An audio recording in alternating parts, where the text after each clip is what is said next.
to have indeed rekindled things. The source says it's going very well. How's Mr. Bunny? And they are prioritizing spending time together as they figured out. Mr. Bunny sounds like, a stuffed animal. He's adorable, doesn't he? Can you bring Mr. Bunny out? Like the Velveteen Rabbit. The source says there wasn't ever any drama after the breakup, and they missed each other. The couple split back in December. I miss you. Having been an item for several months, and the source said it's like they needed to break to miss each other enough to figure things out. It's beautiful, man. It's like a Corey Hart song. They always had this crazy attraction to each other. Never surrender. Things are great again. So if you've been concerned, fear not. They did, as much as I know about this crap, which is limited, but it did appear that they just kind of sort of ghosted each other. Yeah. So there was a lot of left unresolved, a lot of passion. Yeah, there was. There's a lot of passion there, Prespo. Does it say anything in the story, Preston, about her deleting her Instagram? Because I can't find it. I think she's one of these people that's erased it. Let me put the master computer on. I'll get you an answer in a second. Thank you. By the way, I didn't even hear what you said, Nick. I'm so excited that Caitlin called me Presbo. Oh. I didn't know we had reached that level of our relationship. So Totes. I'm excited about it. So Shiloh Jolie-Pitt has apparently chosen sides in the Angelina Jolie-Brad Pitt face-off. Now that she's 18, her birthday was just on Monday, Shiloh has filed legal documents to officially drop the Pitt and the hyphen from her surname. So pitted. Requesting her legal name changed to Shiloh Jolie. Oh, Mellencamp. wow. Shiloh is one of 3 biological children for the 2 actors, and they also share 3 adopted children.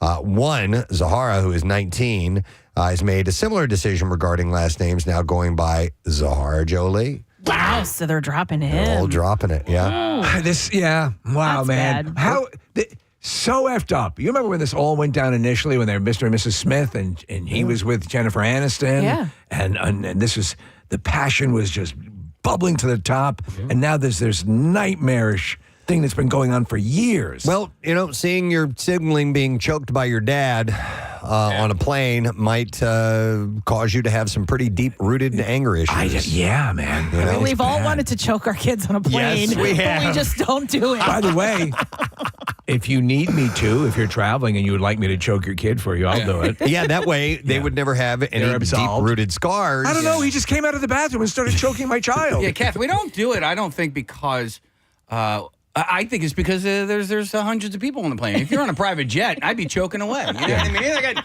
nobody here to judge me. Yeah, there you go. But I don't We believe are it. now over international waters. You may proceed choking your children. Yeah, I don't believe that story because Brad Pitt crushed a cheesesteak when he was here in Philadelphia. Yeah. He wouldn't do that. Yeah, the guy loves cheesesteaks. Now, listen. There's obviously, I'm sure there's lots of nuance to this we don't know.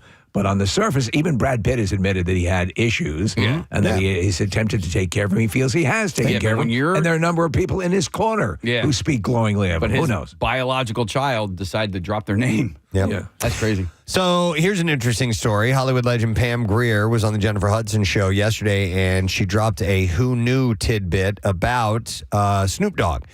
They were in the film, the 2000 film Bones together, and they had a kissing scene, and she said about it, she said, oh my God, he can kiss. Oh, yeah? Yeah, she I said. bet she got high afterwards. She said, and he can slow jam. Remember when we used to slow dance? She said apparently he was really good at that. I want to kiss you. So Joe Namath kisses well. Yeah.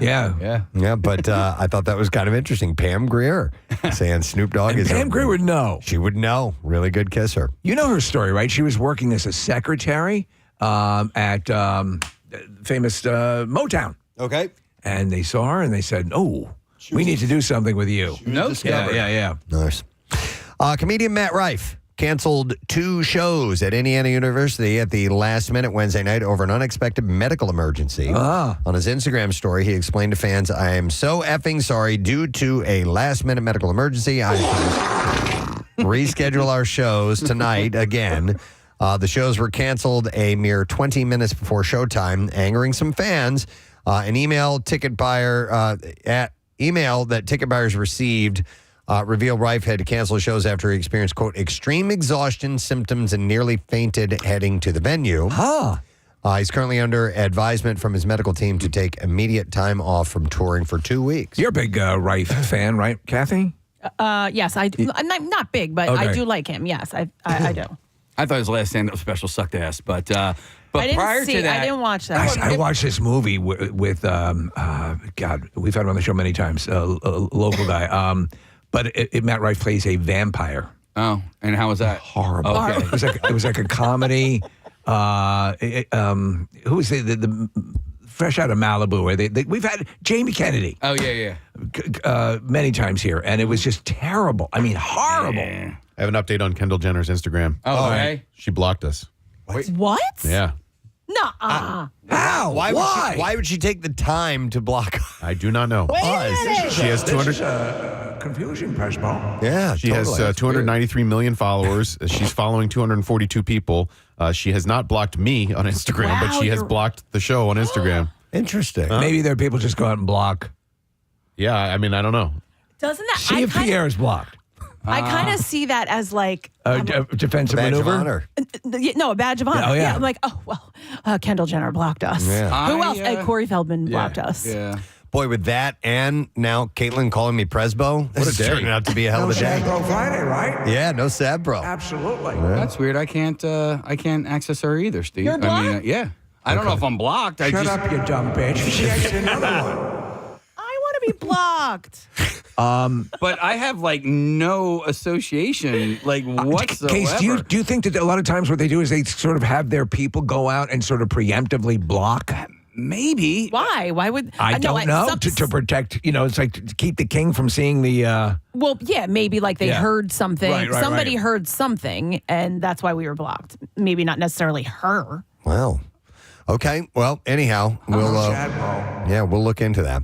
All right. Taking a cue from Dune, the movie Deadpool and Wolverine now has its own popcorn bucket because the Dune had this weird looking worm mouth popcorn bucket. Yeah, people were banging it. And keeping with the franchise's hard R humor, it's rather suggestive, as in a clip posted on social media to announce it. Did you see this? I 16? did. It's great. Yeah, the video shows a wide-mouth Wolverine mask bucket being stroked by Deadpool as it's slowly filled with popcorn, which is then, at the end, followed by a warm butter being drizzled on the face.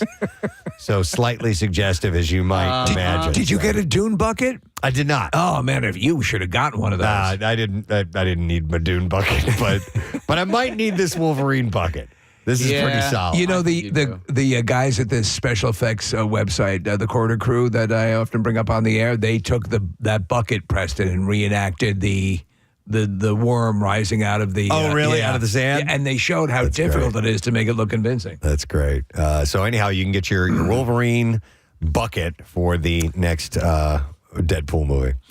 Cher has won a years-long copyright lawsuit against Sonny Bono's widow for royalty payments from the Sonny and Cher catalog. A federal judge in Central District, California, ruled this yesterday.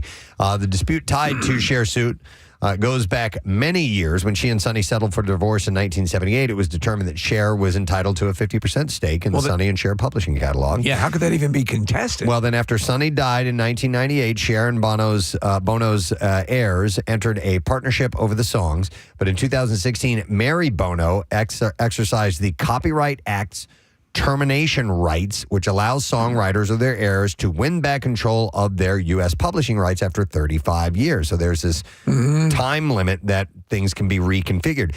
By 2021, Mary Bono claimed that through those termination rights that she could stop paying royalties. So Cher sued, obviously. And per Wednesday's ruling, the judge determined Cher is entitled to those royalties, even with the termination rights exercised, upholding the tentative ruling that he reached in February. It's not, I mean, it's a good chunk of money, but it's not like big celebrity money. It's a little less than $500,000 in royalties that would have been paid out to Cher as of June 2022. So maybe she should sue Bono. Bono, for the hell, he's probably got more money. How did I get in this? Yeah, so let's see. Thanksgiving may be months away, but audiences are already getting a feast on Moana 2. The trailer for the movie, which we talked about yesterday, was viewed by 178 million people in its first 24 hours this week. More than any other trailer in Pixar and Disney Animation Studios history. It is especially good news for the company, which has endured a rough few years.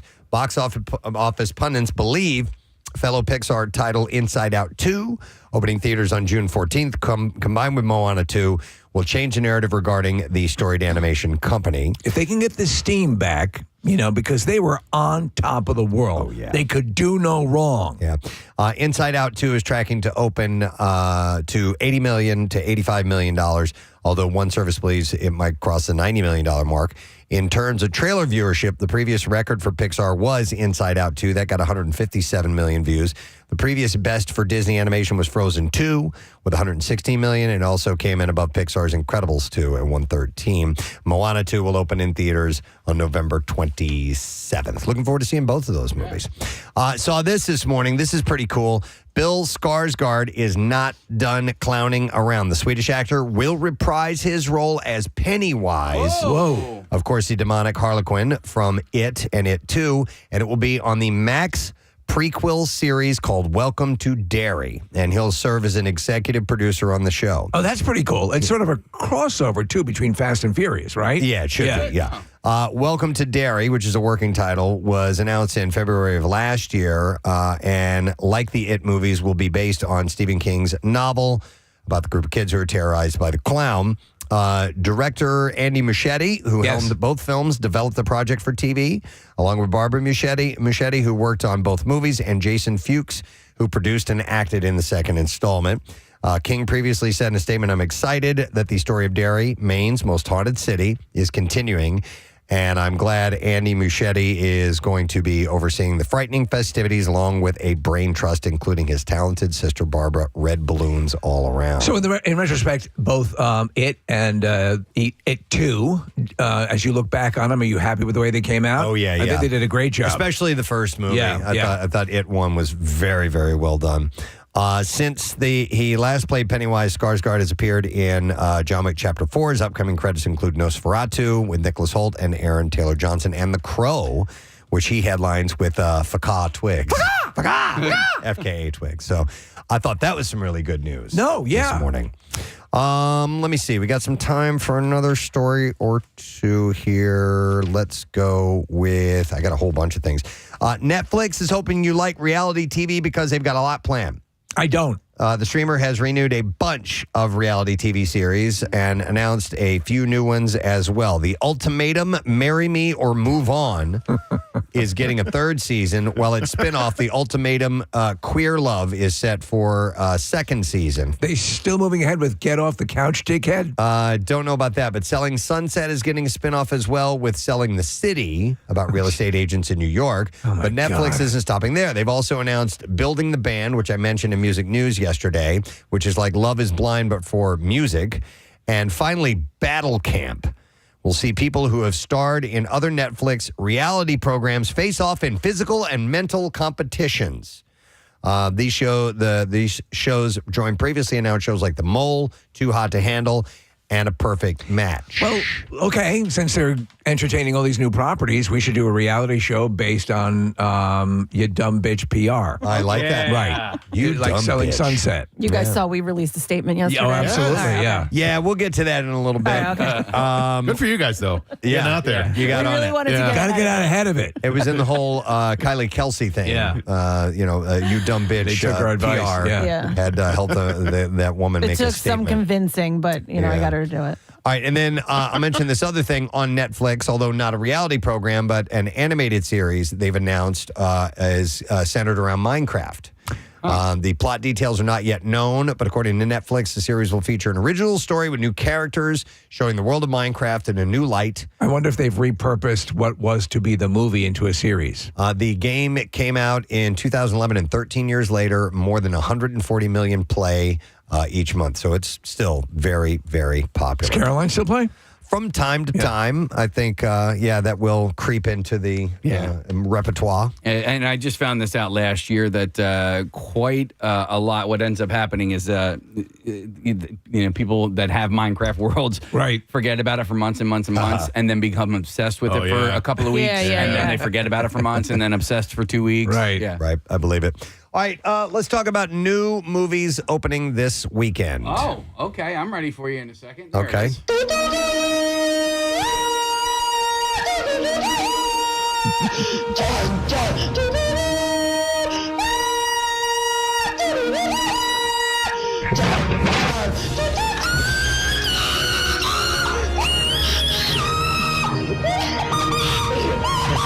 We have In a Violent Nature is a horror mystery thriller. It stars Rife, Andrea.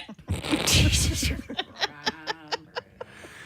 didn't know that was going to happen. Andrea Pavlovich and Cameron Love. When a locket is removed from a collapsed fire tower.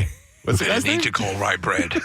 Rye Barrett. Oh. And he's at the pumpernickel wedding. When a locket is removed from a collapsed fire tower in the woods that entombs the rotting corpse of Johnny, a vengeful spirit spurred on by a horrific 60-year-old crime, his body is resurrected and becomes hell-bent on retrieving it.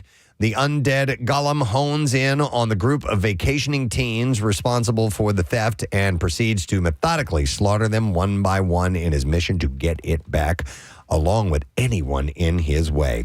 It's an hour and 34 minutes long. It's rated R. Wide theater release. It's got a 90% score on Rotten Tomatoes. Friggin' good, yeah. And also opening this weekend is Young Woman in the Sea. It's a biography and drama starring Daisy Ridley, Tilda Cobham Harvey, and Kim Badina. The true story of an accomplished swimmer who was born to immigrant parents in New York City in 1905. Though through the steadfast support of her older sister and supportive trainers, she overcame adversity and the animosity of a patriarchal society to rise through the ranks of the Olympic swimming team and complete the staggering achievement, a 21-mile trek from France to England. She swims across the English Channel. Yeah. Running time is an hour and 41 minutes long. Rated PG, wide theater release, and a good score with Rotten Tomatoes at 86% as well. All right, we're ready for some clips now. This season of We're Here focuses specifically on communities where the LGBTQ community is least likely to be welcomed in Oklahoma and Tennessee. And here, the show co-creators Johnny Ingram, or co-creator, I should say, Johnny Ingram, talks about what he hopes for from the show. I just think I want the queer folks to be celebrated and revered. I mean, it's America, and it's what's so wonderful is that we come together as we're all come from different places, and I think to get back to celebrate those things that we have in common versus our differences is really what I would hope for. We're Here is streaming today on HBO. Here's our next clip. Remember Dinner and a Movie?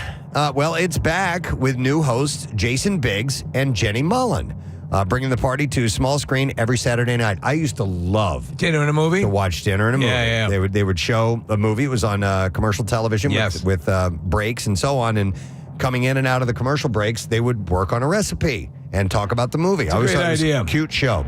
Here, Jason Biggs talks about moving his life back to the East Coast. I loved LA when I first moved here. Of course, I was young, and I've been doing this since I was a little kid. It's so, for me, I've realized, especially at this point in my life, it's so important for me to be out of it.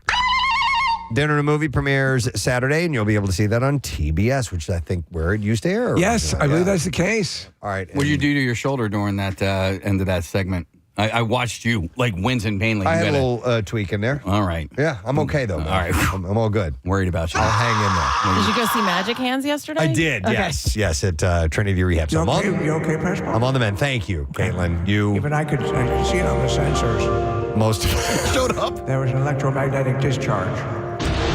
Some sort of pain signature. Thank you. Thank you for checking in. I do appreciate that. All right. I can't believe it showed up on the sensors. Yeah. Should I go to the medical bay and get checked out? Well, go to Trinity, go to your folks, go to your peeps. All right. As we take a break, Casey handed me this. I would like to give away a pair of tickets to an advanced screening of episodes 1 and 2 of the new Star Wars series, The Acolyte. This Monday, it will be at 7 p.m. at the UA King of Prussia. So we got a screening of the first 2 episodes. We'll take caller number 11 at 215-263 WMMR. We'll set you up with that. In fact, you can go to WMMR.com and then we have another chance to win there. Each guest will receive free popcorn, a beverage, and a special edition poster as well. So if you'd like that, be caller number 11. We shall set you up. We will take a break and come back in just a moment or two. It is a Friday morning. That alone is reason to celebrate. So stay with us, please.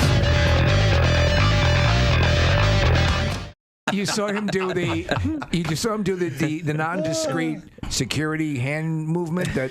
Yeah, he made a little signal. I caught it. I didn't register what was happening until Matt Dillon swooped in between us. With his back to me. He was like, "Excuse me, bub." And after about 60 seconds, I was like, "Oh my God."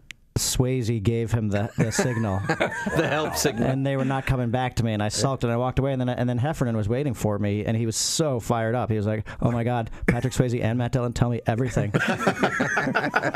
And I had crashed and burned. So, in retrospect, what movie should you have led with? Had you have remembered what is the ultimate Swayze movie? Point Break. Point Break. Yeah. Okay, definitely. Point Break or Roadhouse. Too. Yeah. I should have gone. I think Next to Kin gets forgotten a lot. Next movie. to Kin is great. Black Dog is a deep cut, which is pretty solid. Yeah. Ghost, I could go Ghost. But you're a Dirty Dancing guy.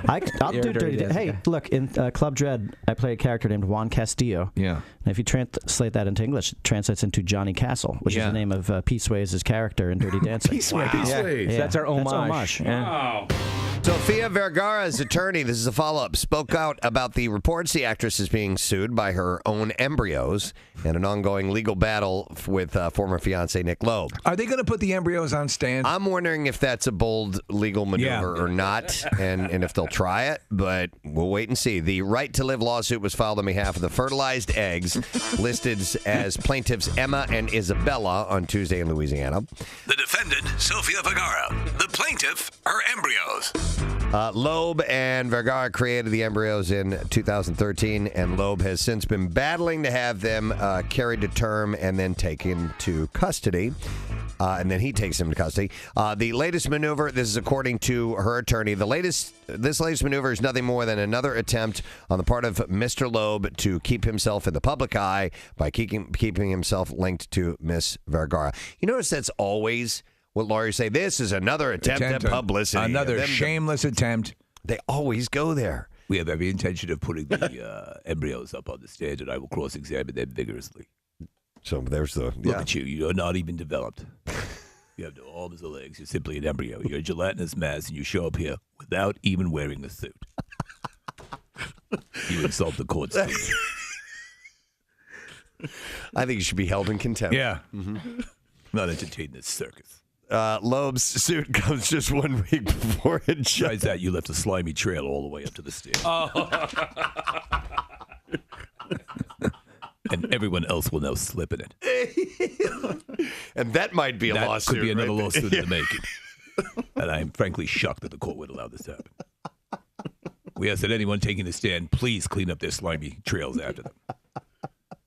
These from the Geeter bag. Oh, these are, what are these? These are Anderson peanut butter filled pretzel nuggets. That's what Casey snacks. So the Geeter sends, sometimes you get these baskets that have Jerry Blavitt, sends these great baskets, but sometimes people will send these baskets where there's nothing good. Right. And it's a wonderful gesture. His baskets always have a lot of great stuff in them. Yeah, I like the tower. Like you get all That's those really little good. boxes. I do like that. Yeah, those you know who does that? Harry and David.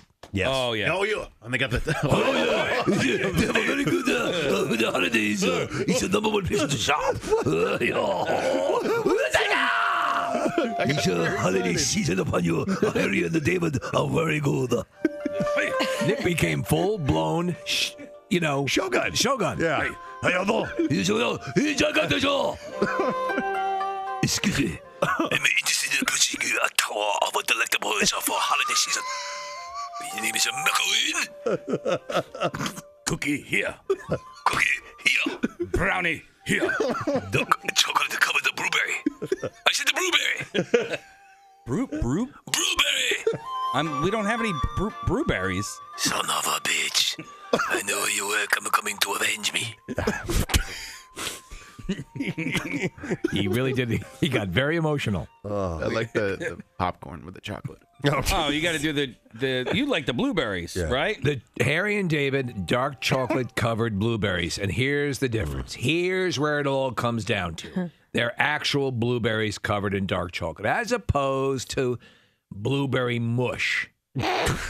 Some other places do. This was once a blueberry before we treated it with radiation and whatever. But the Harry and David dark chocolate covered blueberries are blueberry. Yeah. So when you had your surgery a couple of years ago, You Steve, very kindly brought by like a whole supply of them. Yeah, I bought 3 boxes of blueberries. I only gave you 2 of them. Mate, I'm only learning about that now. Now I regret having the surgery. He has, Steve, he had dishonored you. You make me rose face. In front of Harry and David, I will kill you. You have dishonored my tower of chocolate covered popcorn. Nick, that was just so guttural, so raw. You're Holy crap. If that doesn't tell you how cold it is. I mean, it's like an alien. I don't swear to God, know it's like what a thing from another planet. Two sets of eyes. Is that 2 or 3? So to describe, just a moment. We had a number one. It just looked like a black mass that walked in through the door here, and then as this thing got closer, we realized that it's actually Pierre Robert. Thought it was Sasquatch. He's wearing a huge, thick, down black jacket. He has, of course, his hair flying out all over the place, and he has a huge hat on that's fuzzy, all kinds of fur all over it, which is fake, I'm sure. And then he has a pair of sunglasses, and then on top of that are a pair of spectacles, and his mouth is opening and closing. Well, I'm trying to get a word in. I'm just describing for the audience what we're seeing here. He's trying to breathe. So it's cold out. Baby. Yeah. I got to play that from Dean Martin later today. But I found this hat somewhere in my travels, and I go, this hat will make me look like a Ruski, and then I can hack into the U.S. political system. And this actually makes you look.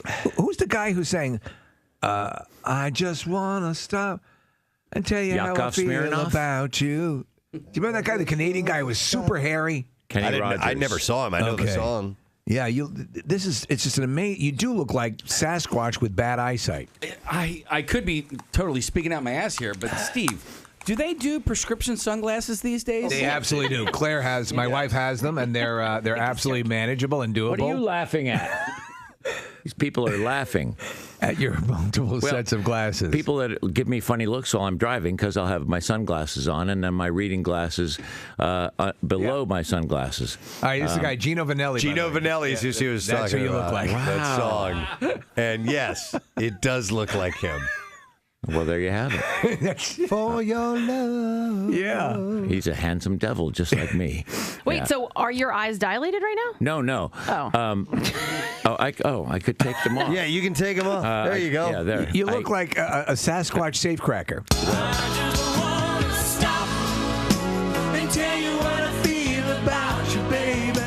This is Gino Vanelli, by the way, who Pierre looks like this morning. It's this big, black, fuzzy, fake fur hat with flaps. As I was leaving the premises, I'm thinking this will be good today. But you know, it's not the cold. There are bursts of wind. What? I keep seeing Jaromir Jagr. Yeah, from the side when he turned sideways. Yeah. Yes, Because it kind of looks like he have a mullet, and he actually brought it back. Who's your hockey player? He's a hockey player, yeah. I shouldn't have used the sports reference. I thought it was another movie thing that I'd missed. No, it was a hockey The Break thing that you Bad missed. guys. So Darth Vader's cousin. Okay. So it is. Yeah, here we go. Yeah, exactly. Here we go. Well, honestly, it's the picture's worth 1,000 words. Oh. We're putting it up. It's the wind bursts that get you. Yes, the wind chill. So the cold is not so bad, but that wind is tough. So buckle up if you're going out. Buckle up heartily. Yeah. Wear your warmest buckles. Buckle up for safety. Buckle up. And for warmth. Yeah. Sitting to my left, ladies and gentlemen, Adrian Zmed. Adrian Zmed? I thought he was dead. Oh, my God. We're not kidding. We've been talking about you forever, right, Preston? We have. We absolutely have. We are fans. Has anybody ever said to you, I thought you were dead before, though? That's a slight insult. Well, actually, there was an episode of The Simpsons where I was in one of their musical numbers, and I popped out of a coffin saying, and I'm not dead. Here you are in this play, and again, Middletown, and it's two couples, and they're sort of there's some comedy, there's some sadness, but it's the way they've grown over the years. And what drew you to this?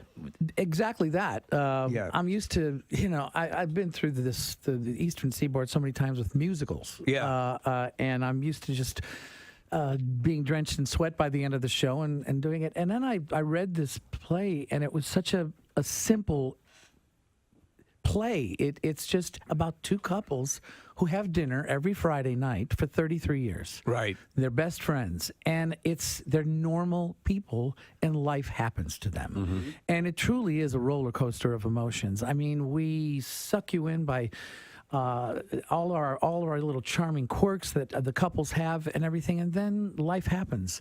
There are tragedies in life that you have to deal with, relationship problems with your spouse and everything. But what is the great fascinating thing about this play is that the words speak for themselves. I'm actually first generation Romanian, so my family came, to America for their kids to, be doctors and lawyers, and I come up to my dad and say I'm going to be an actor. And it's like, the funny thing about him is I won him over. Real quick, I'd like to do a shout out that says, "Hey, Preston, Captain Blackfingers." Requesting a shout out for my son, Frankie from Wilson High School, West Lawn. On May 31st, he is a gentle giant of a teenager and makes me proud with his coaching of Berks County Special Olympics swim team for 3 years and multiple Reading YMCA fundraising events. I will miss him more than he knows when he leaves for college at Clarion this summer to study communications and be on their swim team. Nice. I especially will miss our nightly drives when we would listen to the podcast on his way to club swimming. His favorite was always the corn fart. Which I made my ringtone just to see him laugh. That's great. And so he wants us to give a shout out to him. You have the corn fart? Take care of two things with one sound effect. And then Frank also writes, why don't you forget about the moose? That's how he signed it at the end. So that's from Frank DiMartini to his son. Did it say his name? Frankie. Yeah. So here we go. So good luck, man, and all the graduates. Good luck to your next step. There's a lot of people next couple of weeks. Oh my God, yeah, heading out onto their next chapters. Yep, exactly. It's an emotional time and an exciting time as well for a lot of families. So I think we're going to do the junk drawer. Yes. This is actually going to be a part of the junk drawer. I know. It's going to be a part of the junk drawer. It's the junk drawer. Preston's cleaning out his junk drawer. Getting things out of his junk drawer.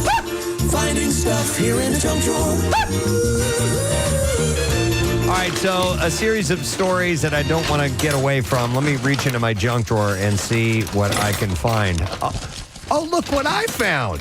What is it? It's Victor Fiorello from Philadelphia Magazine, and he's on our Xfinity mobile guest line. Hey, Victor, good morning. I've been downgraded to a call-in guest. That's it. If you could have gotten here, I mean, we contacted you this morning, so we would have taken it in studio. But no, listen. We spent a good amount of time, Victor, yesterday talking about what everybody else was talking about, the Kylie Kelce video of the woman kind of getting in her face. Everybody knows about this by now. And you have apparently had an interaction with the woman and got a sort of a response. You want to explain how this all went down? Sure. So I found out, first of all, I wasn't really paying that close attention to the story because I was writing about other things, and the New York Post, the Daily Mail, every local TV station, radio station was already talking about this. So I was kind of like, what's there for me to say? Right. But then let me think about this. Wednesday, I heard from a couple of people who knew the woman in the video, and they relayed to me who she was. So I said, okay, let me think about this. And I kept seeing people share the video, but there's kind of a little backstory given in sometimes when the video is shared about, this interaction with, with Kelce not wanting to take a photo of her. But in all these situations, it's like, well, what happened a minute before that? What happened 2 minutes before? Yeah, so that was the big question. You wanted to find out from her exactly what that side of the story was. Yeah, that's right. I kind of got tired of just seeing this video. Yeah. So I found out that she opened a very, very high-end chocolate shop a couple of months ago, maybe last month, with her husband on the main line. Because where else are you going to have a luxury chocolate shop on the main line? Of course, yeah. Of course. I did send her an email. She didn't respond to that. I then shot her an Instagram message through the chocolate store's page because she had taken down her Instagram page. No media outlets had identified her at this point, but her name had been floating around on Reddit as somebody who might have been the person. So yeah, it was pretty accessible at that point, right? It was pretty accessible. I mean, she had basically been doxxed, so she took down her Instagram page. But I was able to get a message through to her email and to her business Instagram. She didn't get back to me. So I was going to take a drive out there yesterday, and I got in the car. I hit a lot of traffic. I didn't even know if she was going to be at the store, so I actually turned around, came home, sent a message to my editor saying, you know what, I'm done for the week. I've already done too much. Yeah. I can't deal with this traffic. And then my one editor guilted me into getting back into the fight. Oh, no. Did that editor by any chance want some chocolate? So I got back in there. I went in. As soon as I went in, there was a customer in the store. I didn't want to, interrupt that or make a scene in front of the customer. Sure. So I waited. And then after the customer left, I just, went up to her and her husband and introduced myself and explained why I was there. And they told me, there's no story here. And I just, they just kept repeating that. And I just... You disagree with that. There's actually a big story there. A lot of people are covering it. Like you said, everybody's been talking about this, right? Yeah. So sometimes, especially in this day and age of social media, as we know, things take on a life of their own. Just a 5-second video snippet, and that's what this has done. And her name was out there. She had been doxxed. So I just really wanted to hear from her. Like, was she sorry? Was there more to it? Like, who knows? Maybe Kylie had some words with her that she didn't like. We really don't know. But they didn't want to talk to me. So I dutifully just snapped a photo of her in the store, at which point her husband kind of freaked out, told me to get out, and that he was calling the cops. Oh, boy. And so imagine being handcuffed in a candy store. The first time. So I started to leave and then realized, I didn't get a shot of the chocolate shop. So I got out of my car to take that and realized he had been following me. The husband had been following me the whole time, right. Recording me. And, then again, he told me that he was going to call the cops. And naturally, I told him to go ahead because, bring it on, Batman. Recording you for what? Just walking down the street to your car? Yeah, I mean, I think that he seemed to be of the impression that I shouldn't have been in his shop to begin with, and that I certainly shouldn't have taken a photo of his wife. And, I'd be happy to have a lawyer acquaint him with the laws of photography. If, right. For a slight bit, for a slight perspective, a slight perspective of defense on someone on that side is he doesn't know you. Yes. It might be a good idea to just film this person just in case. Just in case. And as you said, and actually, Victor, it's what you were kind of trying to do, because I agree, when this thing in its embryonic stages, and as you know how ephemeral these things are, they come and go so quickly, but this one seemed to just hold on. And we were all like, what? Yeah. And so I think you had the exact question. What exactly preceded what we now know and are constantly getting bombarded with? So you're kind of there to sort of give them a platform to say, hey, here's a little context you might have missed, and I'm sorry, but this is how it ballooned into this thing. But they weren't having any of that. So how did it proceed after that? That's right. And if she hadn't been in the shop when I got there, this story would have been done for me. Like I said, I haven't been writing about this every day. I really only wanted to give her an opportunity to talk. Right. So if she wasn't at the store, I would have just gone on and had a nice weekend. So I guess a couple of hours after I left, first I called the local police department to make sure they weren't searching for me, and they said I was okay. And then I got a voicemail from a publicist who I'm familiar with, and I gave him a call back, and he asked me how he could help, and I said, well, I just explained exactly what I just explained to you, and he said, well, you're not naming her, right? And I said, well, her name's already out there, just not in a media outlet, and she is a newsworthy character at the center of all this. And I didn't see any reason not to name her. And he said I think he was a little stunned, and then he said, I'll get back to you. And then maybe a few minutes later, a little longer than that, I got a email from him, a statement from her, in which she says that it was out of character for her. Victor, I'll read it real quick because it's not very long. It says, in a heated moment, I said things that were out of character for me and that I regret, wait a sec. Out of character for me, and that I regret, and for that I am sorry. Although I apologized directly to the Kelce family on Saturday, I want to publicly apologize to them and our community. My anger and my actions are not who I am, and certainly not indicative of the welcoming community of Margate. As an adult and proud member of my community, I should have recognized and respected their right to privacy from the onset. I am deeply appreciative of the grace and understanding shown to me by the Kelces and wish them nothing but the best. Sincerely, ChatGTP. Yeah. Totally.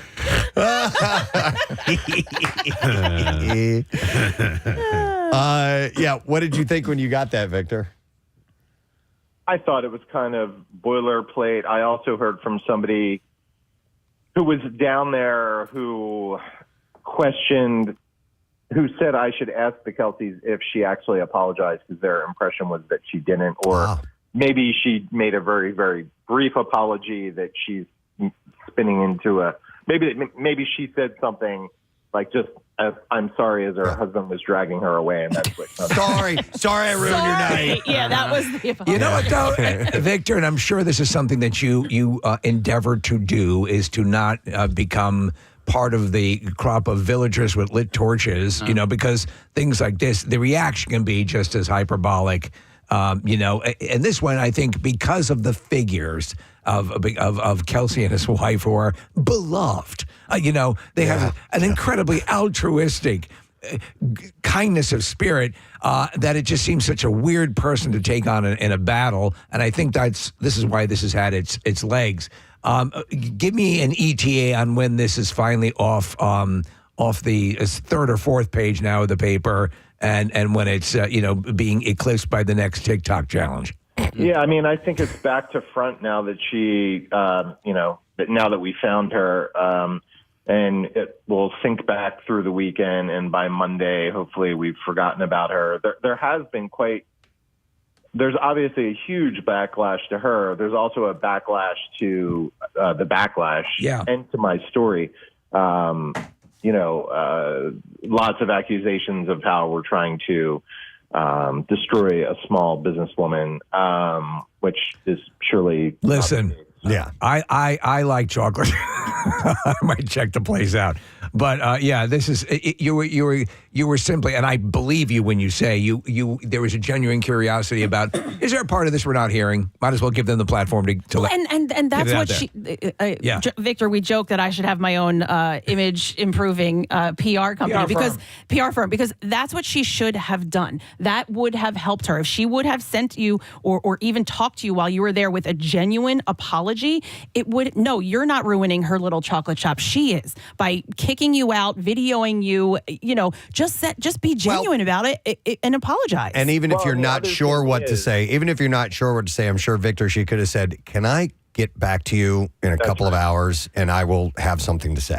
And I think it's important to say here that she knew that she was going to be identified. She absolutely knew that she had already been doxxed on Reddit and other places.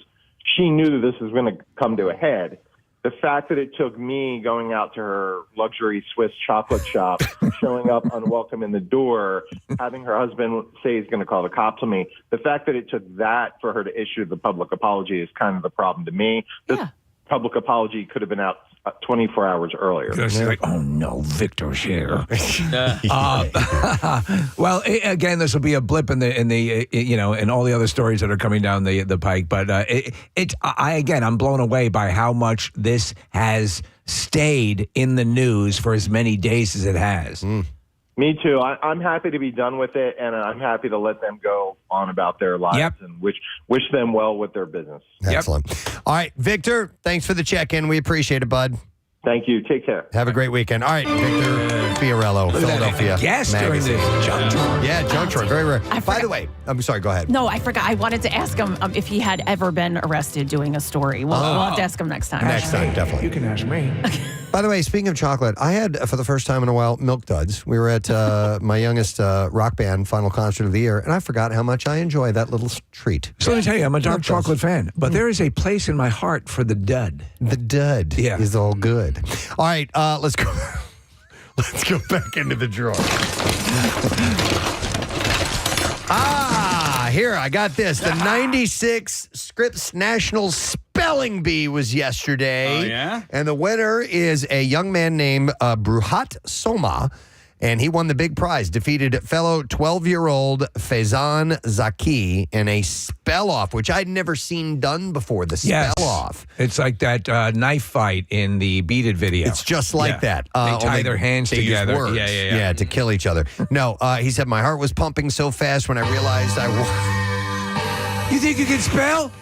You ain't spelling. You ain't nothing. You ain't spelling. Oh, I'm sorry. That's bad. I know. They don't really talk in that video. You think you can spell? You ain't spell. You ain't nothing. I'm totally spelled. You're not spelled. I'm spelled.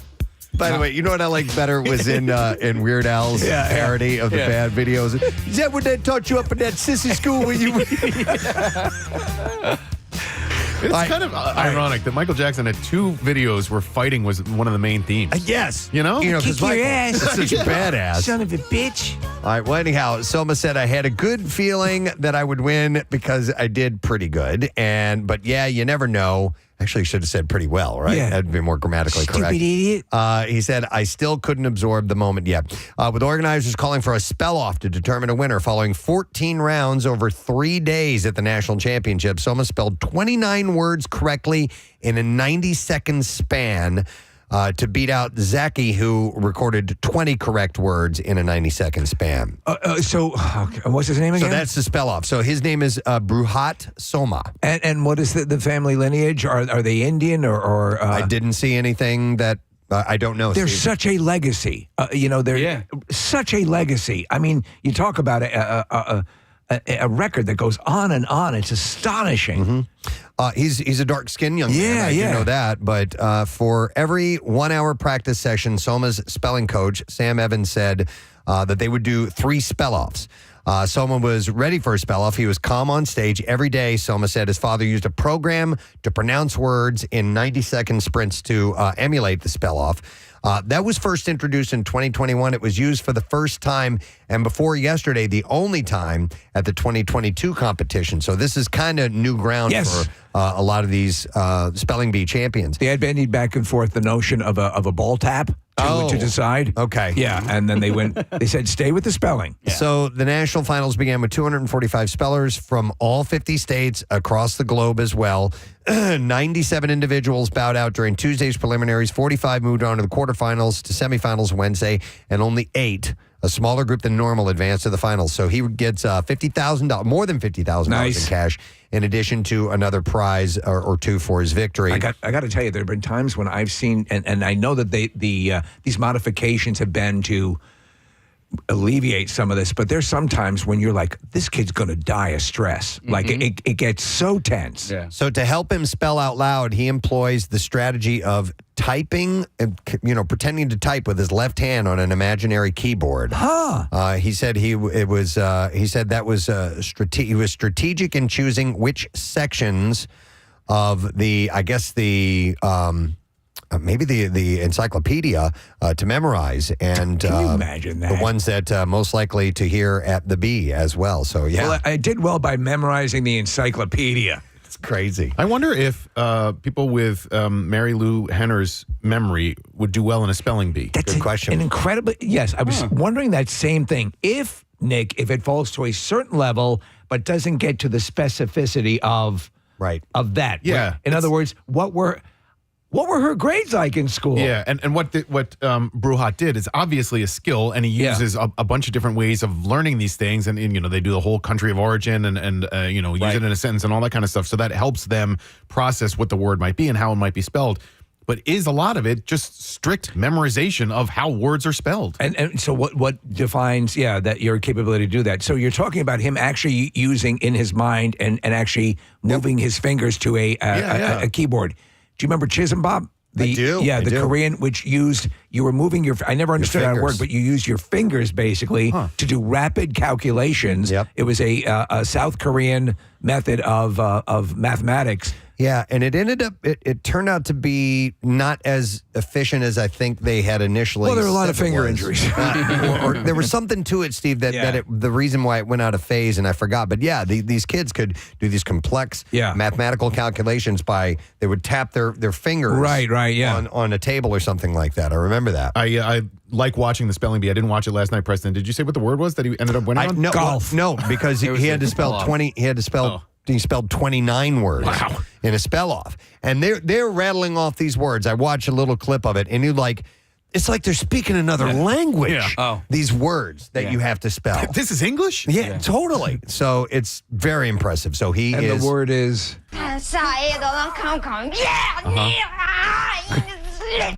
Could you use that in a sentence?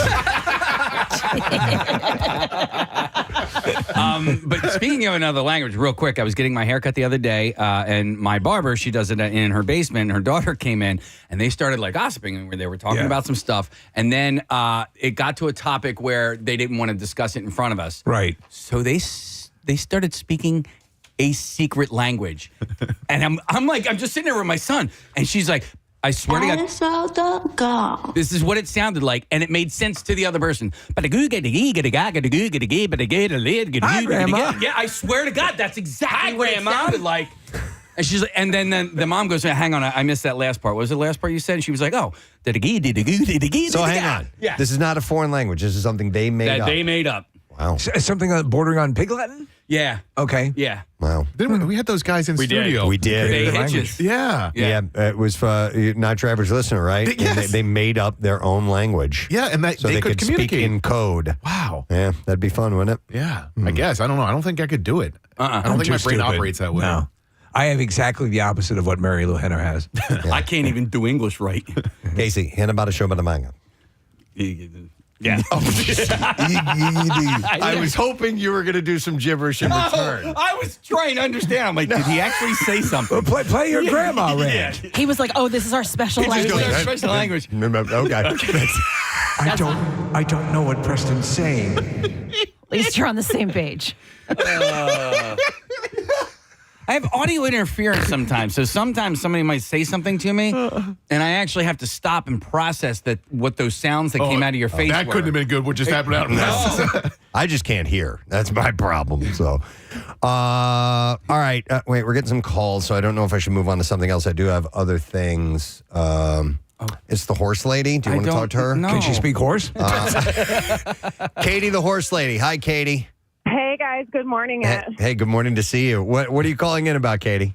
So it's called gibberish, and the language that Casey is talking about. It's called gibberish, and I've known it since I was, I learned it at camp when I was like 10. Do you think you could communicate with these women you don't know that know this? 100%. Can you give us a sample of, tell us what the sentence is, and give us a sentence, and then say it in gibberish.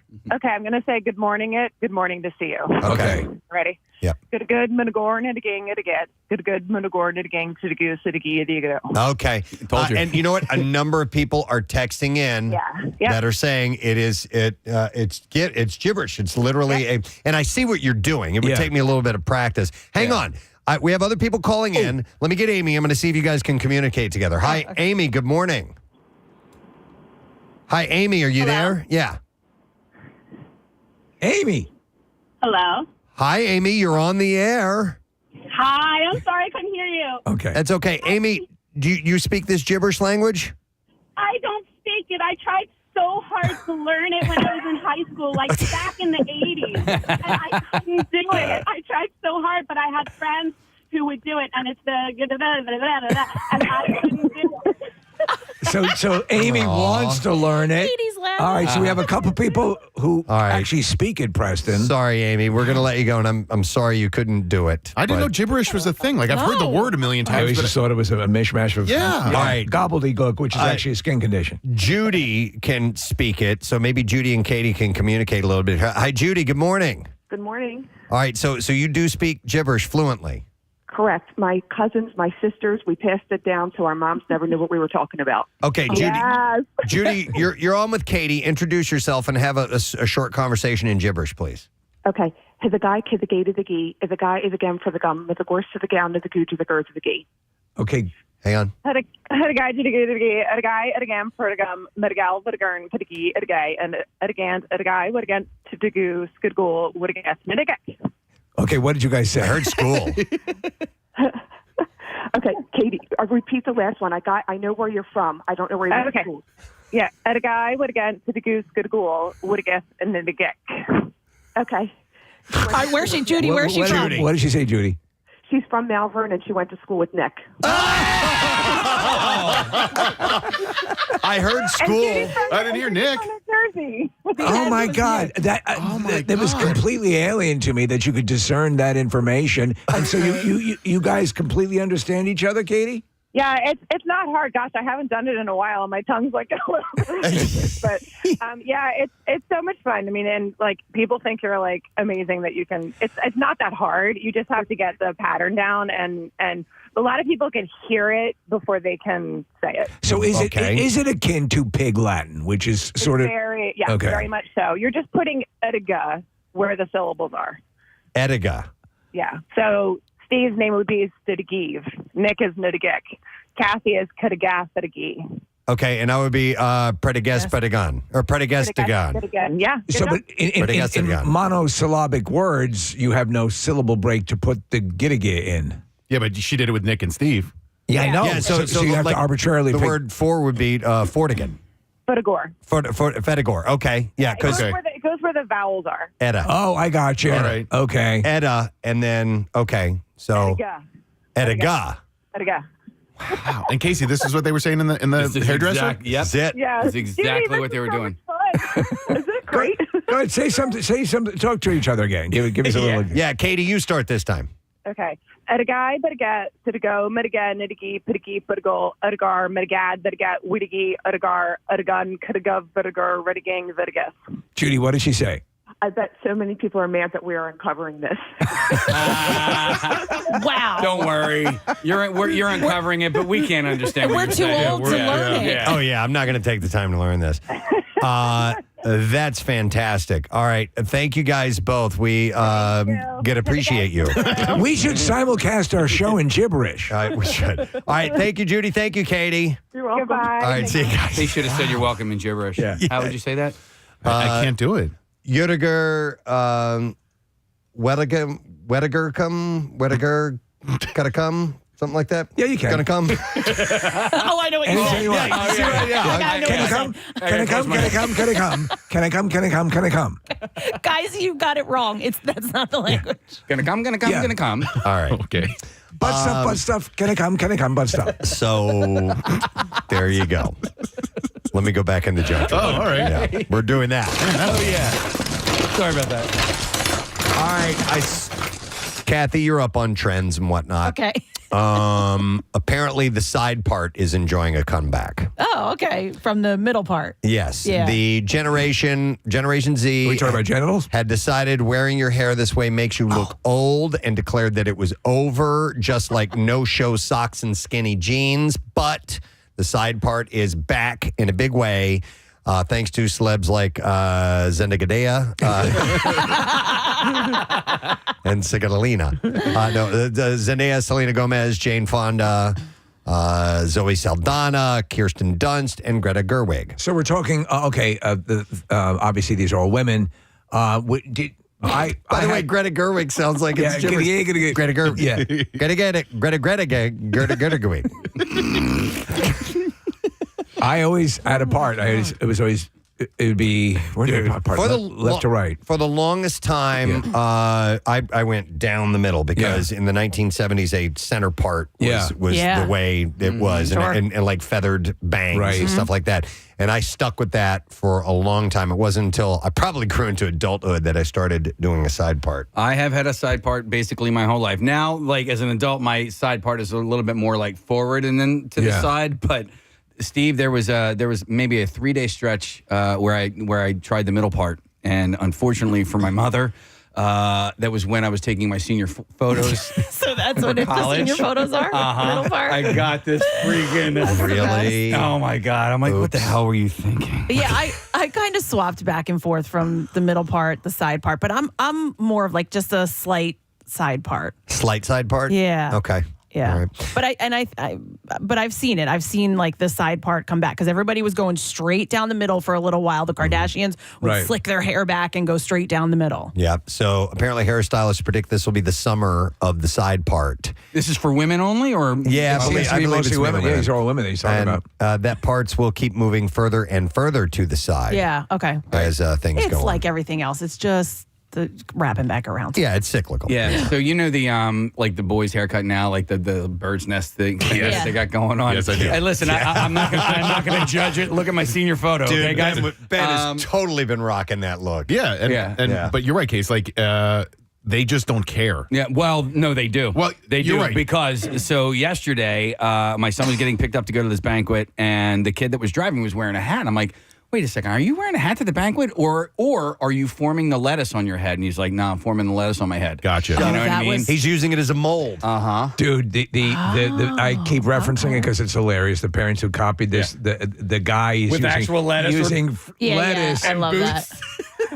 God, I so desperately want to find. I went through a lot of old pictures recently, and I couldn't find one. But it's got to be somewhere. My mom has to have it. The hairstyle that I had, where I split the bangs and did a curl up. Oh yeah. Left the curling like Ed iron Grimley? curl, Sure. never brushed it out, and then a curl down, and it was so hideous. And there has to be a picture somewhere. I love really the want songs to of find Belinda it. Carlisle, I must say. Well, and I also remember I did there, and I know there's video somewhere. I have to go through my videos too, I guess, of my friend and I. We did a talent show at school. We did our hair like that, and we wore these hideous outfits, and we danced to, I think it was Ice Ice Baby. Okay. I'd love to see this. Somebody pointed this out to me the other day with hairstyles and all styles that make their way back around. It's like you said, Kathy, it's just going to happen. These things come back around and they become in fashion. One of the things with an 80s resurgence that we have not seen is big hair. The big hair's not come back. You'll see like the guys flirted with the mullet Like and stuff, Aquanet hair. but they didn't do the big bumping top. Right, So right. big hair, I don't think it'll ever make a comeback. Never say never. Never say say never. never. There'll be something that'll happen pop culturally that will incite that to come back. There's a video that's making the rounds. This girl's junior high photo of her with a horrible hairdo. It was a class picture, and the shirt she had on. For her birthday, all her friends got the same, like a wig of the same haircut, and it looks hilarious. But she has like dead, completely angled bangs. Yeah. chopped right across, and it looks hilarious. Well, the side part is coming back. Before we take a break, which I think we're going to have to, looking at the clock, Joe has an easier way to teach us gibberish. So let's go to Joe, and he can teach us gibberish. Hey, Joe, good morning, bud. Hey, good morning. How you doing? Good. All right, so you speak the language? I speak it fluently. I could teach you in 10 seconds. 10 seconds. Do so. So, with a non-syllable word, you say the first sound, then a the and a G, and the rest of the word. So, like bar would be badagar. Okay. Stool, stadagool. 2-syllable word, you just put the and a G in between each syllable. So, like, the and G. Let it go. Yep. The-da-ga. Oh, I'm not hearing that TH in there. The-da-ga? Well, when you say it fast, it's a little harder to understand, but like, hello, 2-syllable word would be the-ga, let it go. So you finish the word. Each What syllable word was has that? a the and a G. Hello. We don't even know the word. Heliga. Yeah, this is Let it go. Let it go. I think. Well, say bar. Badagar. Badagar. Badagar. That's it. Say So instead of the So T, the it's just, ghoul. or it's more like a T. Okay. That's a the and a G. That's it in between each syllable. If there's no syllables, then it's just the first sound and the and the G, and then finish the word. Would. Was a good. What a good. What a good. What a good. All right. What a good. What a good. That's it. What would grandma be? My God. Greta Gam of the Gum. Okay. I'll have to work on it. All right, now. I like that as a primer, as a tool to use, Joe, but it'll take some practice. Thank you. We appreciate that, bud. Yep. I think say about one morning we should have on our YouTube channel, if we can do it, somehow provide a transcript below, right? It's captioned in gibberish, Okay. so that you can learn. Wow. Gibberish subtitles. All right. We got to close up the junk drawer. It's all we have time. I have a lot of other things, but it's all we have time That was the for. junk drawer. Preston's closing up his junk drawer. There's nothing left here in the junk drawer. Until next time, that was the junk drawer. All right, we will break and come back. We got Bizarre Files stories to share, some good ones, so stay put. We'll be back in a moment. Out of acting school, I got one of the last national tours of the original Grease. And we were playing in my hometown of Chicago. You were playing Zuko. Yeah, I was playing Danny, and we were going into a very big theater into Chicago, and there was and nobody really knew very much about Grease at that time. Right. The movie had not come out yet. It was just a hit on Broadway, and there were a few national tours. So the company manager said, "Look, we're having a lot of trouble with this opening night. We're going to paper the house. Tell your dad that you can invite the entire congregation." So, oh man, that's a I didn't mention that my father is a priest, an Orthodox priest. Right, They can get married. And Greece is Eastern Orthodox priests can get married. Yeah. Greece is very profane. Oh God, yeah, yeah, the stage Are you show. kidding? Yeah. I'm giving the finger on the show, and it's just like the original Grease was not meant for kids; it was meant for adults looking back on their lives in high school. So he brings down the congregation. So there were 500 Romanian people screaming and yelling, and they had their gypsy violins, and they were going singing the act. Every time I came out, there was a big cheer. It was then that my father was won over, and he kind of, although he didn't understand when I ended up getting television and film, when I was doing TJ Hooker, he didn't really understand what that was all about. So he says, You work for 1 hour. What you do rest of week? That's great. You are a bum. I got into this business because I wanted to be an actor. Right. That's it. I never even wanted to do television and film. I just wanted to work in theater. Right. That's all I ever wanted to do. And then one thing happens, and then you're just whisked away, and suddenly you're in Hollywood, and you're doing all this stuff. You're good friends with William Shatner, right? Yeah, I'm actually. We're currently working on a few projects with his production company. Actually, we're letting it out right now. We're actually thinking of bringing Hooker back. Oh, in a comical way. That'd be awesome. Perfect. Bill is 88. Yeah. But the funny thing about it is that when we did Hooker, Bill pretty much did push the envelope on asking for ridiculous things for Hooker to do. Okay. I mean, we had technical advisors from LAPD there, and he said, "Look, no, I got this idea. How about I just run over to the helicopter, and as it's going up, I just grab onto the rung of the helicopter, and when we're up in the air, I take my gun out and I go, bring it down." And the TA standing there going, nobody would ever do that. The top text here says, "Poor man's Travolta, my ass." Yeah. He made Bachelor Party, which is an absolute. It's one of my favorite films, and you have one of the best lines in the movie. I think personally. Look at the cans on that pinball. Well, you're telling him, man, I really would love to have a relationship. I would love to have this relationship that you have, and someday I'll have kids and be happy. And hey, look look at that. Hands on that bimbo. You know, that movie, Tom and I lived very close to each other. So we lived in Studio City, and the sound stage that we were shooting this at was in Culver City. So it was a pretty good distance to go on the 405 freeway. And you'd been on Bosom Buddies, right? Yes, yes. I played Johnny Midnight, his boyhood friend from camp. So you knew him? Yeah. And we'd carpool to work because we could go in the carpool lane and everything. And as every day after we get in the car and we go, our careers are over. Our careers are really over. What are we doing? Yeah. This is going to be terrible. Yeah. No. All we did was show up for 13 hours a day and goof off. Yeah. Almost nothing of what the script originally was in there. We just ad-libbed. We just goofed off. And honestly, some of the funniest scenes in the movie never made it into the movie because we had gotten an X rating. There's a horse scene. There's a horse a donkey show. Let me tell you about this. The donkey actually died. What? They brought him back to life. No. They literally shot him with some shot of something for him to go, and then he keeled over.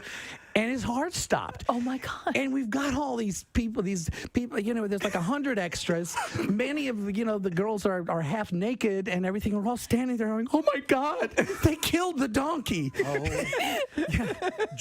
Dear Lord, you resurrected a donkey, Adrian Zmed? And they did the whole adrenaline thing. You know what I mean? They put the oh my in God. his heart, and he came back. The donkey snorts 3 lines of coke. Yeah, You definitely it's a real good kids movie. You know, I'm really proud. You're thinking your career's over, but no. And then, honestly, when we saw the first cut, it was like, but Tom and I looked at each other. This is funny. What the hell happened? Is there any chance you could go back and re-release a director's cut by any chance, or is it too late? Back then, they didn't save that kind of footage. Now they do all the time. And they do it all the time because of everything they do. But honestly, there was one scene that was absolutely hysterical. So we're the bachelor, the party's not going very well. The hookers haven't showed up. We're sitting in the hotel room looking at a Shirley Temple movie. Right. And it's just not going well. The hookers go to the wrong. Right. Yeah. So then I say, Rick, let's go downstairs and get something to eat. I'm hungry. So we get into the. I'm not gonna do this to say this on radio. This was cut. I said, sit in this booth. This is the best booth in the place. So he sits in there, and all of a sudden you hear a zipper sound. His eyes light up. Right. There's a girl underneath who is taking care of him, going to give him a happy ending of some sort. So I, saying my gift to you. Yeah. And we see the minister who's going to marry him walk into the restaurant and go, "Oh, Father, over here, come on, over here." Yeah. So he comes to the edge and he starts having a conversation with us, and Tom's going, "Oh, Jesus. Oh, Mother of God. Oh, Mother Mary and Joseph." Oh, he's writhing and everything. And I say, he always says grace before he eats. So.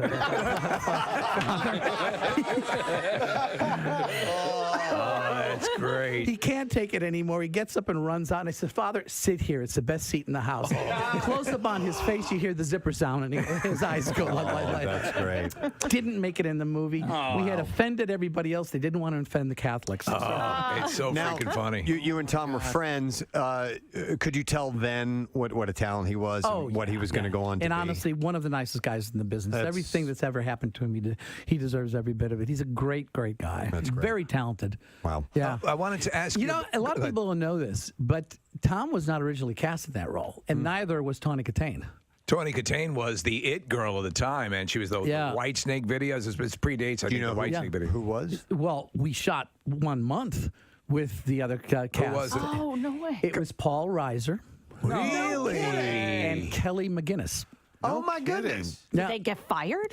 Well, the producers just felt there wasn't a chemistry going on and everything. And Tom, they had just seen a screening of Splash. Okay. Oh. And they said, we really need to get that guy That's like for this. I couldn't even imagine. And Paul Reiser's talented, man, but he's great. He just doesn't have the kinetic. He was very funny. Was he? He was very funny. Yeah. There just wasn't a chemistry that was going on. That's happened before. Back to the Future. Eric Stoltz was.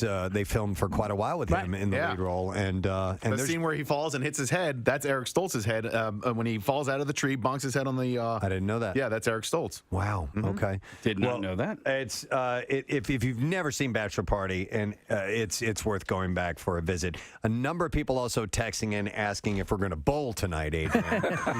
It's funny. I've had the great fortune and lucky to have two cult classic movies that are really. They're targeting completely different people. Yeah. And it's just really kind of cool after all these years. In theater, which is really my first love, and that's why I still do theater. If I'm going to be doing television and film, I'd rather be behind the camera these days. But if I'm going to act, I'd rather be on a stage because that is the actor's medium. It's electric. It's like a drug. Yeah. Grease too. It was an opportunity to put it was my Danny Zuko that I put on film. Right, because you weren't. They had to created another character, which is basically Danny Zuko. Yeah, and it was a weird thing because you had Grease comes out. You have Travolta's on a meteoric rise. You have Olivia Newton-John. You have all these big stars in it, and then they go with Grease 2, and they cast. Not unknowns, but they actually did something really kind of. They took a big chance. Yes. In what they did. They did not. It was very unique what they did. They also created they created a musical that was never a proven hit on Broadway. Right. So none of these songs had ever been heard. It didn't have a track record or anything. And a lot of people, Grease 1 obviously was a massive, huge success. But Grease 2 didn't actually do badly. It in its theatrical release, it made about $80 to $100 million. I watched at that time, and people think that it wasn't as big a hit, but today it outrents and outsells Grease 1. Really? It's more kid friendly, and it's actually more of the essence of what Grease, the original Broadway show, was about. It was about all the T-Birds. It was about all the Pink Ladies, whereas the movie of Grease became a vehicle for John and Olivia. In the play, Kaneki sings "Grease Lightning," not Danny. That's true. It's his car. Yeah. Everybody has had a song in the Broadway show to tell you their story, and that's what. So it's more of an ensemble piece. And Grease 2 was directed by Pat Birch, who was the choreographer of the Broadway show. So she wanted me to do that role badly because they wanted to put a rock star in that role because there weren't any known faces. Michelle had just done, I think, Hollywood Nights. This is Michelle Pfeiffer with Tony Danza. Right. At that point, it wasn't a big hit or anything like that. I remember it, and Maxwell Caulfield was not. He was an English actor, but hadn't done much. And they really wanted a rock star in that role, but Pat wanted me to do it. So she strategically brought me in. After they would see like one of Casey and the Sunshine Boys or one of the Gibb brothers or whatever, and then I went in and said, "All right, it's still his. All right, it's still." Until after 12 callbacks, they finally said, "Wow, right, it's his role." Well, honestly, I watch it every time it's on. It has a good energy to it. You're again sort of a self-deprecating, funny guy. The whole bowling sequence is pretty. You can't help but get swept up in it, and it has its own energy. And to this point, you had a lot of talented people involved with it. Yeah, a lot of people came out of that thing. Even the Seagal twins went on. The girls who were the cheerleaders went on to have their own series. You have a lot of fans in Philadelphia, and to prove that, I'm gonna show something to you. I don't know if anybody has made you aware of this or not, but I think Steve made an offhand comment one day about. Somebody getting an Adrian Zmed tattoo. So we do this feature every Tuesday called Tattoozy. People come in and actually get a tattoo from our show. It's called the Preston and Steve. They'll get a tattoo with us in it, and we've been doing it for years and years and years. We had a guy who called in and volunteered to get an Adrian Zmed tattoo. God, I'm looking at it right now. This is a guy. That's your face. On his right pec, it's huge. This was within the last year. Within the last year, yeah. Yeah, that we and had the guy eagerly came in. Please tell me that's not permanent. That's permanent. That's a real tattoo on this man's So when chest. he's 90 years old and I look 90 on his chest. Yes. What was I thinking? So we took a picture of you from Grease 2, and that is now permanently on this guy's chest, Adrian. This reminds me of something that Sally Struthers said about tattoos back when we were doing Grease. She said, "Oh yeah, back in the '60s, I was a flower child. I got a tattoo of a butterfly on my butt. Now it's going into its cocoon." We're so delighted that you had a chance to come by here. We are big fans. Nice to come in. We knew you'd be great. Yeah, be we with knew you you'd guys. be cool. That's great, man. Excellent. It's my pleasure. And you know what? We should do a promotion where we go bowling with Adrian sometime. Yeah. How cool would that be? Yeah. Ladies and gentlemen, some love for Adrian Zmed. Thank you so much. The first time Zoe Kravitz and Channing Tatum met, she called him out for wearing Crocs. The two actors met while teaming up for Kravitz's directorial debut. Have you heard of this movie? It's called Pussy Island. No. Yeah. I like it. The Magic Mike star told Deadline, "I totally loved Crocs for a hot second, and in one hang, she was like, 'You can't ever do that again.' And I said, 'Okay, fine.'" Okay, so the bigger question is, what's the plot of Pussy Island? It's into the bizarre file. The I Bleed for Preston Steve blood drive is coming up June 14th. We're only a couple of weeks away. Wow. Yeah. It's unbelievable. And then it will be there. But I want to announce two things. Number one, we've revealed the artwork for the new Preston and Steve blood drive T-shirt. And this year we have gone with, there was a photo that we took a while back, and it is us emulating the Queen Bohemian Rhapsody video where the lights are shining down and we're looking upward. And everybody just kind of thought that was a fun picture. So we have put that on the front of the new shirt. It's become, I believe, one of the more popular photos of the show, and it ends up on a lot of stuff. So I love the way this looks. Hey, Marissa, is that a Kyle Kalinske photo? Yeah, so Kyle shot that. It must be a decade ago at this point. It was a long time ago, but he's a great photographer, and I went to high school with him, and it was just an interesting a way for him to like kind of re-enter my life, and he's an awesome photographer, and it's so cool that photo montage ended up on our T-shirts. So everyone who comes out and attempts to donate is going to get that T-shirt, that exclusive T-shirt for free, by the way. You can make an appointment at WMMR.com, 2 locations, Live Casino and Hotel Philadelphia, and the Greater Philadelphia Expo Center at Oaks. And we got, it says also all donors get a pair of Preston Steve sunglasses from Window Nation as well. And the shirt plus refreshments and Everfresh juice is a part of that.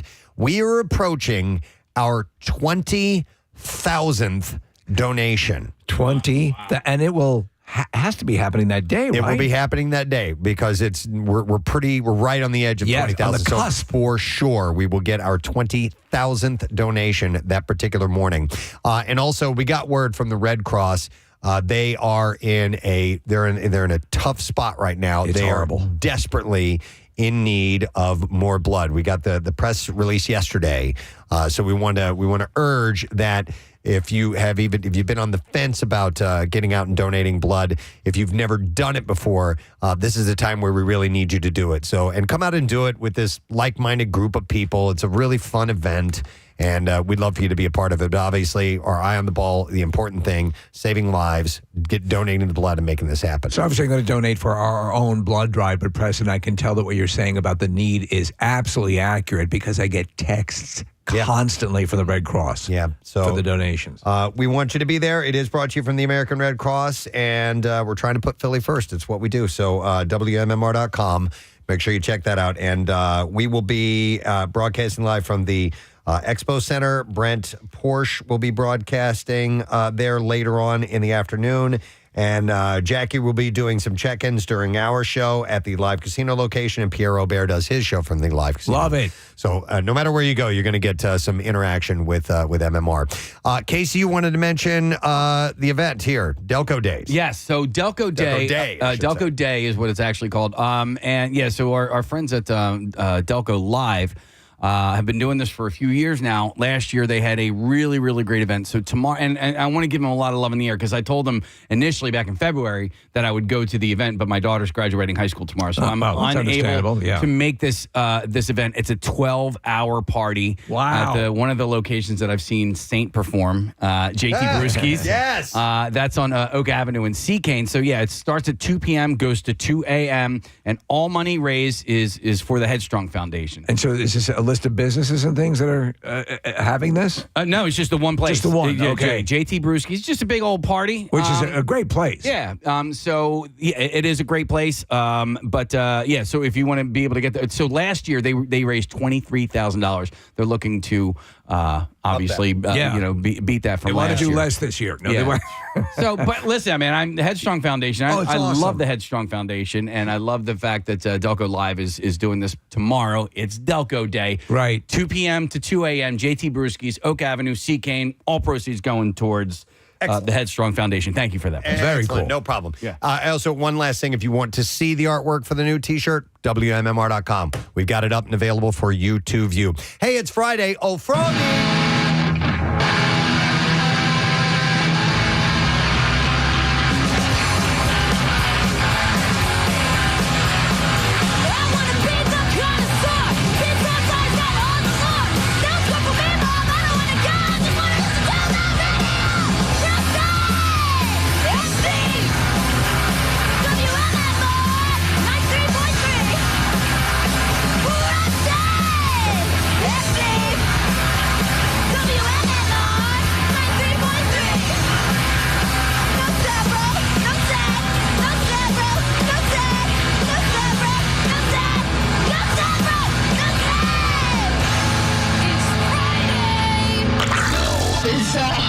WMMR presents Preston and Steve's Bizarre File. All right, it's story time. Gather around the radio, folks. We're going to begin with this one. A 32-year-old pregnant woman from Colorado has been arrested and facing a charge of second-degree murder after she allegedly stabbed her boyfriend on May 14th. Shentingo Gyo is being accused of cutting off her boyfriend's penis following an argument about whether or not he was the father of their future child. Oh, my balls! Guo was charged with one count of second-degree murder while in the heat of passion and one count of domestic violence, according to authorities. First responders found the man suffering from a knife wound, and he was pronounced dead at the scene. Who had their penis chopped off here? According to the arrest affidavit, Guo explained, her relationship with the victim to police, including the romance and accusations of infidelity. Police say that she stabbed the man in the leg during the argument. She said she was not trying to kill him, but admitted to stabbing him because she was so angry. How did she remove it? Was it one swipe, sawing? They didn't say that. I mean, the thing that killed him was getting stabbed in the leg. Right. But additionally, she told police she cut the man's penis off. She said the man didn't appear to be in pain. I think that would kind of hurt at least. So she went to a nearby market and bought rubbing alcohol, antibiotics, and beer, but no bandages. Listen, I just cut someone's penis off. Can I get some bandages and beer? She also gave the victim ibuprofen, water, and she said greens, whatever that is. But she said some broccoli. His eyes quickly lost life. So here, rub this broccoli on that nub. That is messed up. Wow. All right, it was more than dirty dining than fine dining when a restaurant employee told sheriff's office that she was pushed and the woman who did it left the scene. The restaurant had, according to the police report, an ongoing issue with a woman named Debbie. Now, the deputy wrote, Debbie is constantly coming into the store and harassing the customers, including touching their food. Debbie touches everyone's food? Yes. All right. Kathy, Debbie. I knew that you would love Debbie. The victim warned Debbie that she would trespass. She would be trespassed and taken to jail. Today, the officer said Debbie came into the store again, going up to people and touching their food and their children. The victim warned Debbie once again that she would call the law enforcement if she did not leave. Debbie refused to leave and got into a verbal altercation with the victim about leaving. By the way, you should see Debbie's mugshot. Yeah? Debbie's a sight to be seen. Yeah? 72 years old, 5'6", and weighs 78 pounds. Oh, and my God. Looks like she's been through the ringer a couple of times. You look like the kind of person who would touch food in your children. Yeah, totally. Yeah, she look at that food toucher. She intentionally pushed the victim in the chest area, attempting to pass her to get to another customer. I have food to touch. Debbie then left the scene before law enforcement was contacted. Deputies canvassed the area for the suspect. The officer said that prior to my arrival at the location, I observed an older woman wearing a pink shirt and black pants walking across the convenience store and coming in the direction of the restaurant. Oh, my God. Yeah, did you see her? Jesus Christ. No, I want her licking my food. Yeah. Jesus. Unbelievable. So they found her at home. She looks like and, Mickey Rourke. Debbie said she was never at the restaurant. I wasn't there. So she was. I was at home touching my chicken cutlets. They arrested her. A Japanese man who went viral, you remember this, for transforming into a dog. Yes. And he looked like a real collie. I mean, I think it was like a $30,000 outfit, right? It was $14,000. Oh, my God. So he now wants to become another animal. Toko is his name, and said that it is a dream of his to transform into something else that works for his size, even if it's another type of dog. I want to be a tadpole. He said, I might realistically be able to become another dog, a panda, or a bear. A fox or a cat would also be nice, but they are too small for humans to try. Yeah. I'd like to fulfill my dream of becoming another animal someday. Is he ever going to take human out for a spin? So he spent $14,000 on this hyper-realistic dog costume, which was completed last spring after trial and error with designs suited to fit his body on all fours.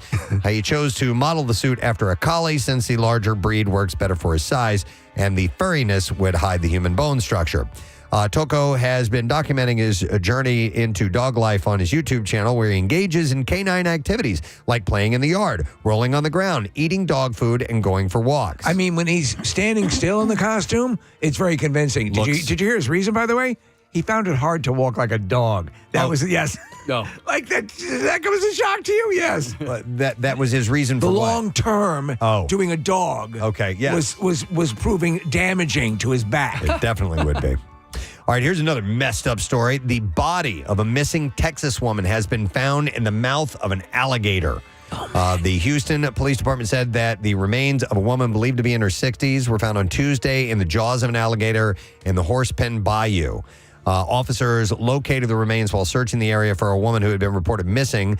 Per the release, a police sergeant shot and killed the alligator to prevent it from doing more damage to the remains, which were recovered by the department dive team. Is there a suggestion that it was the alligator that killed her, or was it simply that it came across the body? Yeah, an investigation into the woman's death. Oh, you shot me. I could have told you. Her identity is ongoing. Those familiar with the area where the woman's remains were found said that alligators are known to live in the area.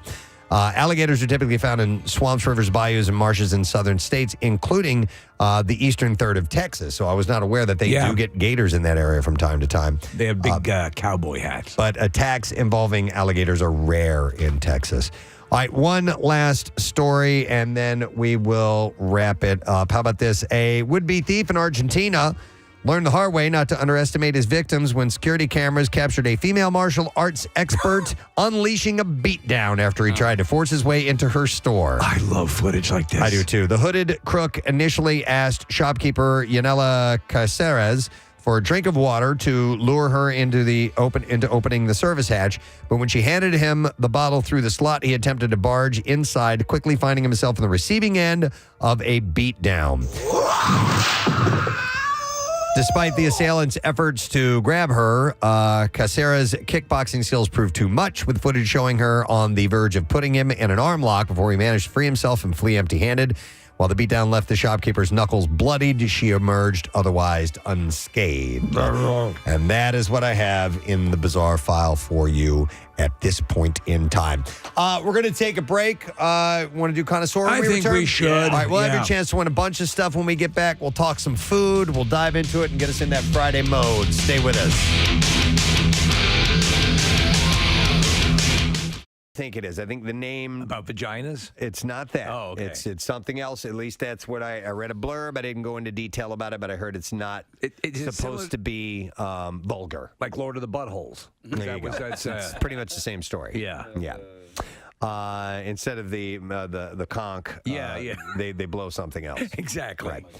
Kravitz insists that she was just trying to be a good friend, adding, there are people out there who can pull off the Crocs thing. I just wasn't sure you were one of them. Didn't we just hear, though, that the Crocs have come back into quasi-fashion? Yeah, but I mean, if anybody could pull them off, it's Channing Tatum. You know, that guy can wear whatever he wants and it'll be fashionable. Marissa is scanning to find out the plot of Pussy Island, and I can't read that. It's too tiny. Hang on a second here.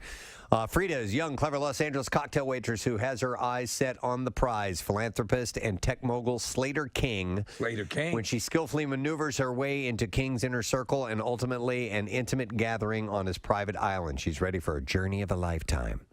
Maybe it does mean pussy. Is this kind of like a Jeffrey Epstein thing? I don't know. Impossible. I do not know.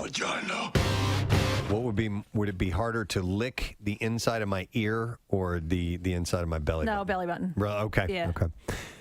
How about butthole? Just set. No. Oh my God, no. Well, honestly, it's just a common thing. You ask anybody at work. Would you mind licking my butthole? I'm sure that's being asked in every business. But I mean, that's just simply for a scientific test. No, somebody recently told me that guys love that. No, that is incorrect. Listen, there may be some that dig that. No, I do not. Yeah, I know. We She know goes, why. they'll go wild. What? No. Who said that? I swear to God. Who? All right, write it down. Diane, your wife. Cher. Because I thought it was Jerry. I thought it was your mom. Yeah, your mom who won't let you eat gum out of a vending machine is encourage you to toss people salad. When does it become that act? We should call it a hobby. You should call it a blow hobby. Well, no, but yeah, right. And then maybe chicks will dig it more. Let's use How about a hand hobby, please? Let's use euphemisms if we're going to do that. Feel free. So, when is it stop being a handy and become a hand hobby? Yeah. When does it stop being a blowy and become a blow hobby? I think they're both the same. Well, No, I know what you're saying. You're saying when it stops becoming It's a like job, anal sex right? hobby. You don't want it to be a job. correct. But when? Well, crap. All right, never mind. I can't do it. We're never gonna be able to get into the meat. It's a nuance that we can't. So Are you talking about finishing? Yes. I thought Well, you you were talking always about, should finish any job you start. Thank you. I thought you were talking Let's about. put a button in it right there. My parents always taught me that. Finish every job. You don't quit in the middle. This I do know. YoPlay, the yogurt company, has now introduced a yogurt they call Gushers. Yeah, man. Well, that's a candy, right? It was. Yeah. I believe. Well, not right? a candy. It was gum. No, it was like I'm a fruit. Peter North, and I'm very excited about a new product line from YoPlay called Gushers. Tell me more. I've been part of the R&D on this product for quite a long time. Oh my God! It was like a fruit snack, right? Yeah, that's what I thought. And for ladies, squirters. Oh my God. Pizza Hut seems to be trying to bring in new customers by reviving old menu items, and the latest is what they call the Edge, part of the chain's nostalgia campaign. My name is Bono, and I'd like to introduce a new pizza sensation to you. It's called The Edge. Some people say this is a revolutionary pizza, but it's not. It's a pizza that's been here before, probably in your own big fat belly. Remember what we say here, avoid the noid. That's Domino's. This is Pizza Hut. All right, so it's called the Edge, and It's called The Edge. Pizza Hut considers the Edge. It was first introduced in 1997, and they call the Edge a tavern-style pizza. Oh yeah. It's cut into 16 squares and comes in a cracker-thin crust. I remember this. Geometrically perfect and a taste sensation that'll rock your world. And it will be available at participating Pizza Hut locations. Order now and receive a mid-sized Coke. Mid-size. It'll be available at participating locations nationwide for about $13. So I did Pizza Hut just not that actually that long ago. It was probably during Lent, and I did it because we had been talking about it. I'm like, I You're a haven't. man of faith. Well, I hadn't had a Pizza Hut pizza in a long time, so I ended up getting a regular pizza, and then I got the stuffed crust pizza. And I know that you guys are all out on stuffed crust. I thought the stuffed crust was. You're a filthy animal. I know, but I thought it was markedly better. I'm not out on stuffed crust, but I just don't order it. You know what I Too mean? much. I know, and I Why don't they just take a fire hose and spray cheese on you as you come in? Right. So this pizza, looking at it, I'm glad thin crust has kind of made its way around the country because I grew up in St. Louis. This pizza called the Emos. You guys know I've talked about it for years. That's what it is. It's just thin crust pizza. Version of the Edge. It's cut in squares. That's the way they've always cut it, and it's been since I was a baby. You know, essentially that I've had that. So Suckling at your mother's teeth. I prefer this type of pizza. I'm glad that it's made its way around. And so I don't actually ever remember this as a menu item. So I don't remember this from Pizza Hut either. Steve. I do. I remember Domino's. You do? I do remember this, and I remember it because of like the way that they were able to cram as much pizza on as thin a crust as possible and get it all the way to the edge. Hence the name. Well, this was kind of like you said, 97, right? Yeah. So like that was past at least my Pizza Hut days. I think the last time I had Pizza Hut, I was in like middle school. You were not in college or an ordering pizza? The time at downtown Julie Brown. Wubba, wubba, wubba. No, Nick, you know. Wubba wubba was the battle cry as they took to the pizzas. And the ovens flamed with the fires of edginess. Wubba wubba. So Nick, we had like the famous like pizza restaurant that we would go to in Westchester. What famous pizza restaurant was it? More's, I think it was called. That's a mores. It's love. We had Oips. College towns always have the the local pizza joints. Yeah, It's fantastic. The one at University of Missouri was Shakespeare's, and it was outstanding. Original Italian pizza, Oips. Everybody ordered. Oips? Yeah, original Italian pizza is what that stood for, and that was the college town pizza. Yeah, so but you wouldn't order from OIP. You'd from Oips. That's some Oips. Yeah.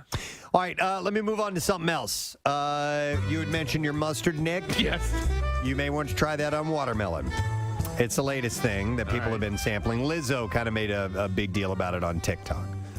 So she had she made a video of her doing some funny TikTok things where there's some edits and all of a sudden the watermelon appears and so on. So this to me, Preston, seems like the old thing of putting salt on watermelon. Yeah, I grew up putting salt on watermelon. I don't do it anymore. Yeah. But they had said it was to bring out the sweetness by adding the salt. And I heard that on cantaloupe. Honeydew. Yes. Oh, yeah. Same thing. Kids. Yeah, and I like them. Any melon will do. So here's the thing. Doesn't matter if it's a cantaloupe or a honeydew or a cassava. Any melon covered in salt will bring out the sweetness of the savory. Living together on one melon the way we should all live together. Now people are trying mustard. Now they're trying mustard just like Lizzo. Yeah, so, but the jury's out on whether she thought it was good or not. So she had called it, is it bussin' or disgusting? Is it bussin' or disgusting? But she never really... Is it bussin' or disgusting? In this video said whether it was bussin' or disgusting, so... No, she doesn't. And I think, so the common thing of like sea salt and caramel. Yes. So to me, that does work. And some things that I thought would never work do work. I don't know about the watermelon and the mustard. It just seems to be too combating. Yep. I'm tying it into the previous conversation. We used to do mustard on pizza. Okay. I can see that. Did I don't know. I'm not sure. Somebody. Ranch dressing, Kathy. Ew, no. That's just You for said, the, "Ooh, no," that's but for you the put- crust, right? Or the whole pizza. You can do the whole pizza. Oh. Yeah.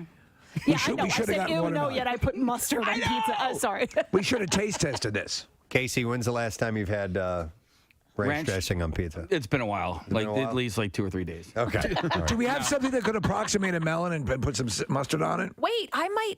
Let me see if I have. Do you keep a melon in your desk drawer? I might have Kathy watermelon. brings a ton of fruit every day, remember? Can we try that? Fruit salad. Yes. Go see if you have watermelon. Yummy. We'll try it. Let's get it. I'm sure Kathy rises to the challenge. there's got to be mustard in the fridge. Yes. Connor, can you go look in the fridge and see if there's any mustard? Let's try it. Or Marissa's already on her way.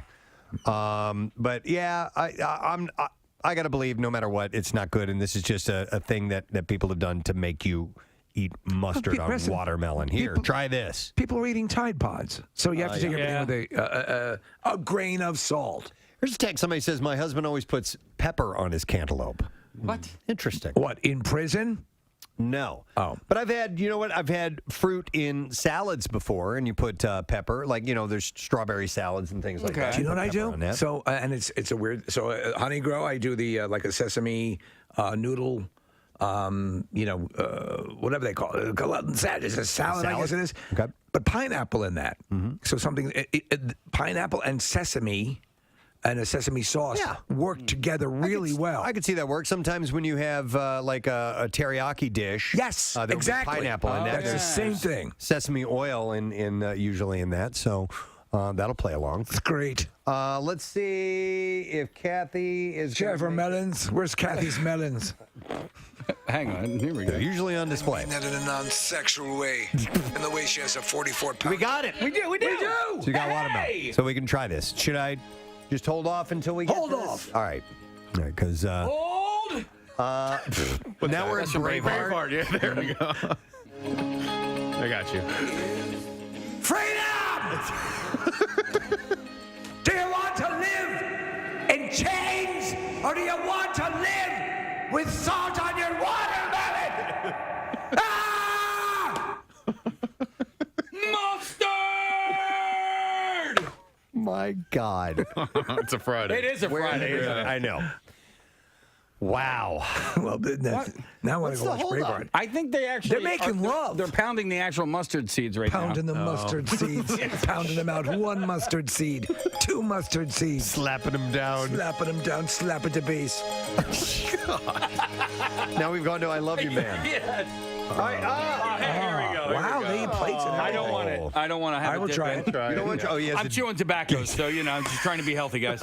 Thank you, Marissa. That's very I don't want to sully the taste of the tobacco. All right, so we each have a small piece of watermelon, and we have a little dollop of mustard. Do a dollop. Is this regular yellow mustard, Marissa? All right. Wait.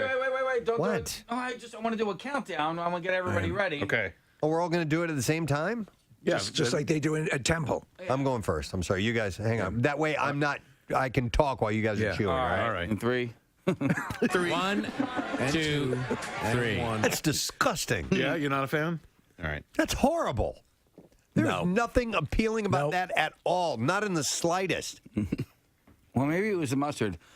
Get different mustard. No. No? No. It doesn't belong on watermelon. Kathy? I do love mustard, though. I don't mind And it. I love watermelon. I think it's two separate things that I like, I but agree. I don't have the reaction that you have that it was disgusting. I think it has to be marketed as 2 great tastes that are horrible together. There you go. Wait, didn't your son make you like a peanut butter and... But Nick, you wanted to mention something before we even do that. Yeah, I was at an awesome event last night for our friend Adam Cronally. He's the bat boy for the Philadelphia Phillies, and he had a fundraiser for the Leukemia and Lymphoma Society at Tonewood Brewing in Barrington. Awesome event, really cool place.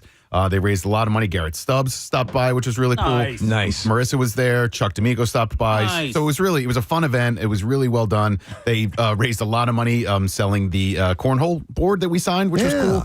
So I just wanted to shout out Adam, his brother Joe, and Chris from Tonewood Brewing. They could not have been nicer people, and there were a lot of Preston and Steve show fans there last night. It was a great event. So thanks for having us. Wonderful. All right, and then the shout out I have 3 of these I want to do real quick. This one is a little bit lengthy, but not crazy, but it's well worth it. This is from Eric Horowitz. He said, I'd love to send a giant shout out to the ER nursing staff, ICU cardiology nurses and cardiologists and at the cath lab.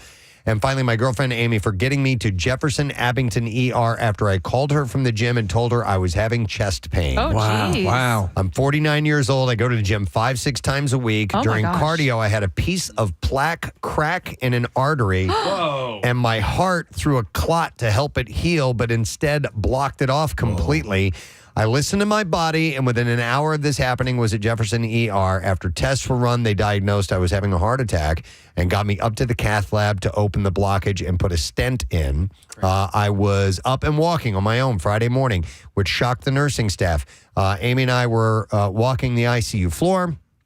And at one point, we tangoed past the nursing station, and I ran in slow motion away from the guy pushing a giant trash bin because we enjoy making ourselves and other people laugh. He said, you can't beat genetics. My brother had a heart attack in 2018 and had the same thing. He was 48. So to everyone around the world, listen to your body. He says, I would also like to add in my awesome kids, Matt and Avery. Matt will be graduating high school this year, and I really wanted to see that. So them, Amy, and my family and friends were my motivation to keep fighting. So we wanted to send a shout out to those guys. And Eric, Black is whack. Yeah, it's whack. But no, hopefully you're on the mend fully. And yes. everything's going to be cool. So wanted to throw that out there. Listen to your heart. If we've learned anything from Roxette. This one goes out to a gentleman who ended up at Jefferson. Eric. Eric. Yeah. Want to join Preston? All right, listen to your heart. Listen to your heart. Then I have this. This is from Nicole Gibbs, and she says, "Hey, Preston, I have 2 shout-out requests for Friday, if possible." So I got it. Nailed it. Number 1, Wicked Warriors of East Greenwich paddling in the Independence Dragon boat on the Schuylkill. And it says, extra juicy shout-out for Boat 4, if we don't mind. Sure. And then number 2, wants to send a shout out to Team Incredible Riding Sunday alongside Team WMMR in the ACS Bikeathon City to Shore. Yes. So a shout out for those guys. She says, P.S. I love you guys. Been listening here ever since the beginning, and I am in both events this weekend, but I will be up early Monday to listen to my favorite show for sure. So, Nicole, good luck in that. That's awesome. One last shout out. From Jared Reinert, who writes in, says, shout out to my 2 beautiful girls in my life, my daughter Nora for her 6th birthday on May 24th, my amazingly beautiful wife whose birthday is May 26th. Never knew a woman could deal with me as long as she has, and I love her every moment of the day and putting up with my stupid ass. And then he writes, back off, war child. Seriously. So there's a shout out from Jared. Wanted to pass those along. All right. Yeah. You guys ready to eat? Yeah. It's time. It's time for the Connoisseur, the Friday edition. All right, and lots of stories to share and lots of clips to play and lots of things to give away. It's what we do with the Connoisseur. And I'm going to start with this first story.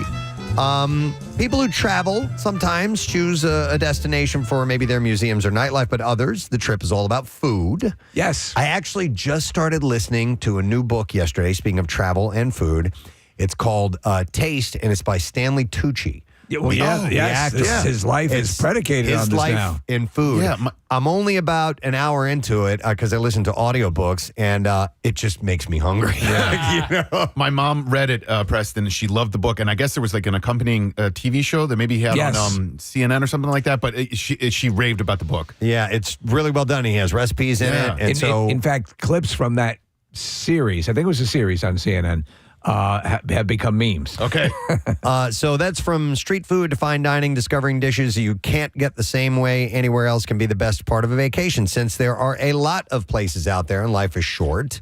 You can't get to them all. So Time Out, the magazine or website, is here to help you know the top spots to visit. So their list of the world's best cities for food has just come out. All right. It was created by first asking thousands of locals in cities around the globe about their favorite food options in their city, including their must-visit restaurants, must-eat dishes, and best value bites, and to rate their city's food scene on quality and affordability. Time Out then narrowed down the list to include the highest scoring city from each country, and editors shared their favorite places to eat right now and ranked the cities. So this year's number 1 city to visit for food is Naples, Italy. Yes. What? The birthplace of pizza, which is their must-eat dish. So I was speaking with our travel friends this weekend, the Chapmans. Yes. And we have decided we are going to take a trip to Italy. We nice. vacation with them. Yeah. You don't want to spend too much time in Naples. Not till 2026. Why not? It's not very safe there. Oh, really? Oh, yeah. It's like the pizza crimes. Yeah. I'm hoping to go to Italy next year. Okay.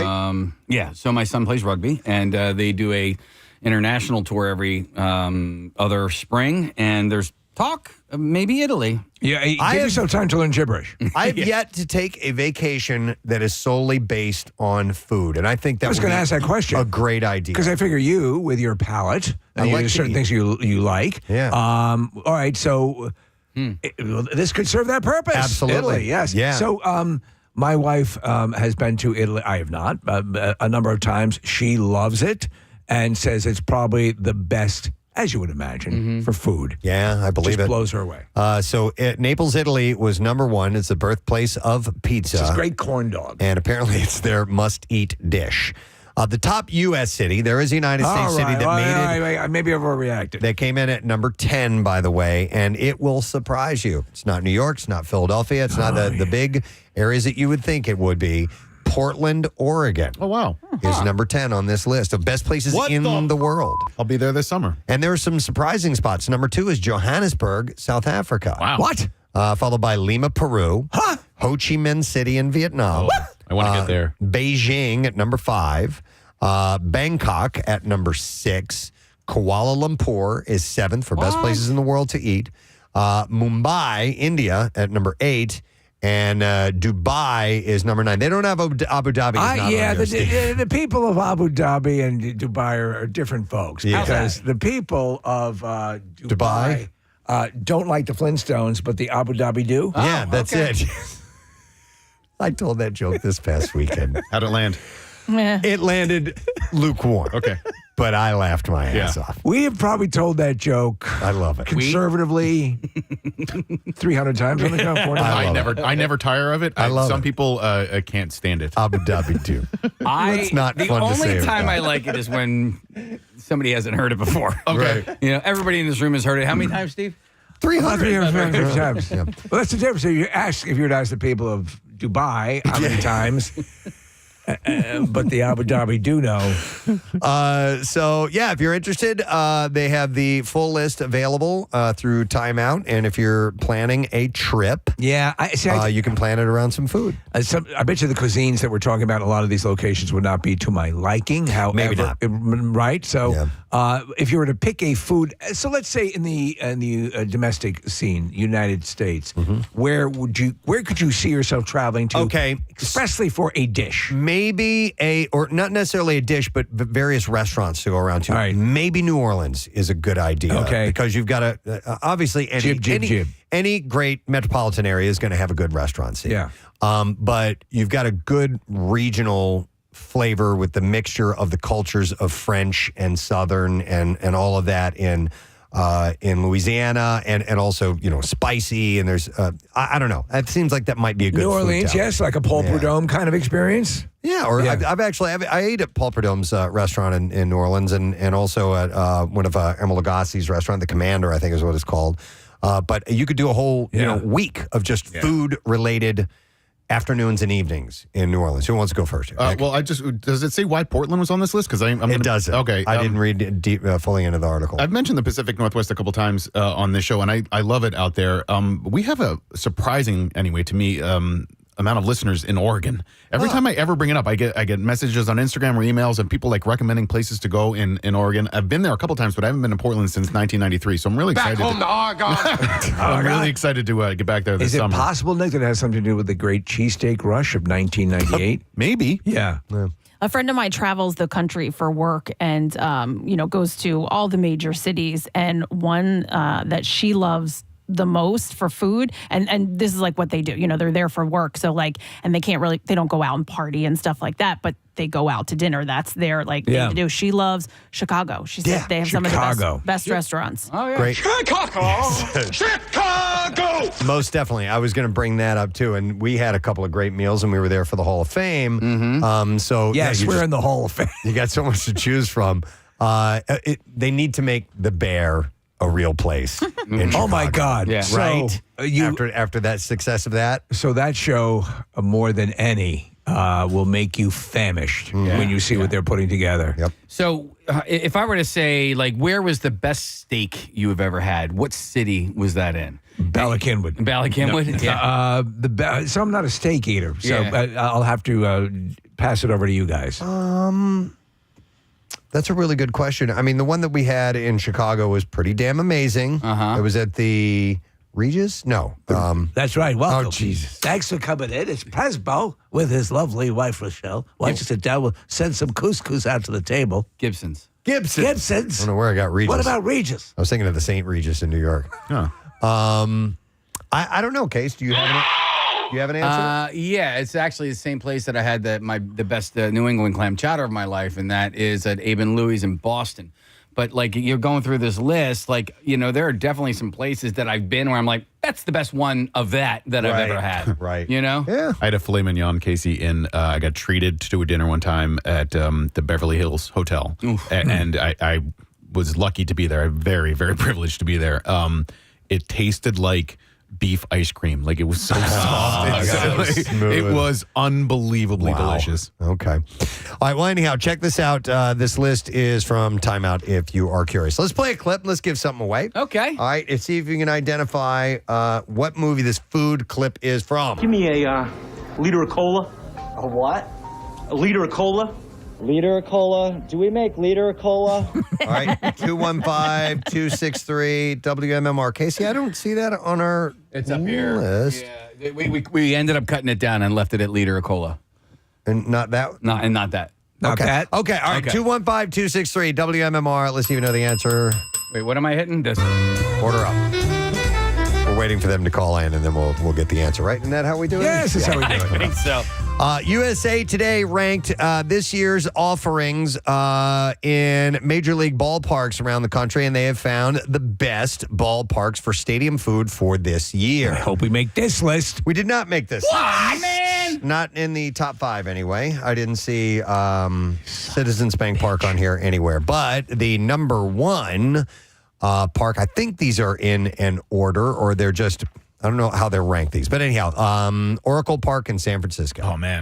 I've not been there. The Phillies just played there this past weekend. It's number 1 on my list of parks to get to. Really? Yeah, it's so beautiful. It's right on the bay. McCovey Cove is right there, where Barry Bonds illegally launched home runs for several years. Yeah. Okay. I mean, like, it's such a beautiful spot. And isn't it well known as a gourmet food environment? They brought in gourmet chefs. Is that where they have the people out in the kayaks to catch the home run balls? In McCovey Cove, kayak. Kayakis. You know what's really funny to me, anyways? That's one of the best parks in the country. Right across the bay is the Oakland A's Coliseum, and they're moving because of how terrible that market is, and they're not even going to be there next year. So some of the offerings they have are a bit unconventional, but they have more standard fare. But some of the more odd things are like the roast pea protein-based hot dog with roasted red pepper chutney and arugula. But some standouts include the new jerk chicken chimichanga at Orlando's Caribbean Grill.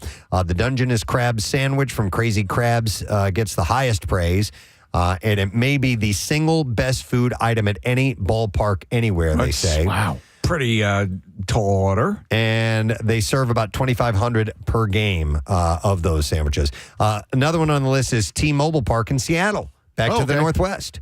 The hell's going on here? The home of the Mariners has always been adventurous with concessions, and this year they've got crab pizza, acai bowls, Chinese dumplings, tofu tots, katsu, and Seattle's own take on a Dungeness crab sandwich. Okay, so you're going to the Phils. You're going to go see the Phils play, correct, Preston? Yeah, next week. All right, next week, too, So yeah. when you go to Citizens Bank Park, is there a must-get ballpark I am always meal? just a hot dog guy. Just a hot dog guy. But do you miss the Schmitter? A friend of mine who can afford sitting in the Diamond Club we're going to be going there. And I told you, Marissa and I went to a game a couple years ago, and at the 7th inning stretch, they brought out Shake Shack burgers and just started handing them out to everybody. Yes, Casey. Yes. It was a dream come true. I mean, honestly. Yeah. Honestly. It's amazing. But I'm a dog guy. I'm a hot dog and a beer in a ball game. Don't eat them now since you're going to get your free shake. You can't get any better. I don't know if they do that this season. I don't know. Steve, I told you this before, but when I walk past where they're grilling the sausage and the peppers and onions, I can't not have it. And I prefer that to a hot dog. So, Nick, I'll ask you. When I go to the Wells Fargo, what are the 2 things I must have? Chicken fingers? Yes. Honey mustard sauce. And popcorn. Oh, and popcorn. Nailed it. Yeah. Yes. I have to have them. Yeah. Go for Nick it. watched me walk in, and it was like I'd seen the Ark of the Covenant. We're walking to the suite. You walk in, and it's across the room. And what do I do when I first get there, Nick? I spill the whole thing. And, but there was such a look of glee on your face. Oh my God!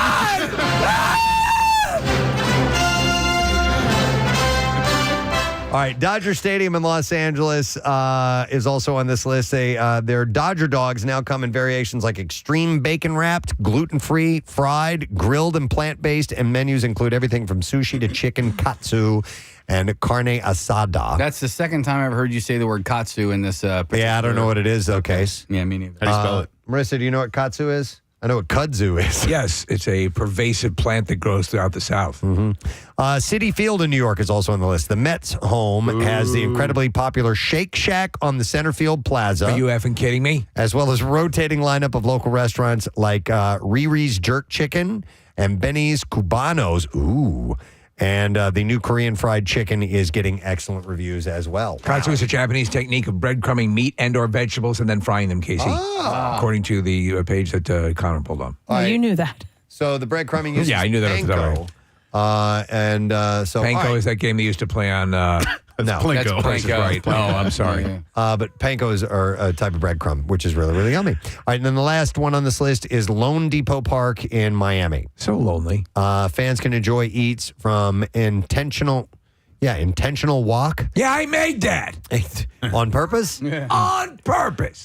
Sliders, as Sliders is a restaurant spelled with a Z, while watching the Marlins play, and you can't beat the bargain at 305 stands, where hot dogs and sodas are $3 and a beer is $5. All right, general question. Are hamburger sliders better than full intact hamburgers? Sometimes. Yes. Yeah. Sometimes. Yeah. Okay, Casey says no. love sliders. Who says sometimes? Yes. All right, all of us, except for Casey. You say always take a burger over a slider, right, Casey? Yeah, I love sliders. I'm not knocking the slider, but like the bread to meat ratio on a slider is way off than a regular burger. I think it's like a full size Snicker or a fun size Snicker. You know, they both have their. Yeah, I said sometimes. You know? Yeah. I was going to say about Marlins Park, but I'll never think about that ballpark without thinking about Keenan's, because we had more people at Keenan's last Friday than regularly attend Marlins games. All right, let's see if somebody knows what movie this is from. Give me a liter of cola. A what? A liter of cola. Liter of cola. Do we make liter of cola? All right, we're going to go to Stephanie. Hi, Stephanie. Good morning. Good morning, it. Good morning to see you, Stephanie. Movie, please. That is my husband's favorite movie. It's Super Troopers. Super Troopers! That is correct. Hang on the line. We have a prize for you. Well, maybe you and your husband can go to see The Acolyte, the new Star Wars series. The Acolyte is, we're having an advanced screening of this, episodes 1 and 2, this Monday, June 3rd.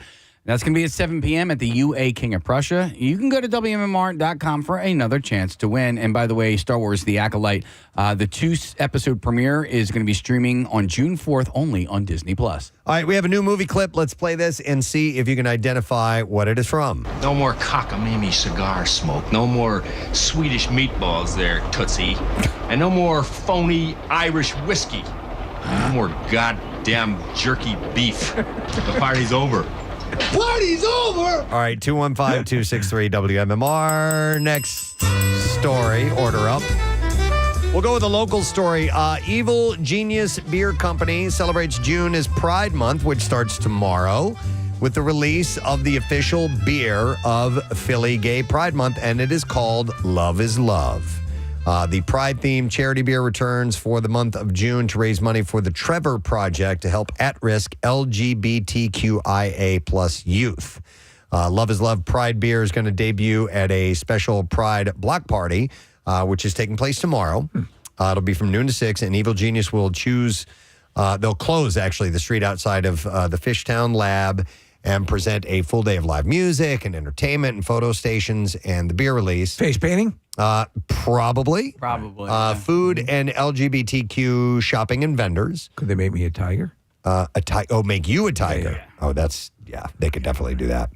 The event is open to they need to make you Batman. Dude, I mean, would that be better? Bat tiger. With your shaved head, they could, they don't they even do have everything. To There's a lot. Everything they could do. I'm a palette. I'm ready to go. I would like to see like exposed brain. Yeah. Drawn on your head. You see some of these people that do these amazing face paint, and listen, you see it on Instagram, so you don't know what it actually looks like in real life, but you see some pretty cool stuff. On me, it would look fantastic. Yeah, it would. So the event is open to the public, and it is a family and Fido-friendly event. I haven't heard that term yet. Family and Fido. Fido-friendly, I like that. What about kitty cat? Don't know about that. Do you guys know about this dog bar it's near Girard College?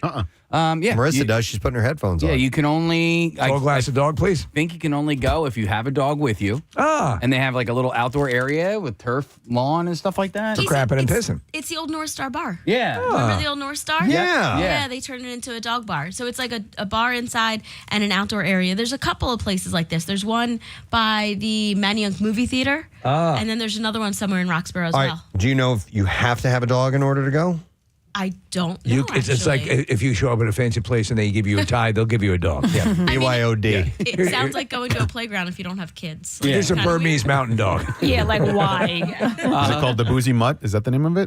Yeah. Okay. That's right next to the slutty bitch. Which would be fine. It's a dog. Yeah. You dumb bitch. You dumb bitch bar. Come on in. When we bar crawl, that's where we go. All right.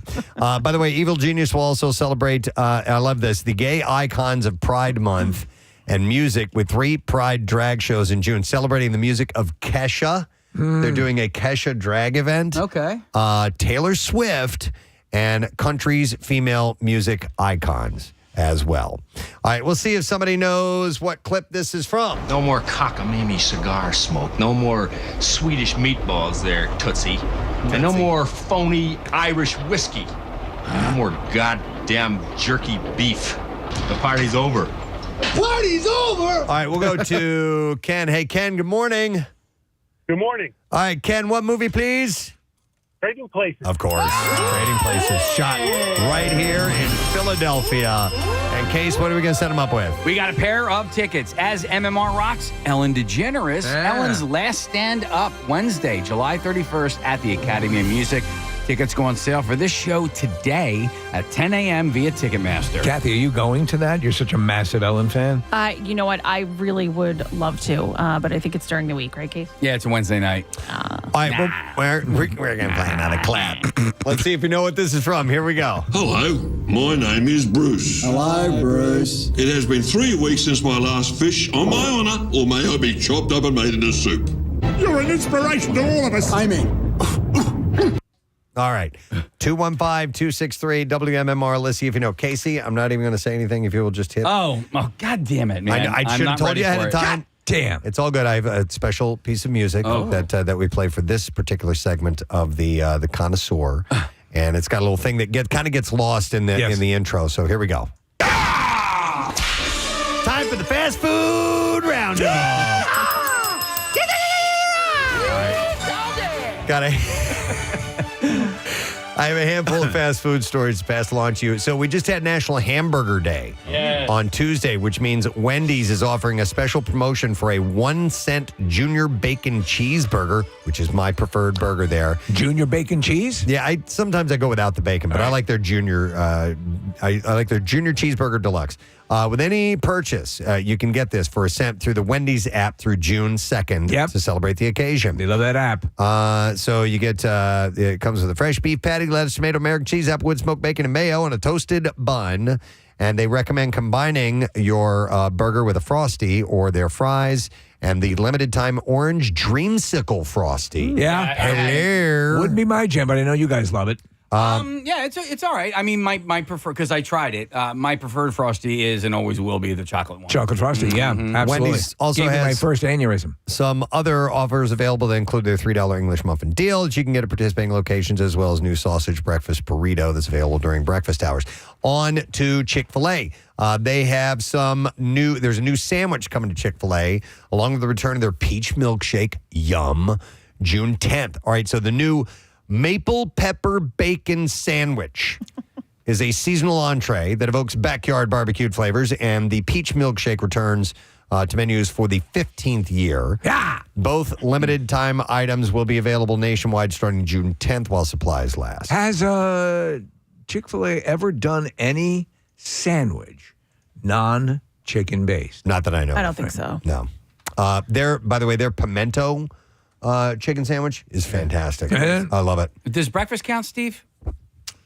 But they do chicken breakfast sandwiches. Yeah, but they do egg. But he's asking, do they have anything that exclusively does not have chicken as far as sandwich form? Yeah, but I got to think that they have. If they have eggs, have to have an egg and cheese chicken. sandwich Yeah. with no chicken. I don't know, because they brought, maybe, but they brought years ago when they started doing that, they brought their breakfast sandwiches here, and I remember they were chicken. Yeah, they were biscuits. Yep. Biscuits. Yep. With chicken on it. I have the Chick-fil-A situation in my area is terrible. Biscuits. No, why? Jace likes Chick-fil-A. He wanted it for his birthday. Well, yeah, we did get it for his birthday. Because it's inside the dying Plymouth Meeting Mall. Oh, yeah. And it's just like it's not very convenient. Yeah. No, it's a pain in the ass to go. Not as convenient as a regular store. Excuse me. Is the Chick-fil-A still here? Yeah, seriously. Where are you from, young lady? Now, It is there is depressing. one farther down Germantown Pike in East Norriton, but it's like then you have to drive all the way there or drive all the way to King of Prussia. I remember when there used to be a Suncoast video right there. Kathy, I think this is your time to open up a franchise. Yes. I mean, I might. They're Add it to your jewelry line. Well, they're doing that whole. Yes, I do jewelry and chicken. Kathy's jewelry and chicken. Dumb bitch jewelry and chicken. Dumb bitch chicken. Casey, I have a question to answer your question about Chick-fil-A. Is egg chicken? Oh my God. Oh yeah. my God. Yes. So that was my point of contention. Yes, Ding, it ding, is. ding, ding. It is just a baby chicken. There you So go. then, to answer your question, Steve, no. No. Okay, there we go. Okay. All right, here's another thing. Taco Bell teased fans in 2022 on their website with a Cheez-It collaboration featuring the Big Cheez-It Tostada and the Big Cheez-It Crunchwrap Supreme. They were offered in one test location, became so popular that the test was shut down. But at a live Muss event on February 9th of this year, it was announced that the Cheez-It offering would be coming to menu soon. So the Cheez-It Tostada is an oversized Cheez-It square, like the size of your hand. Yeah. With seasoned beef, reduced fat, sour cream, Sign me right up.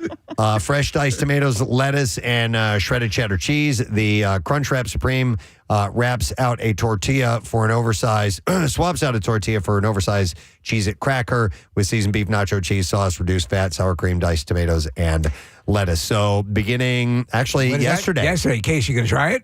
Yes. Okay. Absolutely. Absolutely. App users, hang on a second. App users can get early access to both items until June 5th, and then it will launch nationwide on June 6th. Would I be correct as an infrequent but a fan of Taco Bell visitor? I would say that their specialty and promotional meals, I have found to be almost always solid. Yeah, I wouldn't know. And I fondly look. I don't know if it's still on the menu, but the Gordita Crunch. Yeah, I'm just a straight up like hard taco guy. Yeah. When I go there, I don't get any of the any of those novelties. No.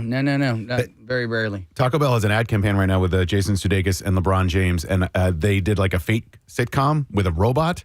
I want to see that show. Yeah. It's like their ad campaign right now. It cracks me up every single time. And Sudeikis and a couple of them, he's playing himself. I don't know. It's really good marketing. All right, two things about Cheez-Its. I heard a term the other day that if you're a Catholic and you go to Mass and you get your Eucharist, you can start calling them Cheez-It. No, I'm sorry, Jeez-Its. Jeez-Its. Yes. That's good. The Eucharist is now known as a Jeez-It. I like it. And then secondly, are Cheez-Its, do they have a pop-up store now where it's like a restaurant? They did. They had like a diner that was made out of it. I think it might have been like in the Catskills or something like this, but it was limited. It was a, like you said, a pop-up. Okay. I can't eat Cheez-Its. Why not? Why? It just, I don't know. It does not sit well with me. Like, it just makes me Oh, my feel God. terrible. What, hurt your stomach? Yeah, Or, okay. yeah. Like, So it's, can you do like the cheese balls? I don't like those. Yeah. So I know. I'm sorry. I'm so sorry, Steve. I'm so sorry. I don't love those, so I wouldn't eat those. But Cheez-Its just make me feel so. They're so But so good, dense, like- right? They're I fried. like them. That's the thing. Like, I would eat them. I like them, but they just make me feel terrible, so I can't. What are your thoughts on Goldfish? They sort of do the same thing. Okay. I wonder if there's something in both of them. Because when I'm shopping at my Acme, I either go for Cheez-Its or Goldfish. I never get them at the same time. Does it make your stools runny? No, not like that. Just make like an upset stomach. All right, we need to get a winner. Moving on. Let's see if we know what movie this is from. Hello, my name is Bruce. Hello, Bruce. It has been 3 weeks since my last fish. On my honour, or may I be chopped up and made into soup. You're an inspiration to all of us. Amen. All right, we'll go to Renee, see if she knows the answer to this. Hi there, Renee. Good morning, it. Good morning to see you, Renee. What movie is that from, of course? Finding Nemo. Yeah. Sang on the line. You're a winner. And Casey's got a prize to tell you about. All right, you got a pair of tickets as MMR Rocks Gary Clark Jr. That's going to be next Saturday, June 8th at the Met in Philly. Tickets are on sale right now via Ticketmaster, or you could go to WMMR.com for another chance to win tickets. All right, here's another clip. Let's see if you know what movie this is from. What are these, watermelons? This is a stage, babe. It's not a patch. See ya. All right, 215-263-WMMR. Order up. Let's talk about some candy. We haven't really done much of that yet today, have we? No, just briefly earlier. So M&M's has introduced a new flavor, milk chocolate pumpkin pie. Featuring what? Okay. Are you over pumpkin spice? I don't like pumpkin. I don't like it pumpkin flavored. Okay. I like decorating pumpkins. Okay. Nutmeg is not a thing. Fall activities. Tiny pumpkins. What I do is I draw little faces on the M&Ms. I, on the other hand, do love pumpkin pie. I am intrigued by this. Milk chocolate pumpkin pie features pumpkin spice flavors, ginger, nutmeg, cinnamon, and allspice, combined with their standard milk chocolate shell. Actually, it's a candy-coated shell. It's not a milk. Your brain has the shell on it. Thank you. It's a chocolate center. And what is it? They're covered in a thin candy shell. Surprised you didn't know that. Your brain has the shell on it. The early launch of the fall flavor is based on market research indicating that Gen Z and millennials like to get started early on their Halloween planning. That's for sure. And the new flavor joins a range of other seasonal M&M varieties available for summer, like the limited edition ice cream sundae, white and dark chocolate M&Ms, and caramel cold brew M&Ms. Wow. And is part of Mars's ongoing effort to continue to innovate with new offerings based on consumer trends and preferences. I can't say I'm not digging this. I'm an M&M's fan, so we'll see what this is. I still have one large bag of Halloween candy. Oh, my gosh. Do you really? Yeah. Why is that not here right now? I'll bring it in, yeah. You know what I think the unsung hero of M&Ms are the rice M&Ms? That are like Rice Krispie treats, basically, or like Nestle's Crunch. Like Nestle's Crunch. That's what it's like. Yeah, those are pretty good too. Yeah, those and the peanut butter ones are a little unsung. And the brownie. Have you had the brownie? I haven't had that yet. Ooh. Had the pretzel. I haven't tried those. Yeah, really good. The peanut ones leave me disappointed. I mean, the peanut butter ones. Peanut butter. Yeah. Really? Well, I think if I'm going to go in that direction. Reese's. What's that? Right, just go Reese's. Yeah, if I'm going to go in that direction, I'm going to go Reese's. And she's just a pussy. If I'm going to go peanuts with my M&Ms, I'm just going to go peanut M&Ms. Do you find peanut M&Ms to be inconsistent? Sometimes there's more chocolate than in other ones. In some peanut M&Ms, the chocolate to peanut ratio is askew. I used to. I was having this conversation, and I'm of the opinion that not all bags are created equal. I agree with you. Yeah. Well, it's kind of difficult. Do you meaning that some bags have more or less? My friend Helen is from England, and she said something to. She hates American chocolate. I can't stand English chocolate. It's made differently. Yeah, it's made differently. Yeah. But she said something to me. Yet you two are lovers. And I have since I know what she's talking about. American chocolate and sometimes peanut M&Ms have a vomity flavor to it. I've never experienced that. I know what you're talking about. What Thank I have, you. I've heard like a sandy type consistency, like a granular type. Okay. That I've heard. I've never heard the vomity kind of. No, I've never bitten into a. I wouldn't. It's Hershey's chocolate, I think. A lot It's of people more of the refer to. aftertaste, if anything else. I Yeah. wouldn't describe it as vomit, but Casey. Not as a sales tool. I understand what you're saying. There is a different taste to some of them. It's like almost like the peanut is aged, is like older than the other All right, peanuts. So These like snot M&Ms taste like vomit. all right, so you get sick, okay, and then everything's done and the dust settles and you wash your mouth out and you kind of have that that aftertaste. That aftertaste. It's like soury. That's the idea there. Does that make sense to you guys? There are certain residual. For example, I contend that a lot of the chocolate covered donuts, the standard yellow cake donuts that are covered in chocolate. Yes. Certain companies, whatever they use to preserve that chocolate when it's placed on the donut, it creates a waxy taste. Yeah. Mm-hmm. Do you know what I'm talking about? Yeah, I do. I don't care for that. I don't care for that. I don't care for that. No can do. All right, we're going to see if somebody knows the answer. What movie is this from? What are these, watermelons? This is a stage, babe. It's not a patch. All right. See ya. We go to Amanda. Amanda, good morning. Good morning, Matt. Good morning to see you. Amanda, do you know what movie that's from? I believe that's from Showgirls. A classic, yes. Showgirl is correct. Hang on. Here's what we have for you. All right. So, Amanda, you won our last pair of tickets as MMR Rock's Ellen DeGeneres. Ellen's last stand-up Wednesday, July 31st at the Academy of Music, and tickets for that show go on sale today at 10 a.m. via Ticketmaster. We're going to do one more clip and one more story, and then we're going to wrap it up for the Connoisseur. So what movie is this food clip from? Hey, Barn, you like your steak rare? Yeah. That one's yours. Hey! Hey, stop! Come here, you purple roach! All right, 215-263-WMMR. Call now if you know what movie that's from. Order up. So, the 5-second rule. Yes. We're all familiar. Drop something on the Absolutely. floor. If you pick it up quickly enough, you can go ahead and eat it. But You're it a is- practitioner, right? Absolutely. Yeah. Only if it's dry. I'll go. Yes, if there's some kind of butter or something on something that will attract more dirt, forget it. But it's a myth confirmed by board-certified internal medicine physician and gastroenterology fellow, Dr. Wendy Lebret. And she states something in this that gave me a little perspective. Okay. So she said there's no recommended safe time for food to be consumed that is dropped on the floor. Believing this urban legend, it can potentially lead to severe stomach pain. And this is what she says. You wouldn't touch your finger to the ground for 5 seconds and then lick it. And the same logic applies to food. Now, here's what I don't mind doing. And you know me, I will pick up something. But if you are, let's say you're cooking in the kitchen and you drop something on the floor, a vegetable, whatever it may be, and you're in the prep process, you can rinse that off. Yes, you and can. it will be fine. Right. That, yeah. And in a way, Kathy. Preston, isn't your saliva rinsing it off when you put it in your mouth? No, because that stays in your body. So I love how if I said what was in this article, you guys are, oh my God, you're so stupid. But now we have the article. you don't so. have a degree. I refute a doctorate. this. By the way, that lady's wrong. It is not. She's talking about the 5-second rule, and then she said you wouldn't put your finger on the ground for 5 seconds and then lick it. No, but 4 seconds I would. 3 seconds I would. Steve, the reason why I can't drop anything and do the 5-second rule in my house is because it immediately has cat hair on it. Yes, So there's not even rinsing off. It's matted cat hair. It's not an option in my house. It's the same thing. So I get it completely. That's the one thing I don't mind the dirt and the disease. It's the hair. It's the cat hair. Yeah. By the way, Casey just put his finger on the ground for 3 seconds and then licked it. Yep.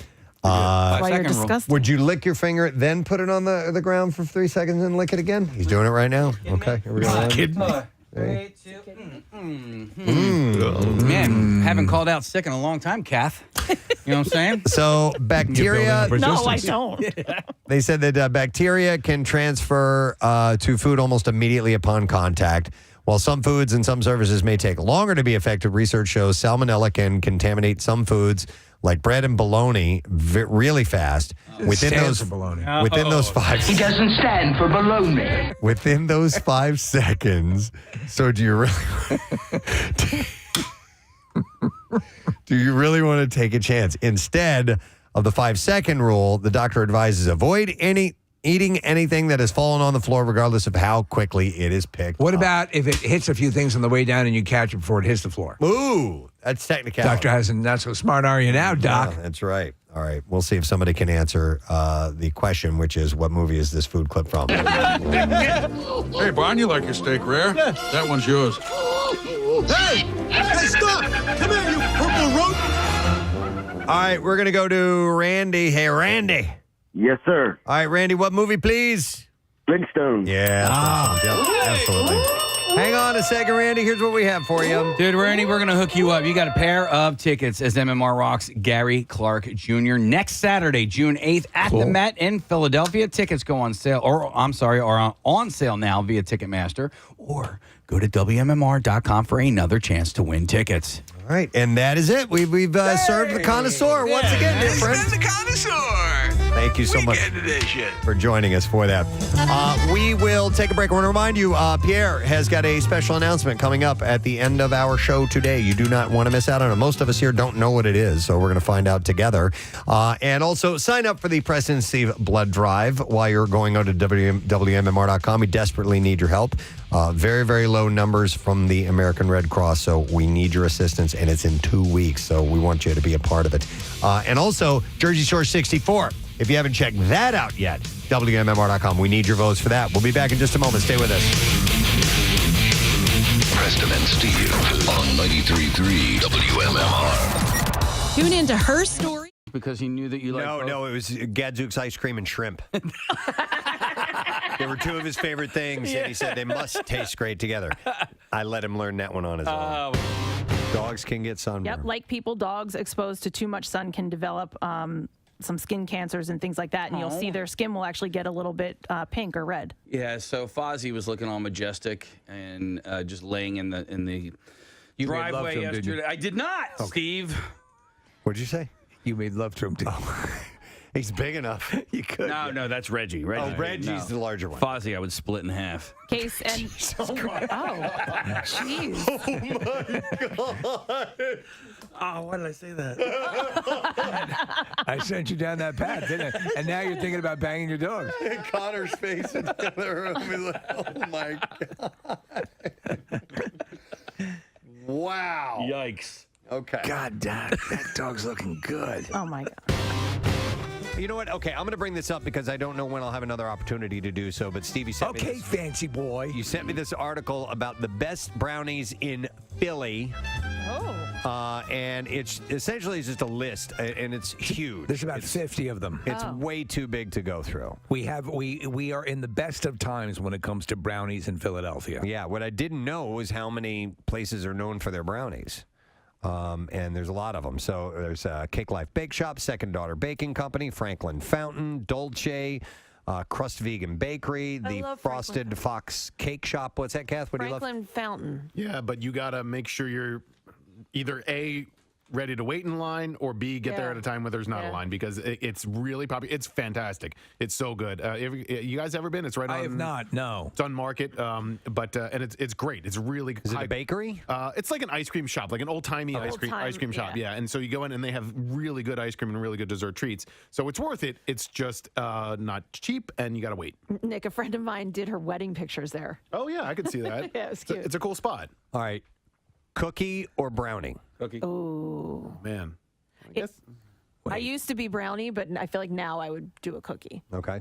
I'd do a cookie. If I saw them sitting out, I would go for a brownie anytime. Yeah? Really? Yeah. I think I might go brownie. Wow. Okay. Because the chocolate chip cookie is my favorite. However, a well-made brownie. Also there's a company that actually of the companies that do mail order brownies. Fairy Tale Brownies is a great company. If you've ever used them, they have their top level brownies. But yeah, that's neck and neck. Brownies are sensational. Brownie or cupcake? Brownie. Yeah, I'd go with brownie. For your cupcake? Cupcake. Okay. The thing with the brownies, though, I feel like, and I don't know if it's like as I age, my sense of taste gets even more sensitive. I don't know. But like, I feel like if it's not super well made, I can taste like the mix.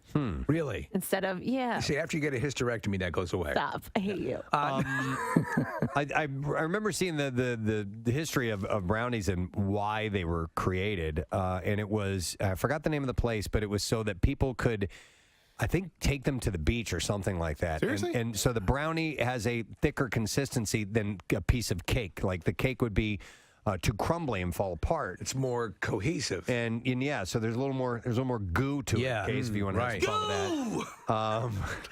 Goo. It's I need that sound clip from Billy Madison. Yeah, when he noticed as a kid peed his pants.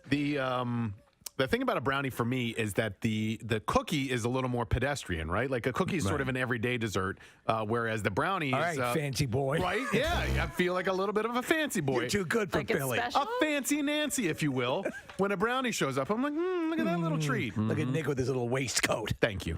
No, I understand that. I think though that they're easy to make. Brownies, right? Brownies are easy to make. Brownies are super easy to make. They're just as easy as cookies.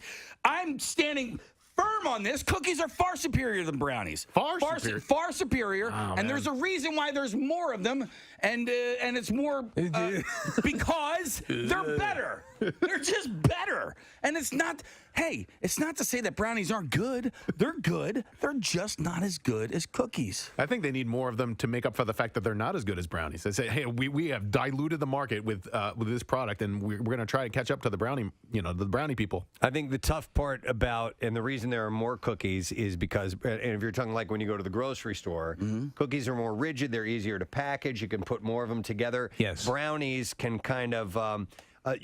there's a shelf life on them. Some cookies can last for a while. Brownies don't have that luxury. No. And even if you do the brownie bites, which I think are sensational, brownie bites do have that preservative taste to them. Let me ask you a question. Why do brownies have to be as thick as they are?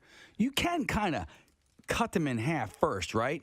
Before you cut them into their little squares and stuff like that. You could essentially cut the tops and the bottoms like a piece of brownie cake. Yeah. You can do whatever you want with your damn brownie. Yeah.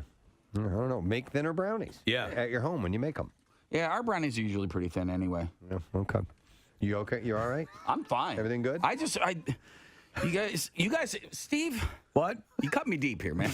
How did I cut you deep? Because you went with brownies over cookies, and I thought I knew He feels betrayed. I thought I knew. I love chocolate chip cookies, but if I have if there is listen, they're right neck and neck, but I do love a damn good brownie. But chocolate chip, they're it's like Godfather 1 or 2, Steve. Yeah, it changes from time. Goes from time to time. Absolutely. You lean one way or the other. All right. Goo! All right. There it is. Now he's got it. I got it. There's more goo in a brownie. Goo! All right.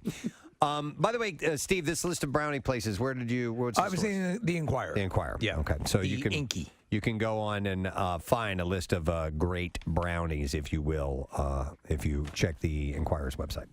All right. What? Okay. Oh, let me go to Mario. I was going to wrap up there. Hey, Mario. Good morning. Oh, he put on his glasses. He can't see without. Exactly. What's up, dude? Casey wanted me to talk to you. Hey, I really appreciate it. Hey, cookies are way far superior than brownies. You can eat so many more of them. There's different kinds of textures. There's only so many things you can put in a brownie. You don't need to. It's perfect. I'll tell you what the deal is, Mario. It's when you see a plate of freshly made brownies and freshly made cookies, you know you're more likely to encounter freshly made chocolate chip cookies. At least I am. But a brownie is like, oh, we don't get brownies a lot. Yeah, I'm going to go for that first. Look what showed up. Right. Yeah. I will agree with that. I would agree that it will be like a special little treat. But I will also say that if there's a freshly made plate of cookies or brownies in front of me, I'm going for them cookies first. So I'm going for the brownies because I don't know when I'll get another shot at those brownies. That's right. That makes sense. Carpe diem, man. Carpe diem. Yeah. I appreciate you coming to the phone call. I just want to say I'm a cookie lover. All right, Mario. I mean, you can enhance a brownie by putting a cookie in it. You can enhance a cookie by putting a brownie in it. No, you absolutely can. No. I've had brownie cookies. Yeah. I don't even know what that means. Brownies. Putting a brownie in a cookie? Yeah, you don't do that. But I've never heard of putting a cookie in a brownie. You've never heard of a blondie, bro? No. Well, you know what? I have heard of a blondie. I just didn't know what that was. It's a cookie brownie. Okay. It's cookie brownie. All right, so some stories to run by you. We'll start with Prince Harry. He has returned to the UK ahead of the unveiling of a statue in honor of his late mother, Princess Diana. I'm black. At Kensington Palace on July 1st is when that's coming up. Is anyone home? Would have been her 60th birthday. Meghan stayed in California with Archie and Lilibet. Rumors and speculation on the current status of Harry and the rest of the feuding royals accompanied the news. And, of course, Diana would not have approved of the way Harry and Brother Prince are arguing. Many do speculate that. It'd be terrible. And with that in mind, maybe they can patch things up. Yeah, I would hope so. And with that, I saw a teaser story that I think William was kissing someone or something like that. Did you catch that story? Who is he kissing? like an aide or something along those lines. Yeah. But I didn't really. I'm kind of bored Kathy with this Bates. crap. He was making out with Kathy Bates. I'm a big fan of Misery. I've often fantasized about And here's another bit of information. Prince Charles apparently will not strip Archie and Lilibet of their royal titles. Rumors assert, despite previous indications, that he would consider it. I tend to think we get a lot of misinformation. Yeah. And according to an insider, they said, I don't think he will make the unpopular, hostile move of removing the royal status of his grandchildren. And then you have basically people just comment on this Absolutely. stuff. I These absolutely experts. extract from the royal titles not because of this point in time. Agreed, sir. Exactly. So, why would you do that anyway?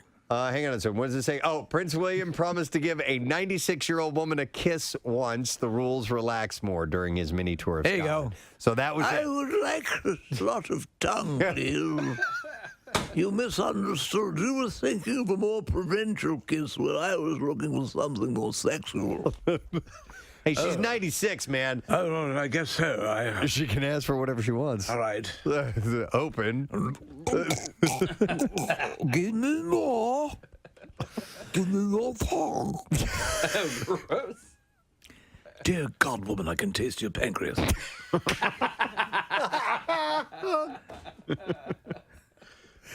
That's how deep he went? Or there was bile coming up? Bile, you know what? You don't know what's bubbling in that old fuselage. What's your favorite cheese?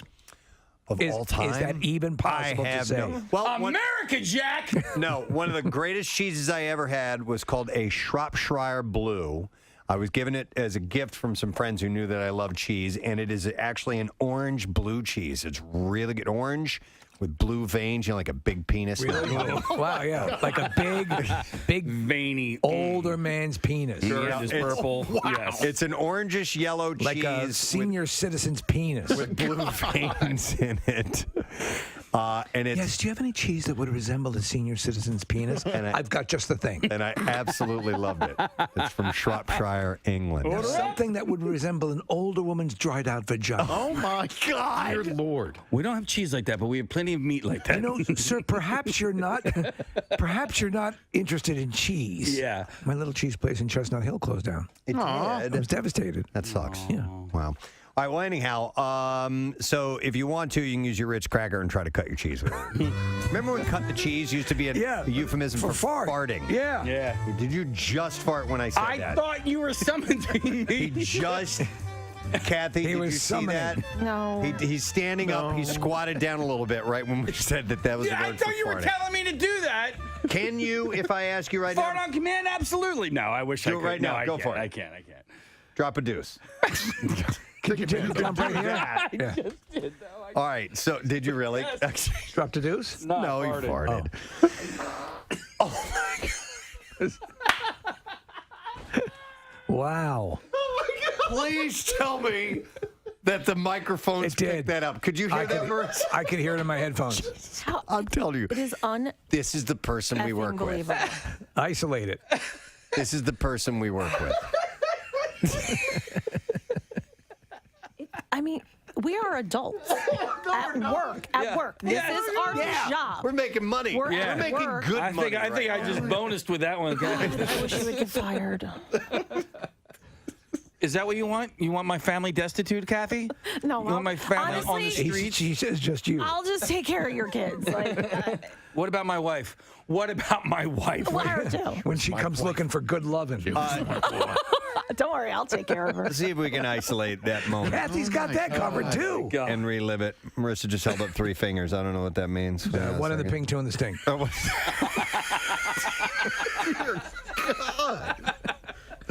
it wasn't that 3. What? 3 minutes, I can get it. Okay, thank you, Marissa. So doing this thing. So maybe we'll kind of reinvigorate this thing.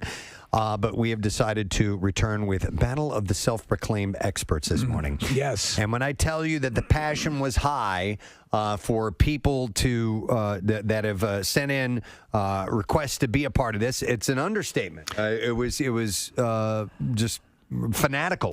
It is a global phenomenon. Has been for a long time. People have been raised in this Harry Potter realm, and so we knew we were going to get some staunch competitors. I read a lot of the submissions that were sent in. I read all the submissions that were sent in, and I read several of them. I was on the plane the other day flying out west, and I was brought to tears by some of these submissions because this world means so much to so many people, and the way that they articulated it was really moving to me, and I'm just impressed. It was so difficult to narrow it down to 2 final contestants. I mean, put it in perspective. A tick came into the studio to watch. That's right. That's how popular That's how this is. popular. I am currently reading the Harry Potter books. Are you? I'm on the Sorcerer's, or no, I'm sorry, I'm on the Chamber of Secrets right now, so I've just gotten started. Reading or Audible? Audible. And who's doing it? Who's doing the I've forgotten the actor's name. Jim something or other? He's excellent. Hey, there might be a question coming up. Okay. So I'm about 3/4 of the way through the second book. Awesome. So I'm underway. I'm starting to learn. I've seen all the movies and I found them entertaining, but I wanted to know,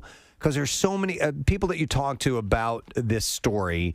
There's so much more underneath when you dive into the canon of it all. When you get into all the details about it, and I want to know that. I want to I think it's a kind of a club that you're in. So all of my nieces and nephews, like I remember when the movie started coming out, and I was like, "Oh, that's friggin' awesome! I loved it." Yeah. They were like, "But they left out, and there was so much stuff so they were able to enjoy them, but they were a little deflated because the books, they devoured. They were ravenous for them. So I think you're entering a cool realm here, Preston. By the way, Nick McElwain wearing his Gryffindor attire this morning. Yes, sir. He has pajamas. Yes. That look like a robe. It's the closest thing I have to a robe, but they are officially licensed Harry Potter pajamas, and so I am a Gryffindor, and that's why I'm Mr. Potter, what happened to your head? You have taken the online quiz to find out which house you belong in? Yes. I'm a Gryffindor. Oh, you did? Okay, yeah. Pottermore was a great website. I don't think it actually exists anymore, which is too bad. But I mean, I've been in the Harry Potter universe for a really long time. I think I got into it maybe when the third book came out.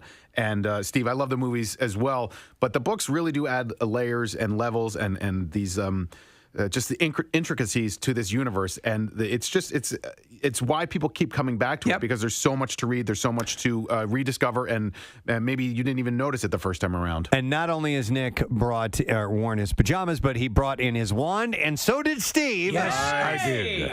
And you guys both got those at Universal Studios? This was a gift for me from Universal Studios, yeah. So my friend that went and knew how much I loved Harry Potter and brought it back for me. And you haven't been there? I have not yet, no. Oh, my God! I know. You've got to go. It's incredible. I did a couple of the tours in London, which were amazing. But yes, I absolutely have to get to Universal. That's the only thing I know about Harry Potter is that the rides were fun at Universal. Right. Literally. Kathy, it is a whole world. I went to Ollivanders. You did as well, Preston. On your recommendation. My daughter got a wand fitting there. And yes, and when you go around the town, the wand activates certain things in that's town, cool. which is awesome. Yeah. I've been to both. I've been in the one in California and in Orlando, and they are outstanding. I gotta go. You won't, if you're a fan. It's real. You're going to cry. That It's world real. is real. All right. Some of the people that sent in submissions said that when they got there, then they saw the Hogwarts castle, it brought them to tears. I believe that's how moving it is, yeah. All right, and by the way, Harry Potter fans are adorable. Look at these guys here this morning. We're going to meet our contestants. Preston and Steve present Battle of the Self-Proclaimed Experts.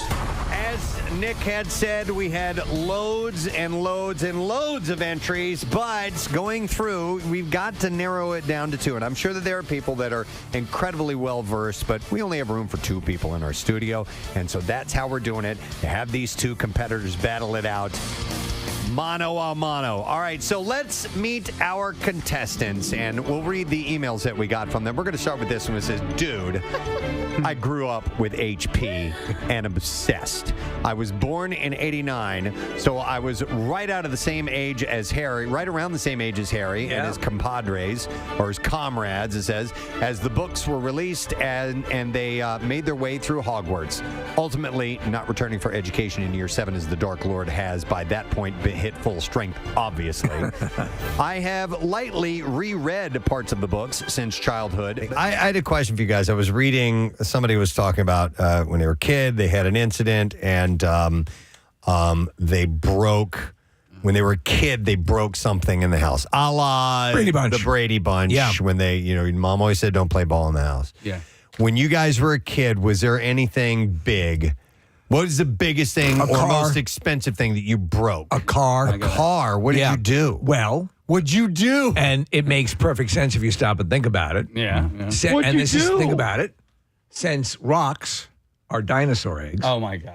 And you know that fuel, oil comes from dinosaurs.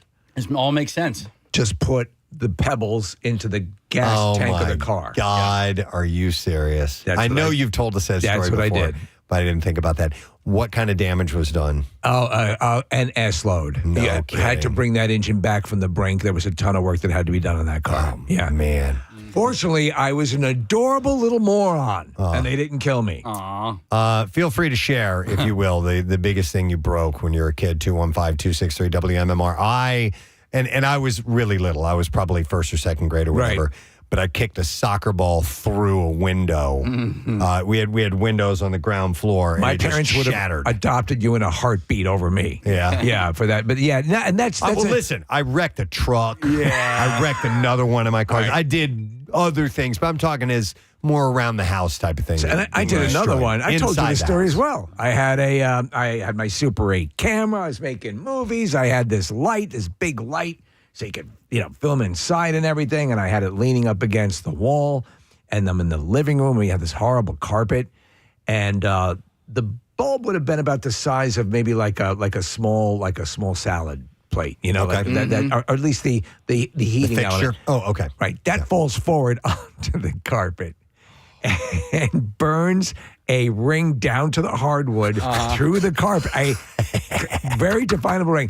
And that day, for some reason, the potted plant that was flush against the wall, it moved. Now sat 1.5 feet off the wall. Sure. Yes. Absolutely. I thought that would be a great way to hide it. All right. Now, question. After they found out and whatever trouble you got in afterwards, did they just cover it up or did you get all new carpet? All new carpet. Okay. Yeah. All now, right. mind you, apparently that was the plan all along. I just accelerated it at a dramatic speed. Okay. I mean, as you can imagine, I've broken a few windows in my day, with golf balls and lacrosse balls and footballs and our front porch growing up, it was an enclosed front porch with with all glass windows, and so I broke all of that stuff.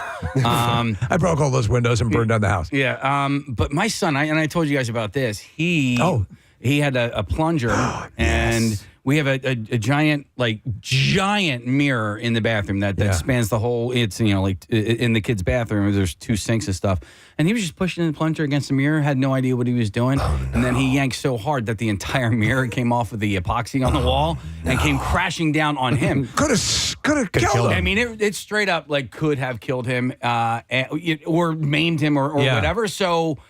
We weren't even that mad. We were just more concerned. Is everybody okay? And it was a huge thud that we heard. He got the bad luck, right? He was already punished. Mm-hmm. Yeah. Mm-hmm. It's so funny, though, when, kids do these things, no one can stay quiet, and that's how you find out about it. So we were over at my neighbor's house, and one of our other neighbor's kids swung a golf club in the basement and went through the wall. And the kids, all were like, somebody swung a golf club and it went through the wall. And we were all like, what? And eventually it came out. Yeah, of course. Casey, now, this is going to fast forward to this past week. Yeah. But this text I got from somebody says, I crashed my grandmother's riding lawnmower into her garage door. What an idiot. Casey had a riding lawnmower issue just the other day. Yeah, and actually, it could have been a lot worse than it was. But I drove my riding lawnmower. Thank you to Paul B. Moyer and Sons. I have this Husqvarna that I just got mixed up at the last second, and I drove the thing halfway off of the curb. I mean, I gave that particular section of the lawn a massive buzz cut all the way down to the dirt.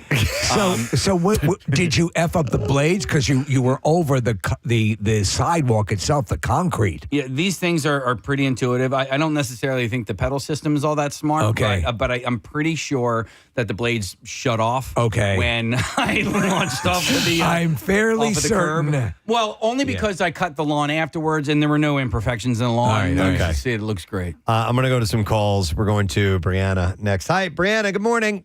Hi, good morning. How are you? Wonderful. All right, Brianna, what did you break when you were a kid? What was the biggest thing you broke when you were a kid? So it was the flat screen TV in our living room. How? I was playing We bowling. Bowling. Kill. Those initial we games. That's what I get to do. My mom was in the other room, and she heard everything. She came to call me in. I don't think I've ever ran so fast in my life. Me and my friend were in tears. So we bowling, we tennis, we golf. It went right through the screen, and it was like a bigger, older one that kind of had a platform on the bottom. Yeah. God, you just reminded me of something, Brianna. That's terrible, by the way. How angry were the parents? Like I said, I'm pretty sure my mom came and ripped me by my hair. Yeah. I don't think I looked my dad in the eye for a week. Thank you, Brianna. I appreciate it. She just made me think of something. I forgot about this. Do you ever remember running from your parents out of fear of getting your ass kicked? That's when my mom threw a knife at me. I remember that story. Remember? Is that when you called her a bitch? Did you call her a bitch? No. Oh, God, no. Okay. Oh, dear. I wouldn't be here today if I called my mom the B word. No, I was being a bitch. Okay. And she was just over it, and she came at me. I always say it was a knife, and it was, but It was a butter knife. She'll go, it was a butter knife. Doesn't matter. I ran upstairs because my bedroom was upstairs, and so she threw the knife up the stairs. Did she get you? I moved over and it hit the wall at the top. So of the you were stairs. running? I was running. Did you ever run? Oh, yeah, man. I remember one time my dad was furious with me, and I was probably kindergarten, first grade or whatever, and I was a match guy. I played with matches. I was a fire kid. Terrible. I told you about when I set the field on fire that one time. But I mean, this is young. I would light matches and just let them burn down and blow them out. And then, I put them under the cushion and the couch. Of course, they're never going to find those there. Yeah. And I mean, I probably did a couple packs of matches. There was a bunch of them under there. And I was in the living room. My dad lifted up, for whatever reason, the cushion of the couch, and he saw those. And he jumped over the couch to come at me. I just ran, man. Because when my dad saw red, I got my ass kicked. Yeah. Which I don't appreciate. How far did you run? I don't remember. I just remember I thought he was going to kill me. So my perception is that I was taught that the ramifications of running would be worse. Yeah. Stand there and get whatever you were going to get because you were just going to make it a lengthier experience. I'm going to go to John next. Hi, John. Good morning. Good morning, Ed. Good morning to see you, John. What's up, bud? Not much, Presbo. Hey, quick question. Yeah. What am I talking about? You're talking about the need to eat pizza. You're goddamn right. Yeah. All right, John. What was the thing you destroyed when you were a kid? Well, besides my mom's brand new Jeep Cherokee that I tried to teach a girl to drive and she crashed it. Okay. So I'm like 6. I see a dude stick a hose in the lawn. I'm like, oh, I'll stick the water hose in the lawn. Put the hose in there, turn it on. Next thing I know, there's oil covering the entire freaking lawn, in the pool, in the cabana, drowning in the basement. Yeah, I flooded out the oil tank. You flooded out the oil, so you had an oil tank that you were using for the house, and you had the water running caused that to flood out? Yes, the water went down and the oil came out. How does that happen? I'm sitting in the lawn, and my mom comes out and then goes, Hold on, dude. What are you sitting in the lawn? I dumped it. It sounded like he said he was crapping in the lawn. Go ahead. You're sitting on the lawn.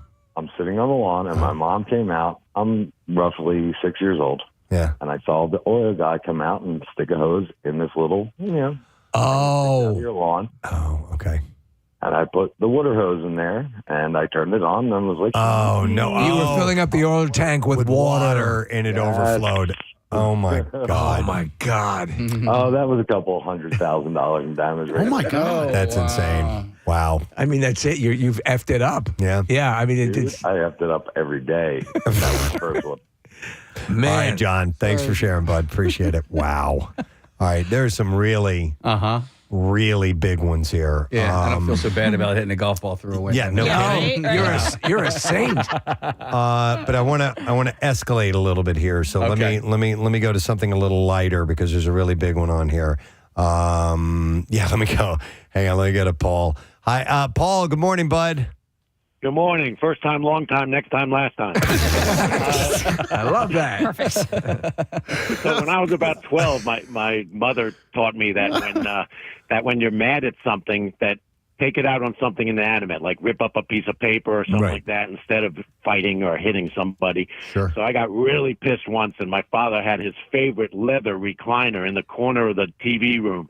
And I took a letter opener and I stabbed the back of it like 100 times. And that felt great. So then as he sat on it day after day, the stuffing fell out the back until there was this giant pile of stuffing behind his chair when they finally found it. So they were so mad, and they brought me and my twin brother into the kitchen. I'll never forget it. And they said, "Who did this?" And we both denied it with all of our hearts. And we just kept denying it and denying it. And then they finally realized who did it, and they blamed my brother. Oh, my God. Oh, no. And you didn't come forward. Oh, it was great. I was like, I'm scot-free. I'm off. But then they started putting on the punishments. I said, you know what? That's my brother. I can't do that. So I fessed up. And they were like, wow, that's, So my punishment was I had to clean the house for $1 an hour until the chair was paid for. Okay. So that was like 250 hours. Every day I came home from school and I just had to clean another room for 250 hours. Yeah, that sounds like a decent punishment. Yeah, that's a good punishment. That I was like a it. decent punishment. Yeah. Yeah. I mean, it wasn't painful at all. It just, I wasn't allowed to go out and play. Yeah, no, makes sense. All right, Paul, thanks, man. That's a great story. I have Ben next. Hi, Ben. Good morning. Good morning. Hey, bud. All right, so when you were a kid, what was the biggest thing you've destroyed in the house? Well, it was 2 in the same day. Okay. Me and my brother thought it was fun to throw pool balls through a window down to try to make them into the holes, and completely destroyed a slate table. So, so the pool tables they have slate underneath there, and so you're throwing these billiard and then balls. after getting in trouble for all that, we were kind of annoyed, so we decided to hop the neighbor's fence and shoot rocks into a brand new pool and destroyed a $10,000 liner. So the liner on top of a swimming pool, you started you made holes in it with rocks. Yes, Oh, with a tennis racket. and Dude, you were on a rocks. rampage. Oh, with a tennis racket, you were hitting the rocks. We were hitting rocks. Empty pool. As a kid, thank you, by the way. There's an inherent joy in destroying things. There is. Yeah. That's why what we need? We need rage room for kids. Yeah. Rage rooms for kids. I used to hit rocks with a wiffle ball bat, and thinking back on it, like, dude, I didn't care where it landed. I would sit in my backyard and I would launch it like towards my neighbors' houses. And one time, my cousin walked in front of me as I was hitting a rock, and this thing went straight into his forehead. I mean, he's 40 years old now. He's still got the scar.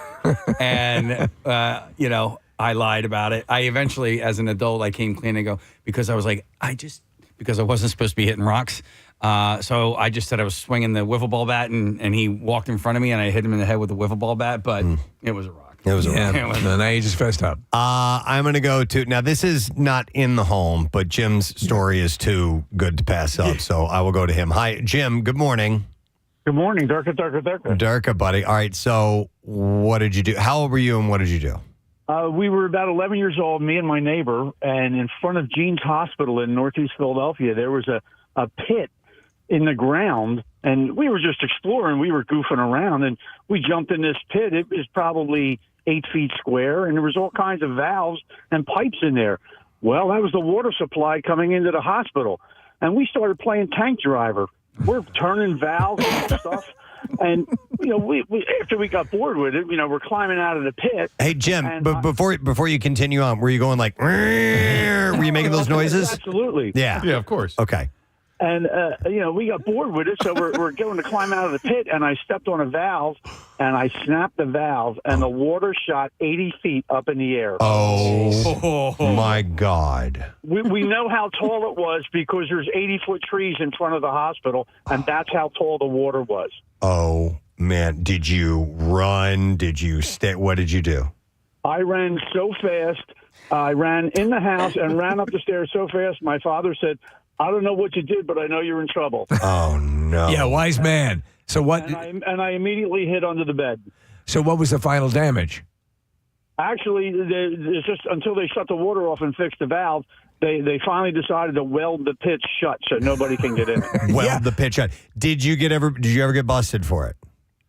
Everybody knew we did it, but we didn't get in any trouble because it belonged to the hospital and they left it open and we found it open. So do chores for $1 an hour until you buy a new hospital. So even though you guys were completely in the wrong, there was liability or culpability on their end, so you guys got away with it? Yes, we did. Absolutely. Wow. Jeez. I mean, really, like somebody could have gotten really hurt.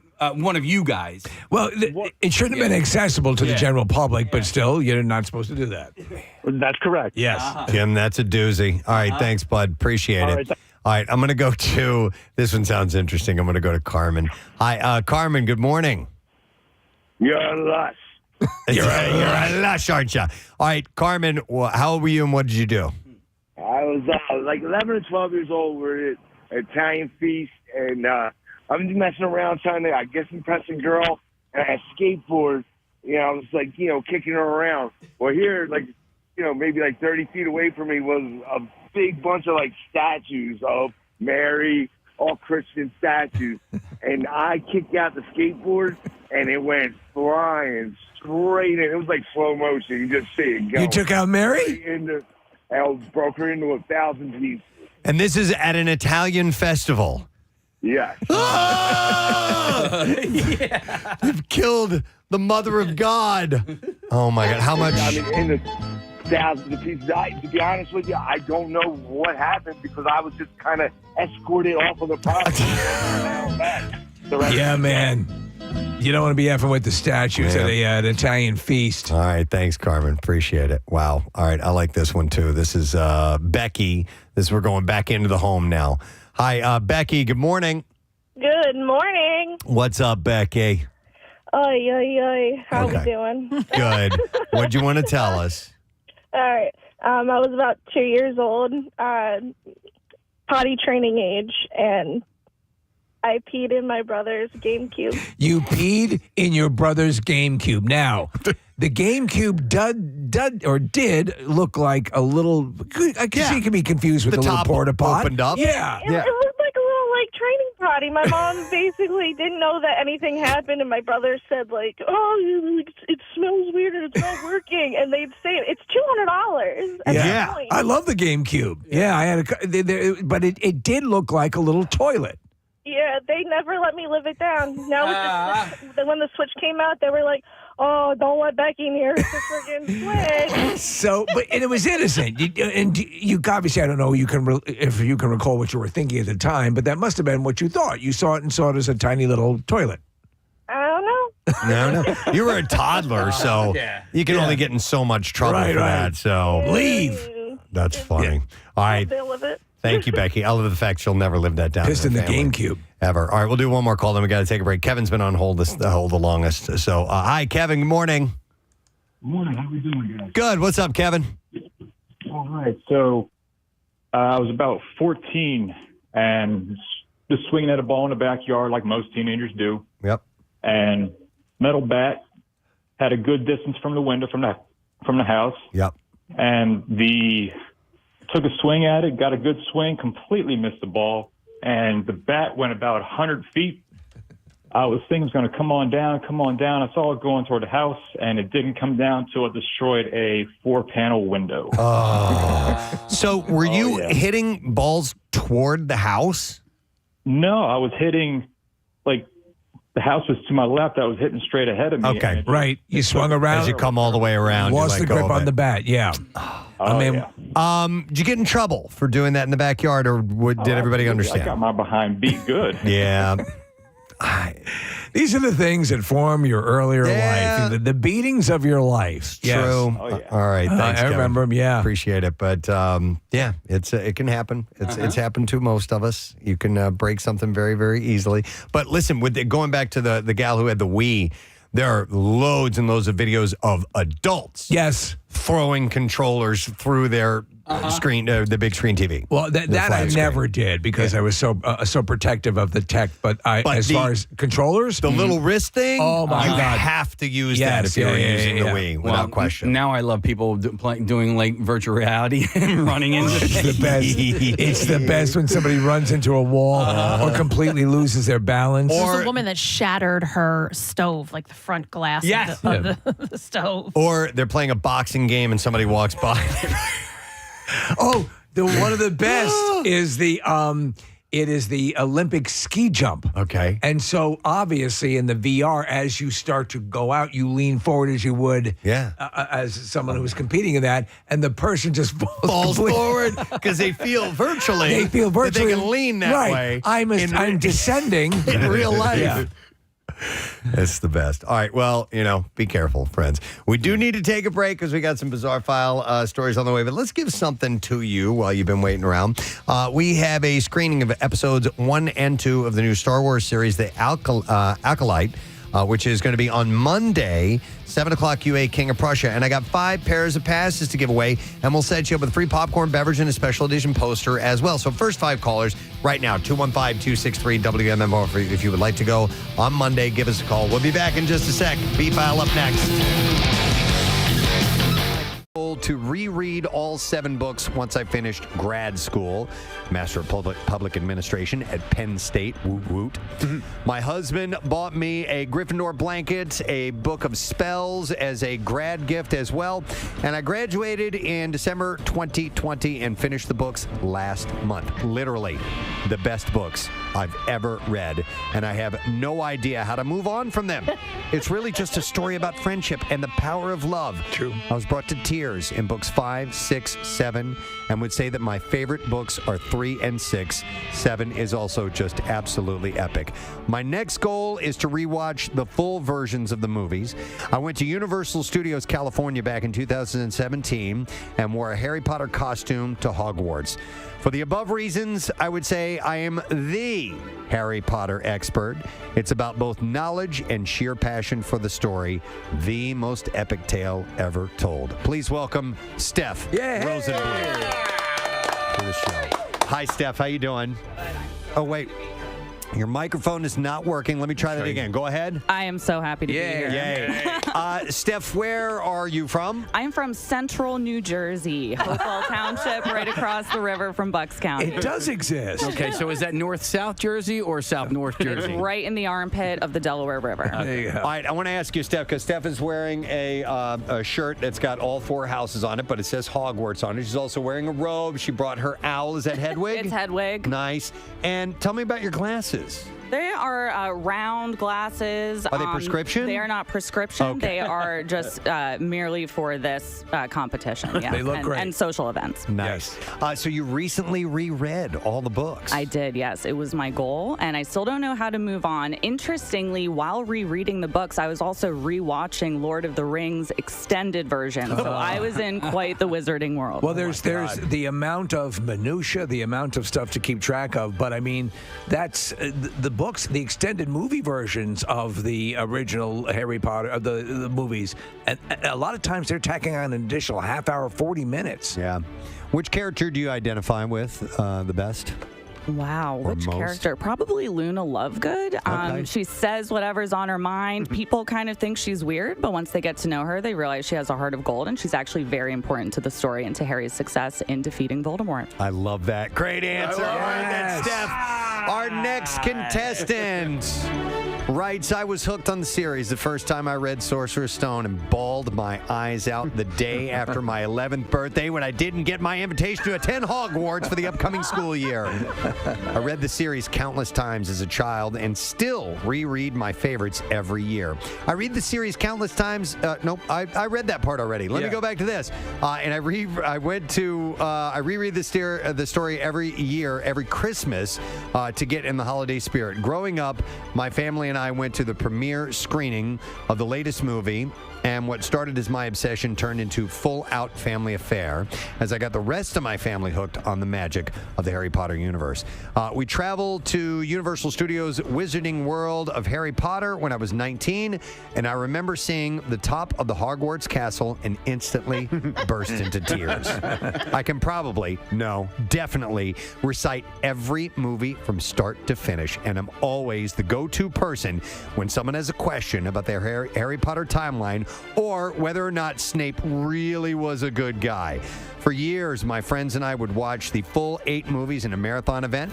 We would bake snitch cake pops, craft sorting hat cupcakes, and brew our very own butterbeer, all while playing Harry Potter trivia and discussing our favorite moments from the series. There really is something special about the magic that J.K. created, and I would love to put my knowledge to the test. Gang, welcome Lauren DiStefano. Love it. Hi, Lauren. How you doing? I'm good. All right, so tell us a little bit about you. Where are you from? I'm from Downingtown, Pennsylvania. From Downingtown, Pennsylvania. What do you do? I work at a law office now. Oh, really? There you go. Okay, nice. You can employ spells in changing a witness's testimony. You bring up something that I thought was really cool, and I think of it this the same way. For some reason, I perceive Harry Potter, the movies, as Christmas time fare.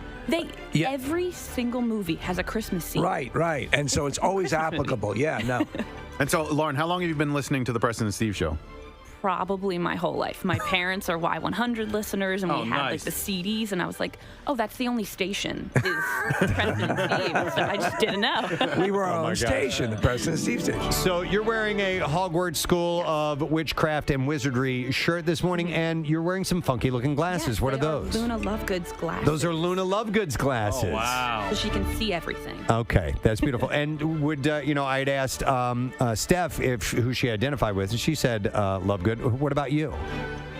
I think, my favorite character is Sirius. I love him so much. I love his arc of being the villain to the good guy, but never getting the redemption of it. But everyone who loves and knows him knows he was the good guy. You mean Severus? No, Sirius. Oh, Sirius. Oh, Sirius Black. I'm sorry. Yeah, okay. Out of prison, and everybody's like, and then he finally at the very end, they're like, oh yeah, he was a good guy all along. Okay. Wow. I just loved him. Oh, you guys are the real deal. Well, we're going to put you to the test, guys. All right. Are you ready to get this underway? Ready. All right. Ready. Let's test your. Now we have. You guys are going to be buzzing, and I'm going to explain the rules. But let's just test your bells and see how it sounds. Steph.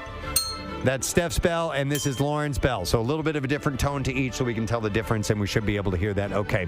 All right. Let's get this underway and tell you guys how we're going to be rolling this out for Battle of the So-Called Experts. There are 3 rounds, and they increase in difficulty. We will begin with the easiest questions, and they will be worth 1 point each. There are 4 questions per round. Okay. Second round, the questions are worth 2 points, and the third round, the questions are worth 5 points. So even if you're behind going into the third round, it can really change, and you can end up winning because of the difficulty level. Now, I will ask you a question. You have to buzz in to answer. If you get that question correct, you get points. Now, here's what I want you to keep in mind. If you buzz in while I'm asking the question, and I haven't finished the question yet, I will stop, and you will have to answer based only on what I've said so far. If you're incorrect, your opponent will get to hear the rest of the clue and also answer that question, and they get a benefit because they'll hear your incorrect answer. They'll hear the rest of the clue and might have a better shot at getting that. So keep that in mind as I ask the questions, whether or not you're ready to buzz in. And by the way, we will have a tiebreaker if necessary. If we have a tie at the end of the game, we'll have a tiebreaker question that is ready to go. And the winner gets our porcelain Tri-Wizards Cup here this morning. Gorgeous. It's actually a bi-Wizards Cup because we only have 2 Wizards in the studio this morning. But that is from our friend Eva, who created this. She is the ceramic studio manager at the Wayne Art Center. She's so talented. She's so incredible. She recently had an art opening out in Westchester at Westchester University. Eva's a great artist and a really cool person. She actually submitted to be in this contest because she loves Harry Potter so much. But when she wasn't selected, she made this trophy for us instead. That was very cool. And you can check out our Instagram account. We'll make sure we post that. It's at arts.by.eva. If you want to take a look. So thank you, Eva Josines. Is that how you say her last name? Josines. Yeah, All she's right, awesome. So thank you, Eva. All right, we are ready to get the battle underway. Oh, boy. Let's begin. All right. Let's get Steph and Lauren in place. Hands by your buzzers, by your bells, I should say. Are we doing Practice questions first, or are we just getting right to it? You know what? All right, I'll do a practice question just so you know what it's like to buzz in. And by the way, the questions are difficult. I'm currently reading, and I've seen all the movies. I didn't get any one of these correct. All right, but that's hey, I'm a neophyte compared to you guys. So let's try a very, very simple question, and buzz in if you know the answer. What street do the Dursleys live on? Okay, so then we would go to Lauren for that answer. Privet Drive. That is absolutely correct. So that's just a test. And that is how it's going to work. So we could clearly hear the bells. Yes. We know who's in. All right. And we can decide who gets to answer the question. All right, here we go. Did you say where their hands need to go? They can hover. Okay. Yeah, Hands can hover. We covered that off air. So, all right, first question, stand by. Here we go. And these are the easy questions for 1 point. In Prisoner of Azkaban, Snape commands his students to turn to... All right. 394. That is correct, Lauren. To which page? 394. 1 point for Lauren. I'm keeping score, right? That was excellent. Yes. All right. Next question. After Dumbledore's passing, he gives Harry the very first snitch that he ever caught. All right, we're going to go to Steph for that answer. I open at the close. She is correct. The rest of the question was, what was the sentence that appeared on the golden sphere? Wow. I open at the close. These guys are good. 1 point each. Next question. What are the full names of the 4 Hogwarts house? All right, we're going to go to Lauren. Lauren. Salazar Slytherin. Godric Gryffindor. Rowena Ravenclaw. And Helga Hufflepuff. That is correct. Those are the full names of the 4 Hogwarts house founders. So far, all my questions asked have been buzzed in early on. Yes, they have. They're extremely confident. Now, these are the easiest of the questions. Final question in the first round. Harry Potter's birthday is July 31st. Which character was born one day? Let's go to Lauren. Neville Longbottom. That is correct. Born one day before him. Oh, my God. And the total so far in round 1, Nick. Lauren with 3, Steph with 1. All right, 3-1. 3-1. And these two are jumping in before every single... before I had a chance to finish every single good. question. I mean, we have absolutely... Here we go again. WMMR presents Preston and Steve's Bizarre File. Brought to you by Mini Melts. Breaking ice cream news. Get Mini Melts ice cream delivered right to your door on the Wawa app. You are just a few clicks away from enjoying your favorite Mini Melts flavor. Download the Wawa app today. We'll start with this. A rare parasomnia disorder has transformed bedtime into an unconscious, high-stakes shopping spree. For the woman in the UK. Her name is Kelly Knipes, and she has spent over $3,800 in bizarre middle-of-the-night purchases like a full basketball court, cans of paint, playground equipment, and hundreds of Haribo candies. So she sleep shops. She does. Knipes, who also battles sleep apnea, has even awoke to find herself unwittingly handing over financial details to scammers. Oh, man. As well as overdosing on medication. But I've never heard of anybody sleep shopping before. Didn't she buy a whole bunch of white satin sheets, and so she was Knipes in white satin? Maybe she was Knipes in white satin. I just made that up. Really? I just I could not tell. You weren't waiting for me to have a story about a woman named Knipes? No, just off the top of my head, man. That's crazy. I thought for sure that Bruce Valanche had sent that to you. With 3 special needs children to care for, she takes the anxiety-inducing disorder in stride, though she admits that everyone thinks it's funny, but it's not. Some bits are, but some bits are quite serious. Oh, she got a basketball court. That's cool. Yeah, how about that? Yeah. A lot of people don't How do know you that. order a full basketball court? I don't know. We got a basketball court outside. It's on the truck. Tension. We're really going to milk this? No. Okay. Tensions. Tuesday afternoon. We'll go through the whole catalog of The Moody Blues. the Moody Blues. The gathering gloom. Tensions between North and South Korea have taken an unsavory turn, with South Korea accusing its neighbor of launching over 260 balloons filled with trash and animal feces across the border. Good joke. They suspect this is in retaliation for the anti-Pyongyang activists sending their own balloons with anti-regime materials into the north. While some of the inflatables landed and littered the ground, others remained airborne, prompting a hazmat response and warnings for residents to avoid them. I wonder how you'd get a balloon to be airborne with feces in it. Yeah, I don't know if they're Helium? carrying it underneath or what. I So saw pictures of balloons. Were they feces balloons? No, they almost look like little weather balloons. Okay, that's almost. probably how they did it. But I can't believe countries are doing this. Like, in your wildest dreams, could you imagine that? It's basically like North Korea put a bag of poop on South Korea's In Your porch. Wildest Dreams, which is a song from the Moody Blues. You're welcome. Just thought of that. It's all good stuff. Though vowing to respond calmly, one sole government official deemed the mounds a dirty waste of paper and filth. That's going at him. A complex threat beyond direct military. Did you hear what they said? Action, by the way. So. Did that happen on a Tuesday afternoon? Damn it, no. The family of Cedric McFadden, a man robbed and murdered 20 years ago in Florida, can no longer keep quiet and is taking legal action after discovering some of his remains weren't buried. In February, the family received an alarming call from the medical examiner's office that McFadden's skull and part of his spine had been discovered in a bin at the Lake County Medical Examiner's office. Jeez. Yeah.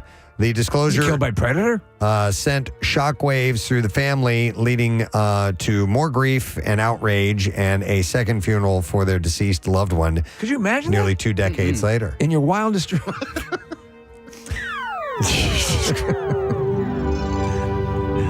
By the way, I do love this It's a beautiful song. Yeah, it's great. McFadden, at the time of his death, was fatally shot during a robbery by David M. Lee, who admitted to the murder and led police to his partially submerged body in a pond. The medical examiner's office conducted the autopsy and then released his badly decomposed body to a funeral home for burial. Any chance he'll make it? Due to the state of his body, the family chose not to have a viewing, and the funeral and at the funeral were unaware that his skull and part of his spine were missing. So the family is going to file a lawsuit. Sorry. Wildest dreams. I was just thinking about that again.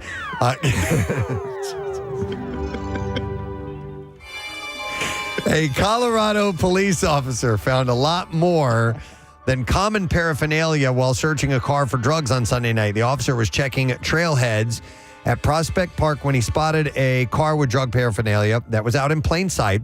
Around the same time, the car's owner was dropped off at the location by an Uber. The owner told police that a friend borrowed the car and told the owner to pick up the vehicle at that location. The owner also gave the officer consent to search the car. And during the search, the officer found drugs, a gun, and a large plastic bin.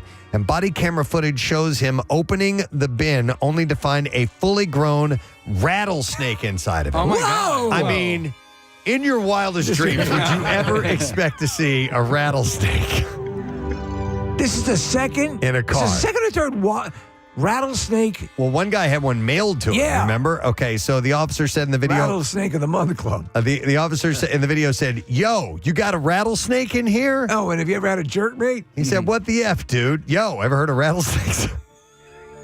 He said, "Are you kidding me? Yo, ever heard of jerkmate?" There's an effing live rattlesnake in this bin." The car owner appeared to just be as shocked as the officer. He goes, "I'm just a singer."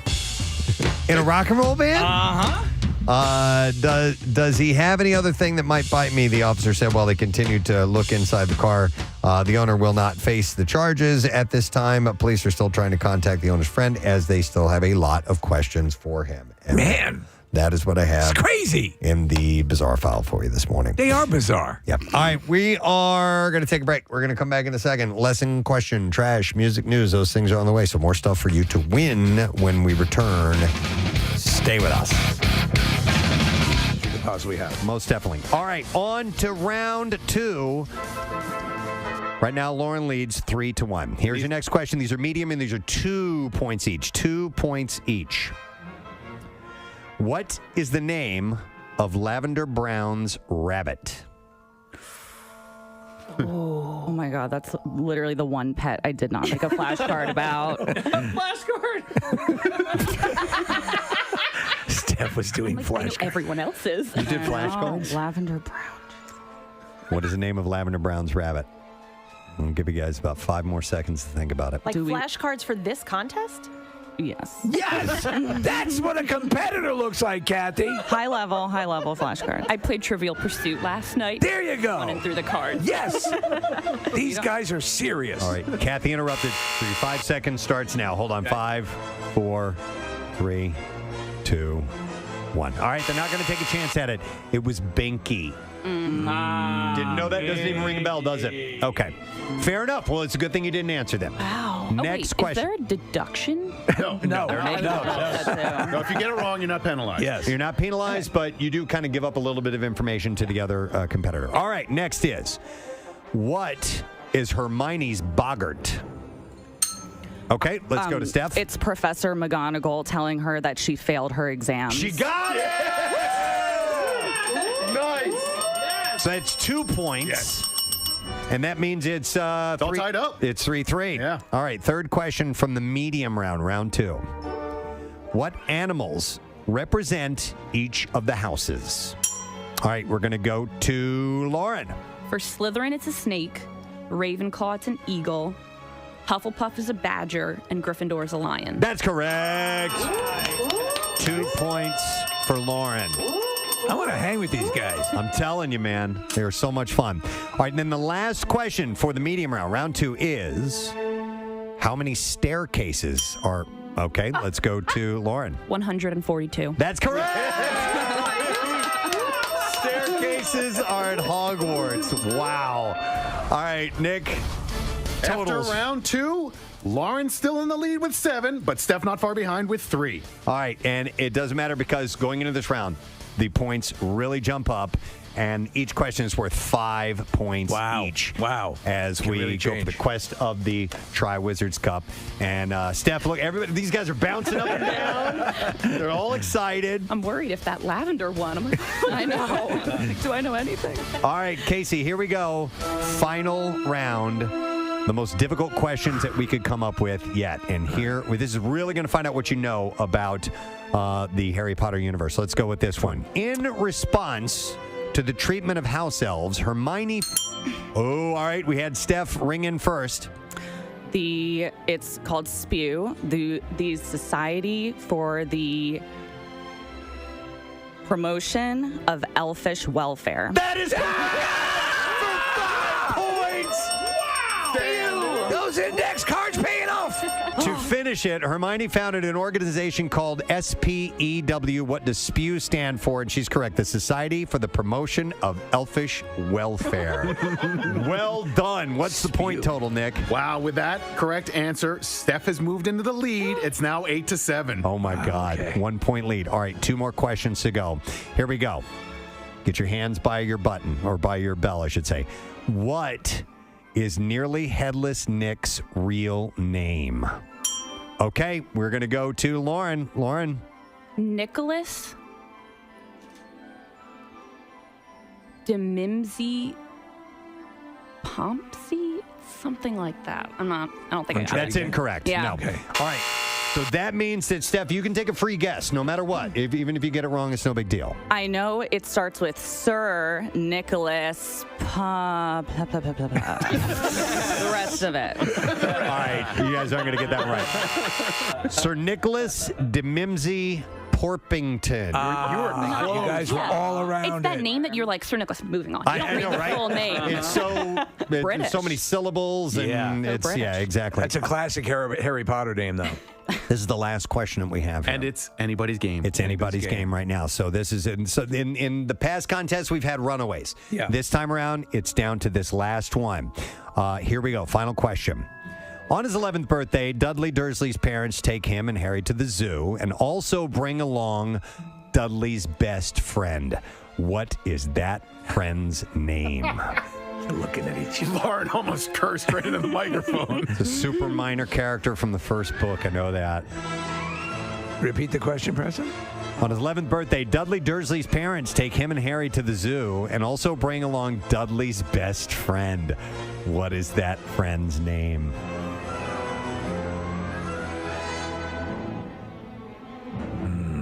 They have this intense look. Steph looks like she has no idea. Lauren is kind of picking around in her brain. Whoever he is, he's not a nice little boy. Right. 5 seconds left. I'm just Okay, gonna put might a as well. guess in. Go ahead. Albert. Incorrect. I'm sorry. Nick, what does that mean? That means with 8 points, Steph is our winner. Oh, my God! Steph is the champion.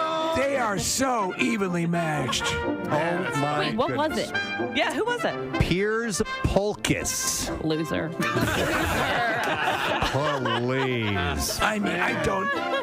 That was neck and neck. All right, just for fun, we had more questions, and we're never going to use these for anything. And while we have Steph as the winner of the Tri-Wizards Cup here this morning and the self-proclaimed expert of the Harry Potter universe, just for fun, let me try out a couple of other questions for you guys.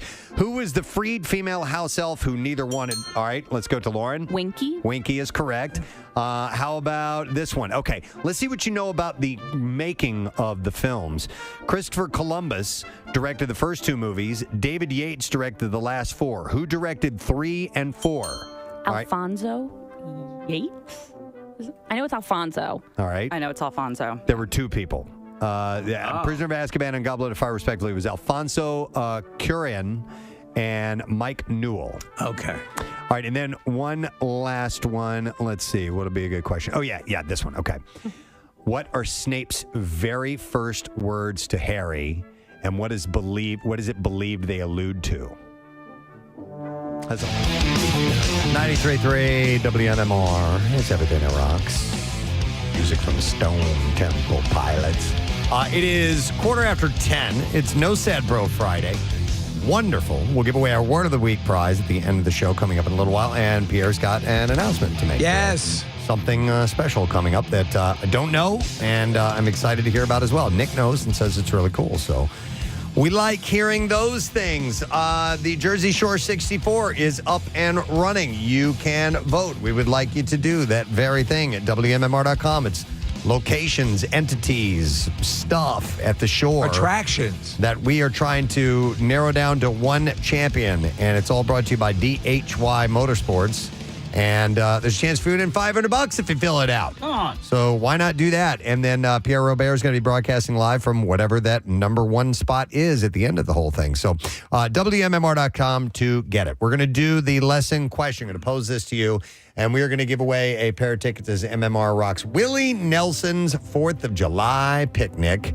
And Nick has got the question for us. What is it today, Nick? On which planet does 1980s rom-com Some Kind of Wonderful take place? All right, 215-263 WMMR. On which planet does 1980s rom-com Some Kind of Wonderful take place? All right, let's see if you know the answer. 215-263 WMMR. Call now. We'll do the trash while you call in. The trash business is a gold mine. 93.3 WMMR with Preston and Steve's Hollywood Trash. All right, it's brought to you by Rita's. You can make sure that you do head out to Rita's to try the new Kool-Aid Tropical Punch Ice. Oh, yeah. You can try it in a 5-layer gelati or an ice Splendor drink, and it's available only for a limited time, so get to Rita's quick. What's happening this morning, Steve? Well, Diddy's eyeglass line, Sean John Frames, is being dropped by America's best retailers. Diddy's trying to salvage the deal, saying that the frames are so strong they could even withstand one of his beatings. Wow. Hey! Pictures of Michael Jackson's nephew Jafar recreating the Thriller video for the new Jackson biopic have been leaked. Jafar said it was surreal playing zombie Michael and joked that he felt a sudden craving for brains. He meant to say brains. And finally, reality TV star Jax Taylor and Brittany Cartwright, appearing on a recent podcast, explained how their separation is affecting the parenting of their 3-year-old son, Cruz. Both Taylor and Cartwright admitted that it's actually been easy because just like most people, Cruz has no idea who they are. And that's your Hollywood Trash. All right, thanks, Steve. So the question is, on what planet did the 1980s film, or was it in the 80s? Rom-com, Some Kind of Wonderful, take place? 215-263 WMMR is the number. We got some last-second callers making their way in, so let me give them just a moment here, and we'll see if we can get an answer. I will go to Melissa. Hi, Melissa. Hi. Hi. Do you know the answer? some kind of wonderful took place on Earth. Well, it's not what we said earlier this morning, so that's what we're looking for. The lesson question. I mean, technically it did, but it was said earlier today. Let me go to Jackie, see if Jackie knows. Hi, Jackie. Good morning. Hey, Los Angeles? That's not a planet, but thank you for playing. We appreciate it. It's trying to become a planet. What planet? But they still have more paperwork to fill out. All right. If you know the answer to that, 215-263 WMMR is the number. And while you're calling in, we will go ahead and do music news, and that's right here. Now, Preston and Steve's Music News on 93.3 WMMR. Brought to you this morning by Sports and Social at Live Casino, Phillies, Fridays at Sports and Social Philly. Every Friday, home game, you can enjoy free caricature drawings, Budweiser specials, giveaways, memorabilia, and more. Visit sportssocialphilly.com. Yes, no charcuterie, just caricatures. Ozzy Osbourne and Geezer Butler are now talking again, according to Geezer in a new interview. Yeah, they're speaking in just gibberish, only gibberish, which Ozzy is a master at. The Black Sabbath bassist said there's been a lot of miscommunication and perhaps some misunderstandings, too. He said he heard about how Ozzy had told Rolling Stone that he didn't reach out when he was dealing with various health issues, but it turns out Butler did, in fact, send messages to Osbourne. But those messages weren't making it to their way to the Prince of Darkness. Butler said, so I went through the accountant, and he got in touch with Ozzy and said he's just been sending you stuff. He wants to talk to you, and we've been fine since that. Back in June of last year, Butler released his memoir, Into the Void. In the book's epilogue, the bassist shared that he and Ozzy don't really speak due to a falling out between their wives. He wrote, me and Ozzy are fine. It's just that we're both ruled by our wives. He's got a big heart and was always there for me in my times of trouble. Apparently, a falling out between Sharon Osbourne and Butler's wife, Gloria, had led to some tension between the bandmates. Despite Butler saying he and the Prince of Darkness were fine, Ozzy clearly wasn't fine at all about their situation. In November of last year with Rolling Stone, Ozzy said that Geezer hadn't called him at all during his many health struggles in the past 5 years. He added that Tony Iommi has been very supportive during his health issues. He also said that Bill Ward had been in contact with him despite ongoing tension with him. He said, we all grew up together, and he can't pick up the effing phone like a man and see how I'm doing. He added that the falling out between their wives was between the wives, not them. He said, are you really going to hide behind your wife's skirt because of that? Wow, those fighting words. Yeah, after Ozzy's comments received a lot of attention, Butler took to Instagram and responded. He said, rumor has it Ozzy's upset, saying he never received my get well messages. I made 2 different attempts to get in touch during his illness. And then he goes through which ones he did, and he said he didn't hear back. 11 months later, I emailed Sharon to check on Oz. That email went unanswered, too. He slid into his DMs. He concluded by saying, I don't want to engage in a tit for tat. Having made 2 attempts to wish Ozzy well without a reply, I figure it's best to privately keep him in my thoughts. But they eventually got everything sorted out. Ozzy does have a point. He was looking pretty bleak there for a while. Well, no, he said he was reaching out to him, but he wasn't getting the messages. So you could see why he would be butthurt, though. But he... For some reason, he didn't receive the messages. The Queen catalog is reportedly the next major sale in the ongoing trend of legendary artists selling their music and other intellectual property. And according to Billboard, the band is finally getting close to selling its diverse catalog for a reported sum of $1.2 billion. Oh, wow. Whoa. Wow. Yeah. The outlet noted the sale may have already taken place, and the deal is in an exclusive period with an undisclosed suitor. That's Loverboy money. In addition to Queen's music, other pieces of this remarkable deal also include publishing and ancillary income streams, which include the revenue from the biopic Bohemian Rhapsody. The deal also may include royalties from the North American Master Recordings catalog, which Queen sold to Disney-owned Hollywood Records at some unknown point since the label began licensing the band's recordings in the early 90s. In May of last year, reports surfaced via CNN that Universal Music Group was in discussion to acquire the Queen catalog from Disney for over $1 billion. At the time, Disney denied the news of the sale and told CNN they had no plans to sell the catalog. But so far in 2024... there have been a few major catalog sales in the rock world. In April, Kiss sold its catalog, name, logo, and makeup rights to Pop House for a reported $300 million. That seems like pales to the absolutely $1.2 billion. It's almost $1 billion less. In February, Rod Stewart sold his catalog to Irving Azoff's iconic artist group for about $100 million. It's like $100 million. And since then, since release of Bohemian Rhapsody, the biopic, there have been a renewed interest in the Queen catalog. It generated $18 million of revenue in the 6 months following the film's release. That catalog generates a lot of capital because you see Queen songs popping up in commercials all the time. Streams of Queen's music more than tripled during that time, going from 580 million to 1.9, like a billion. Like a billion. Yeah. Sorry, I was on the wrong page. It was like a billion. Thank you. Got you. All right, and then one last story. The Police are giving their final studio album, 1983's Synchronicity, the grand reissued treatment, which also includes a massive box set. It's coming out on July 29th. The limited edition deluxe box set of Synchronicity will contain a staggering 6 discs and 55 previously unreleased tracks. Universal Music Group also notes the Synchronicity box set will contain new liner notes, new interviews, rare archival memorabilia, and unseen photographs. So in this day and age with a lot of people not having CD players, are we talking box sets for records? Are we talking box sets that include a streaming code, or everything's in there? It'll be a charcuterie variety of formats: colored vinyl, picture discs, and CD. All right. But it also includes 19 previously unreleased live recordings from a September 1983 Police show at the Oakland Alameda Coliseum, and alternate studio versions of each track as well. It's been in the works for over 3 years, so if you're a Sting fan or if you're a Police fan, you'll definitely want that. And I mentioned this earlier. Next week, Andy Summers from the Police will be joining us on the show, which is really, really, really cool. So we're looking forward to that. All right, we can go back and try to get an answer to the question on what planet was some kind of wonderful placed, or what was it? Where did it take place? Take place. Thank you. We will go to Gina, see if we can get an answer. Hey, Gina. Hi. Hi, Gina. What planet did the movie take place on? Pandora? Yeah.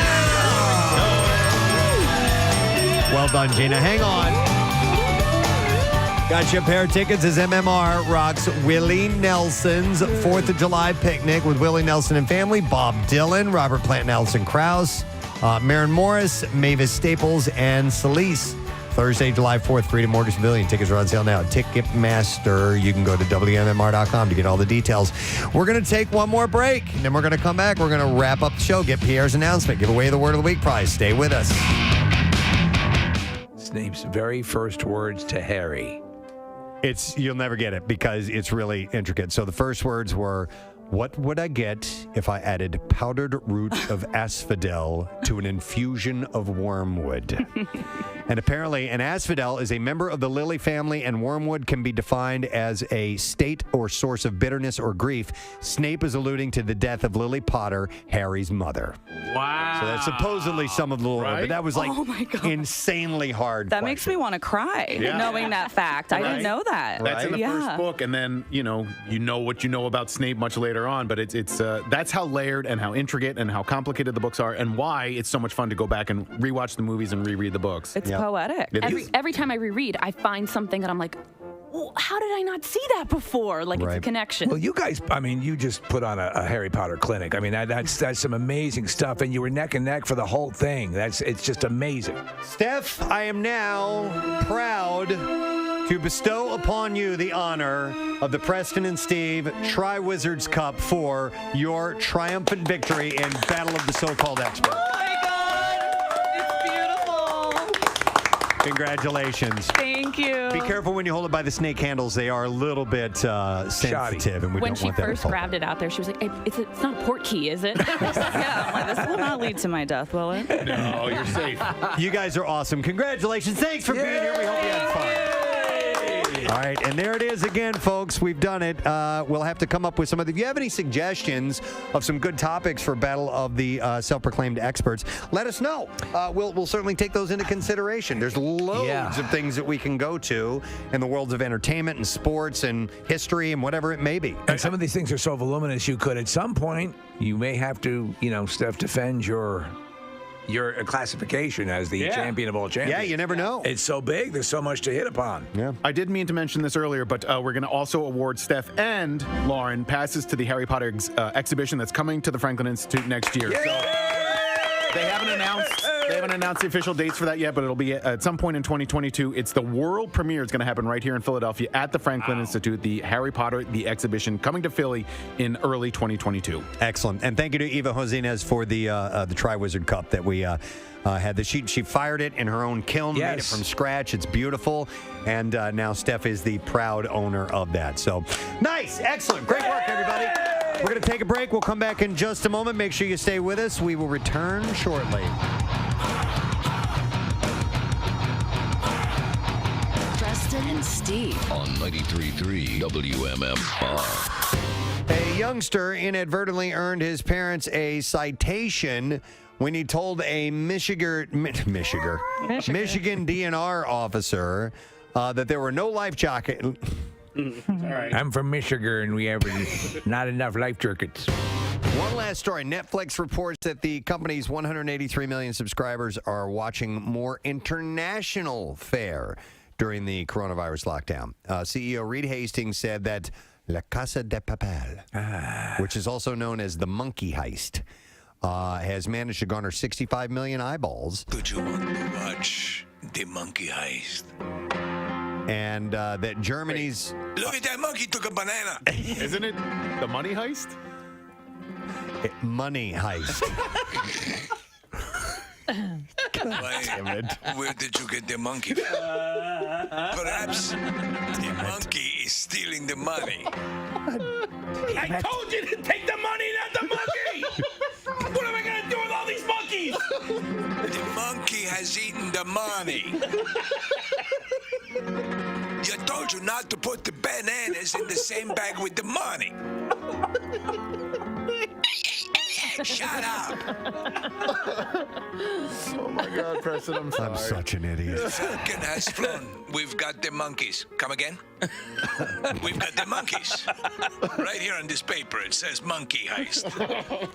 La Casa de Papel means money heist. Money. I would like to watch the Monkey Heist. Oh, well, who wouldn't? Oh, God. And also Germany's Unorthodox, I think I got that one right. Yeah. And Italy's Summertime are doing well on Netflix. So, God damn it, what are we going to do with all these monkeys? International. I don't know how we ended up down this path, but that kid does that in that scene in the gym, yes. Yes. Okay. Oh, boy. All right, so onions, unions, poop on the floor. If we do the backtrack, we'll find out where we went. Shouldn't we do that to jump rope, Casey? Onions, union, poop on the floor. Onions, union, poop on the floor. Right, Kat? I'm not taking part. No, Come on, Kathy. Come on, jump in, Kathy. Come on, Kathy. Onions, union, poop on the floor. No. Onions, unions, poop on the floor. No? No, I'm mad at you. I can't believe you're part of What? this. No, that's a good chant. Beat a metaphor. My mama said that you want more. Onions, unions, poop on the floor. We're double dutching now. Come on, man. Can you double Dutch, Kat? I can't. I've Me always neither. wanted to learn. And Okay. I can't. Could Were we you try too that in the afraid- studio? Because I can't do it. Were you too afraid to jump in the middle? I couldn't time it I out right. I can't time it. I can jump rope. I'm an amazing done jump it. roper. Can you do it? You can Maybe. double the Dutch. Yes, I can double dutch. What the hell is happening? I don't know. You don't remember that song? No. Double dutch. No. Double dutch. Oh my gosh. The double dutch bus. You guys don't remember that? I do remember it, yeah. Of course. You don't remember that? No. That's the story that you remember on the air the other day, and I was about to crack the mic, and I come on out of the song, and I go, Casey, don't ever say something to that like that to me right before I turn the microphone That was on. it? Imagine That was what he was telling me. You travel that way, but it's good to know. It's good to, yes. you come prepared. It's You don't go outstanding. camping without a shovel. That's hilarious. Good for him. All right. I know somebody who has to get those sheets too. Really? Yeah. Rubber sheets? Yeah.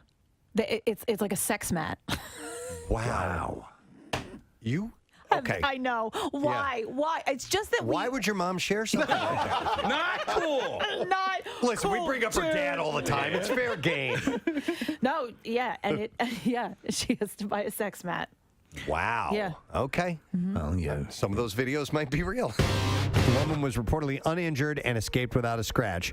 No further information about the couple charged by the bison was immediately available, but it's funny because she hits and boom, she stays still. Wow. And they leave her alone. There have been a number of stories recently about people getting far too close to these bison. Yeah, they get gored. They're getting gored. He charges her, and then as soon as she falls and plays dead, he just kind of sniffs her and like runs away. Yep. Oh my God.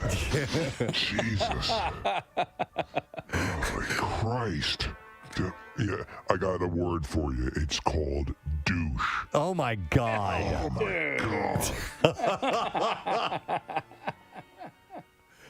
I mean, there's some nasty smelling stuff out on the plains there, but yeah. Come on. I live in the wild, and nothing I've ever smelled smells like your crotch. Jimmy rides a motorcycle, and he's got something to say about as far as getting used to driving. Hey, Jimmy, good morning. Hey, good morning, guys. What's up? Hey, yo, bud. Yeah, go ahead. No, I was going to say what threw me off real quick is I've been driving bikes for 25. He just crashed. Just crashed Oh my his God. motorcycle. Jimmy? He might have. We lost him. Jimmy, we appreciated you listening. His final words were, I've been driving. Our two princes, it is 10:35 on Friday morning, the Preston and Steve show with no sad bro in sight anywhere. Oh, the no saddest of bros. I would echo that exactly, sir, because it is a gorgeous, gorgeous day today. The vibe is good. Temperatures are going up to about 78. Lots of sunshine. Sunny tomorrow, high 85. Clouds coming in on Sunday, high 85 there, and then maybe some rain on Monday, but that's Monday. It don't matter. Monday. No, real good. So thank you to everybody who participated in today's radio program. We had a good time with giving things away and whatnot. And to what do my weary eyes appear? Pierre Robert. Yay! Pierre appears. Pierre's appears, yes. How you doing, man? It's a new perfume. Pierre appears. Appears by Pierre. Ladies, you want to get it right away. I need the money. I like that. Appears by Pierre. Pierre appears. Appears by Pierre. I like then that. I'll also have the Pear Pierre fragrance. Pear Pierre? Yeah. Okay. Yeah. Suppose it's And pear. also the Peach Pierre. Oh, okay. You're diving into the fruit line. Petite Pierre. Parfum Pierre. There's a whole line. Yeah, that's a whole line. I mean, ladies, please sign up immediately at petitepierre.com. In conjunction with Omaha Steaks. Yes, yes. So I understand you have an announcement. But I do. Can we do the letter first? And while Yes, we're getting the announcement, we'll can. take the calls. So here we go. Preston and Steve on 93.3 WMMR. Now, the Daily Letter.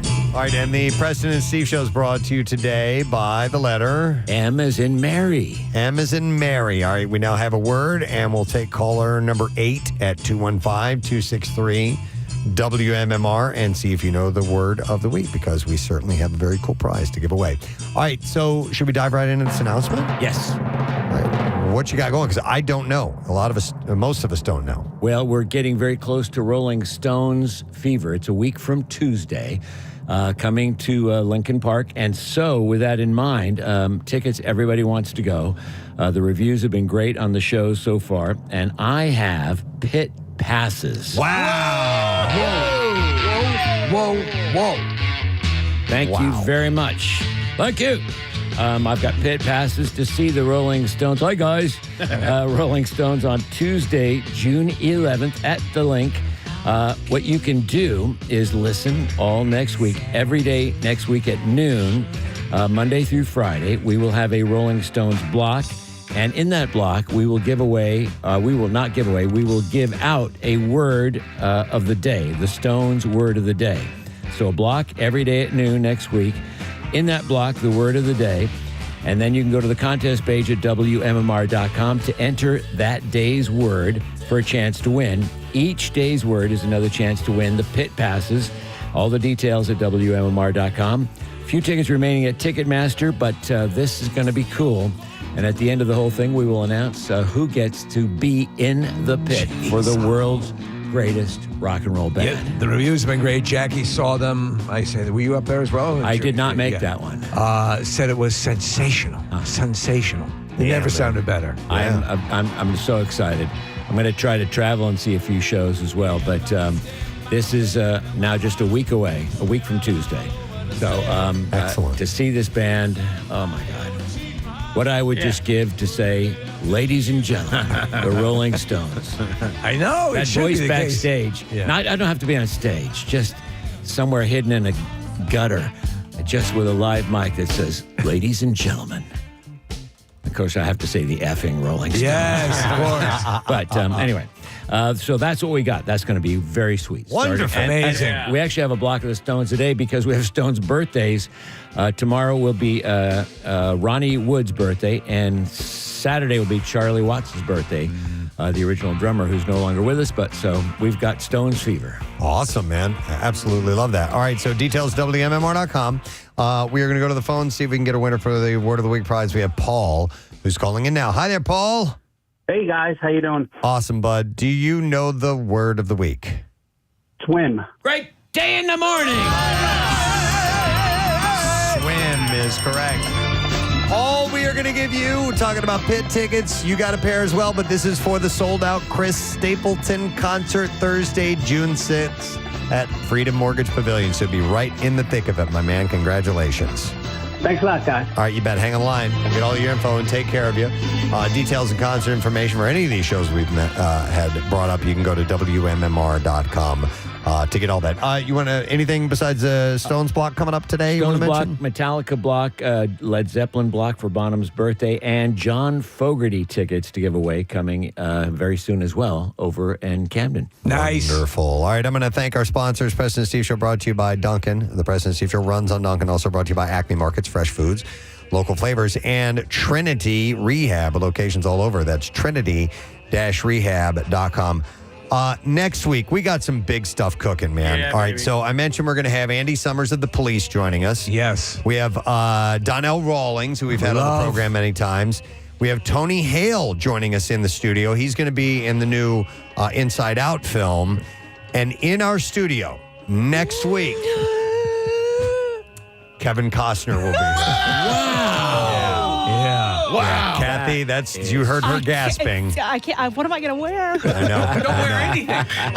Let's make sure we don't have the same outfit on. The legend, Kevin Costner, will be in our studio next week. You guys had a great conversation with him, probably more than one, but I remember just a wonderful conversation that he was completely engaged in. Yeah. So that's going to be cool. Yep, very much looking forward to it. All right, that's it. We are done. Rage on. Have yourself a great weekend. The weather's fantastic. Enjoy it, and we'll see you later, gang. Bye-bye.